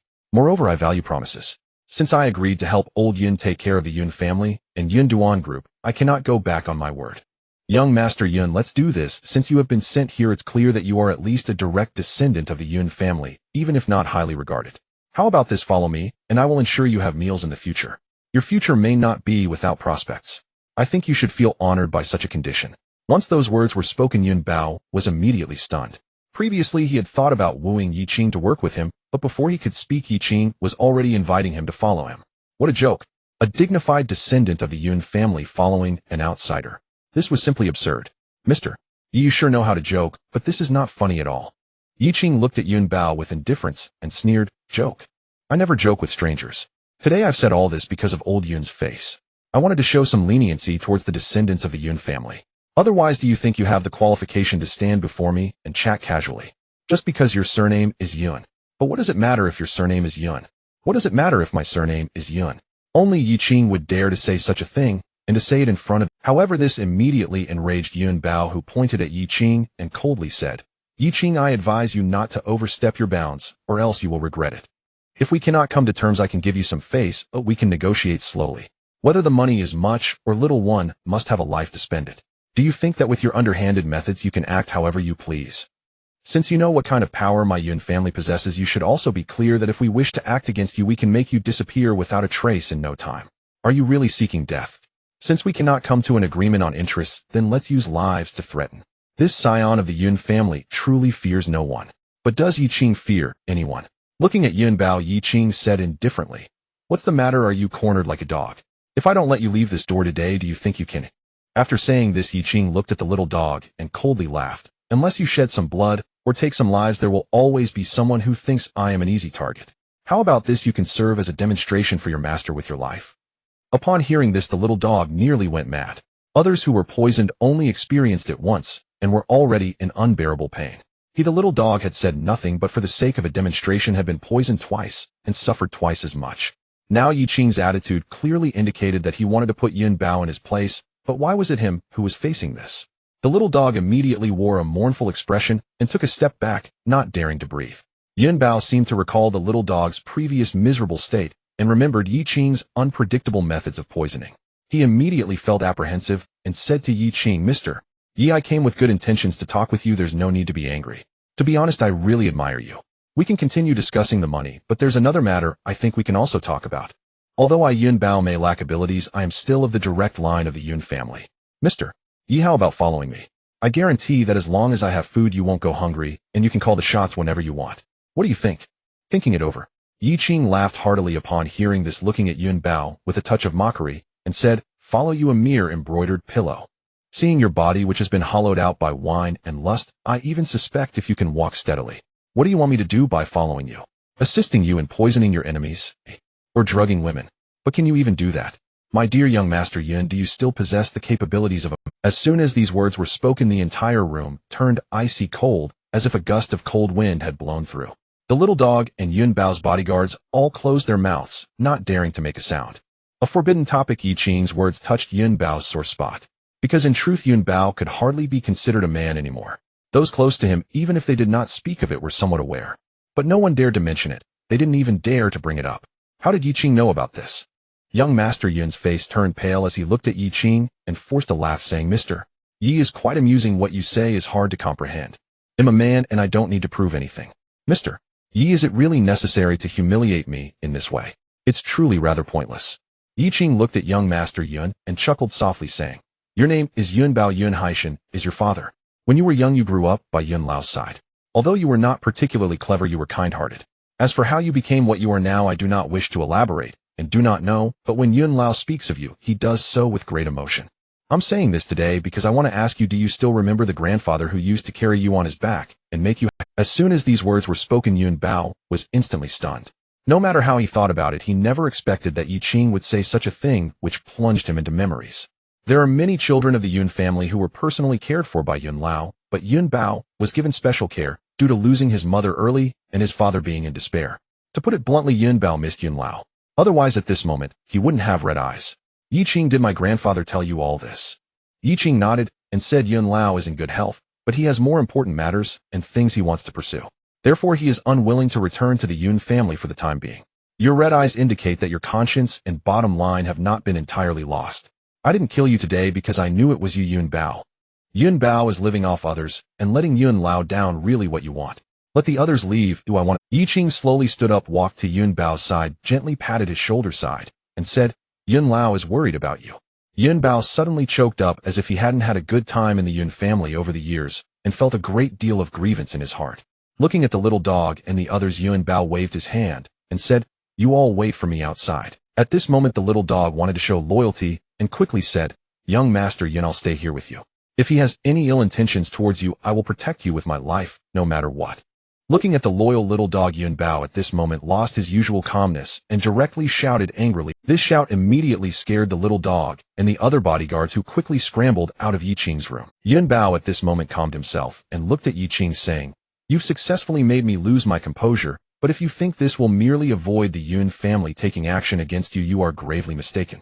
After all, you know very well what the things you hold represent." Yi Qing sat on the sofa, smiled faintly, and said, "Yun Bao, do you think Yun Lao is senile? Or do you think Yun Lao has poor judgment in people, and thus sent me to my death?" Upon hearing this, Yun Bao was stunned. Who was Yun Lao? He was a self-made man who led the Yun family to rise powerfully and create miracles. To this day, the entire Dragon Country still spreads tales of Yun Lao. Could such a person misjudge others? Could he be senile? Obviously, that was impossible. Therefore, Yi Qing's words made Yun Bao frown. Now you understand. Yes, the reason Yun Lao entrusted all of this to me and put the entire Yun family and Yun Duan group in my hands means only one thing: he hopes I can reorganize the Yun family and Yun Duan group. In other words, he hopes my existence can ensure the Yun family's descendants will not worry about food and clothing and will not be obliterated. And can someone who is so highly regarded by Yun Lao really be someone you can casually manipulate? Yi Qing smiled, slightly shook his head, and said, "If you cannot see this, it is destined that the Yun family will fall into crisis. Yun Bao, I will ask you one question. Do you want to follow me? Do you want Yun Lao to feel at ease and comforted? Of course, if you think I cannot win, you can also choose to continue following the Yun family to take action against me. However, I have already left you with enough face, and I have also left enough face for Yun Lao. From now on, I will not hold back. I will give you 3 days to consider this properly. You may leave now." After speaking, Yi Qing was about to close the door to send him off. But at this moment, Yun Bao seemed to have made up his mind. "No need for 3 days. I can answer you right now. I cannot say whether I will follow you, but for my grandfather's sake, I am willing to trust you once." Yun Bao made his decision and chose to follow his heart. Yi Qing smiled, slightly nodded, and said, "All right, then you can stay here for a few days, and you can go back. Just tell me the truth. And after some time, when I finish my matters, I will personally visit the Yun family to resolve these troubles. What you need to do is honestly gather all the evidence of the Yun family's crimes that you know of, and that will be. Yun Bao hesitated for a moment upon hearing this, looking at Yi Qing, and asked, "How do you plan to deal with the?" Yi Qing's eyes turned slightly cold as he spoke softly. "If forgiveness is possible, I will choose to forgive. However, some people are not worth saving, and thus they can only be sent to face punishment. After all, they are the bloodline of old Yun. If I can avoid killing, I will try my best not to kill." As soon as these words were spoken, Yun Bao felt a chilling, intent sweep over him. Yi Qing's words made him realize at that moment that Yi Qing was definitely not an ordinary person, as someone who could avoid killing and try not to kill implied that when the time came to kill, Yi Qing would not hesitate. How could someone like this be a soft target? Taking a deep breath, Yun Bao stood up and looked at Yi Qing, saying, "Mr. Yi, how did you know about my hidden illness?" Yi Qing chuckled softly and replied, "Do you remember, I am an expert in poison. Poison and medicine are fundamentally interconnected. Coincidentally, I am quite proficient in both, so the moment you walked in I could tell your physical condition, considering that your situation has persisted for quite a while and is easy to notice." Upon hearing this, Yun Bao dejectedly nodded, clearly troubled by his hidden illness. However, soon a glimmer of hope sparked in his eyes as he looked at Yi Qing, swallowing hard and saying, "Mr. Yi, since you could see my problem at a glance, does that mean you can help me cure this ailment?" "Mr. Yi, is it possible? Can it be cured?" Yi Qing looked at Yun Bao and said with a smile, "You have sought many doctors for this, but they have all been powerless, right?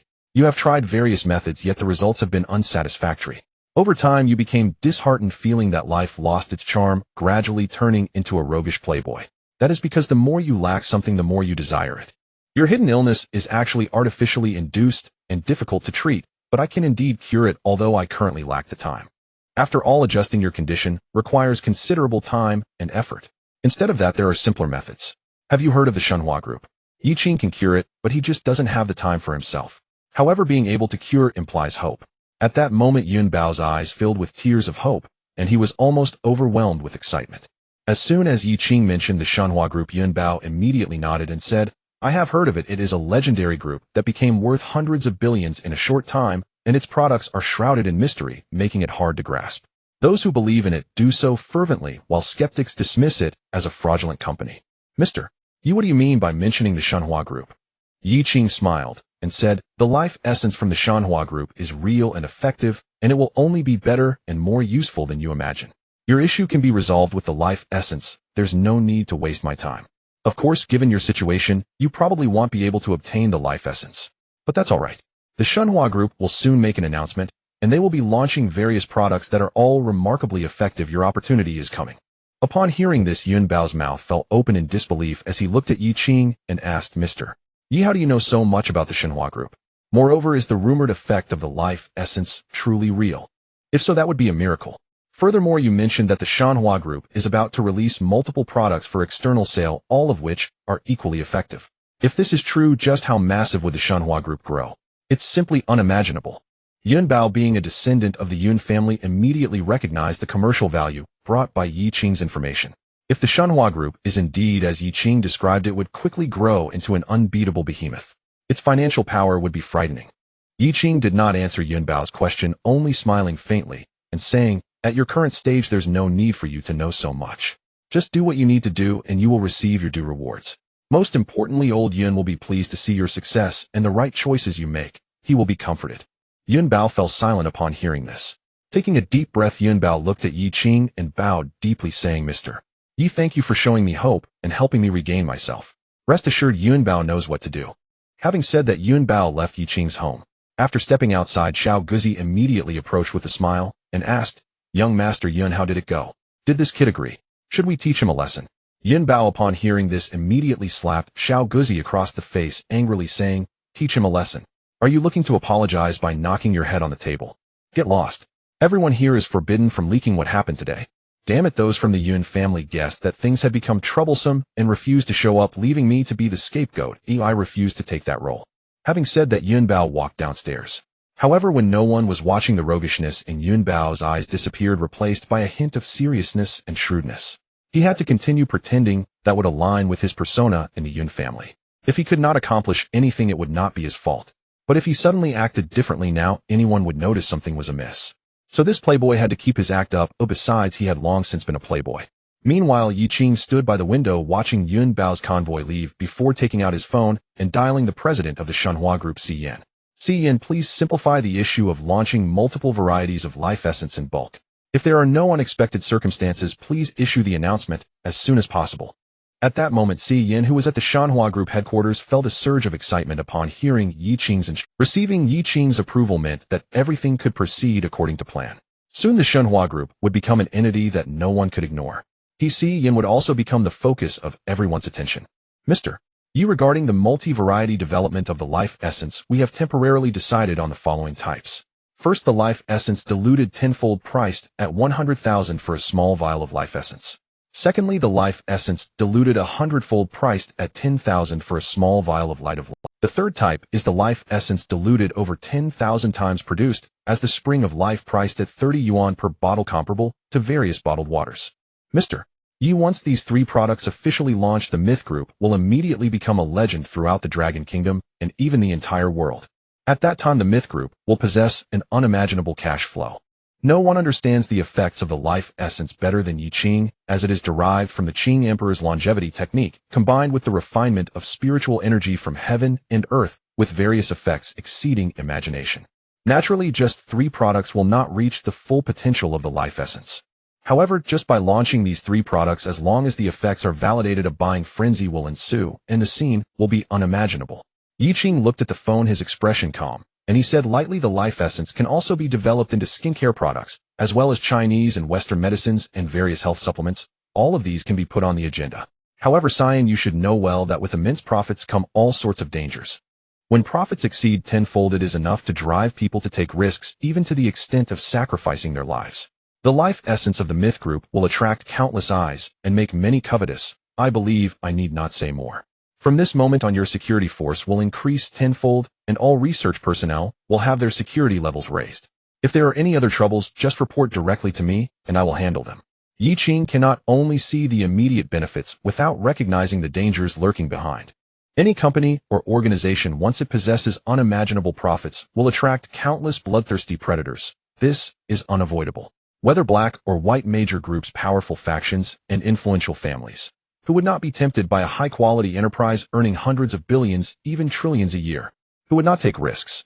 In this world, there is no one who does not need money. Even Yi Qing needs money, a lot of money, and even more people and resources, endless resources. The Qing Emperor's longevity technique can indeed bring continuous benefits, but it is also a money-eating beast. To continuously enhance the Qing Emperor's longevity technique and elevate his own power, Yi Qing needs vast amounts of money and manpower to gather the resources he requires. This is an unfortunate reality. Otherwise, relying solely on Yi Qing's strength to practice the Qing Emperor's longevity technique to its limits would likely take an unimaginable amount of time. Mr. Yi, rest assured we already have contingency plans. Yi Qing nodded, then hung up the phone. The things Yi Qing wanted to accomplish and the realms he aimed to reach were beyond the imagination of outsiders. That is the true pinnacle of the world.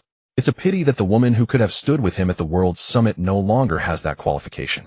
At this very moment, Gao Qingyue still had no idea what she had missed. At this moment, she was in her office receiving a special guest. If Yi Qing were here, he would immediately recognize that this guest was none other than Bai Ruo's cousin Bai Weiwei, who was quite displeased with Yi Qing. Gao Qingyue looked at the awkward Bai Weiwei and smiled, saying, Weiwei, you used to follow me and Ruo around playing. There's no need to be so formal with me, you just treat it like your own home. Seeing Gao Qingyue being so approachable, Bai Weiwei immediately smiled and said, Sister Qingyue, I wouldn't dare. You are now a billionaire, a self-made female CEO. If I were to act unruly here, I would be scared myself. Moreover, Sister Qingyue, you have no idea you are an idol for me and many of my classmates and friends. We all admire. As Bai Weiwei spoke, her eyes sparkled, clearly sincere. Indeed, for these young people, Gao Qingyue's story of rising from nothing to create a business miracle is legendary. It is impossible not to admire, especially since Gao Qingyue is so beautiful and gentle. Gao Qingyue looked at Bai Weiwei and smiled, saying, All right, Weiwei, please stop flattering me. If your sister finds out, she would definitely be unhappy. After all, she is no longer on the same path as me. She has misunderstandings about me which I cannot explain. Oh, alas, it is unavoidable. As Gao Qingyue spoke, it seemed as if she had suffered some great grievance. Upon hearing this, Bai Weiwei immediately said with a displeased expression, Sister Qingyue, please don't be angry with my sister. I am about to be driven mad by Ruo, or it feels like she has become completely foolish doing some silly things. Sister Qingyue, you have the best relationship with my sister Ruo. Even if there are misunderstandings, they can be resolved. I came here this time to apologize on behalf of my sister Ro. Ooh, please don't be angry. Gao Qingwe looked at Bai Weiwei in confusion and asked, you are apologizing. What are you apologizing for? What happened between your sister Roro and me has nothing to do with you, and I won't really be angry with her. At times I just worry that she cannot see some things clearly, or some people clearly fearing that she will suffer losses. Upon hearing this, Bai Weiwei nodded vigorously, saying, Sister Qingyue, my sister Ro has indeed been muddled. She is now actually with Yi Qing, which is simply unreasonable. Not to mention what kind of person Yi Qing is, but he is your ex-husband. My sister Ro should not be involved with him. After all, the bond between sisters is much deeper. How could she forsake her sisterhood for a man, especially one whom you, Sister Qingyue, have abandoned? That is even more out of the question. After all, Sister Qingyue, you are the smartest. You must have seen through him. A man who is not wanted cannot be a good person. Bai Weiwei's words left Gao Qingwe somewhat speechless. Was the admiration a bit over the top? He Weiwei, is that really how you think? Have you not considered that your sister would be unhappy to hear this? After all, in her heart, Yi Qing is a treasure. Abandoning Yi Qing was my fault, a case of me being blind to his merits. Bai Weiwei, upon hearing this, became anxious. No, how could that be? Sister Qingwe could not be at fault. The one at fault must be Yi Qing. If he were a good man, would he end up in prison? Can a good man go to prison? This question left Gao Qingwe unsure of how to respond.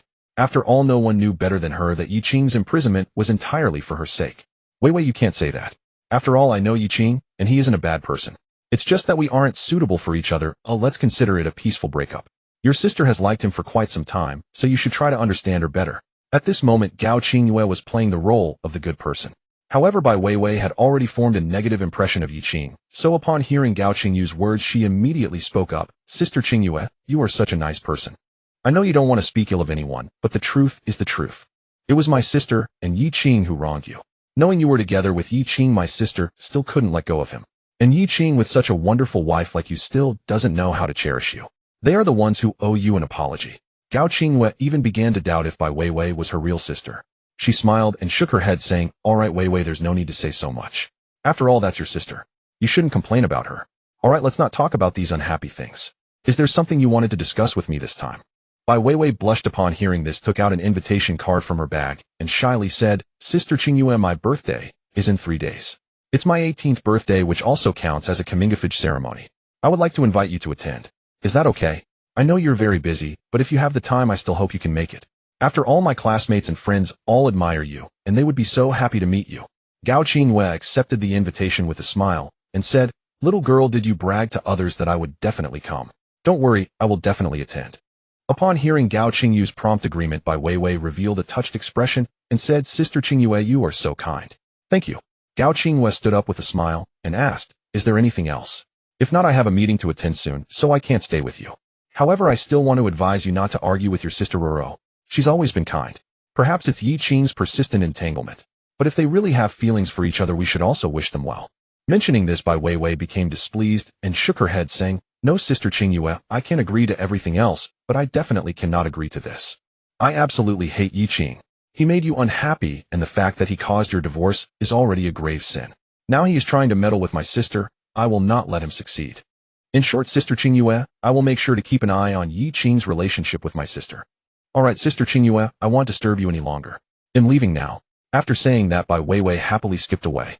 Gao Qingwe watched Bai Weiwei's departing figure, a cold smile appearing on her lips as she remarked, Bai Ro, Yi Qing, who would have thought that I wouldn't even have to find trouble for you, as someone already dislikes you. Ha ha.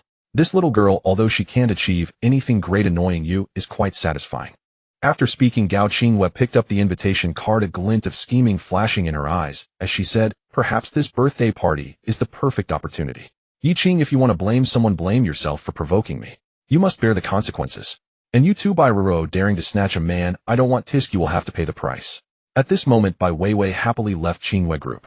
Downstairs, 3 or 4 young men and women were waiting for her. Upon seeing Bai Weiwei come out, they excitedly asked, Weiwei, did President Gao agree to attend your birthday party? Bai Weiwei revealed a proud expression upon hearing this, and smiled. Of course she agreed. After all, she's my sister Qingyue, my sister's best friend, treating me like her own sister. Don't worry, when the time comes I'll introduce you to Sister Qingyue.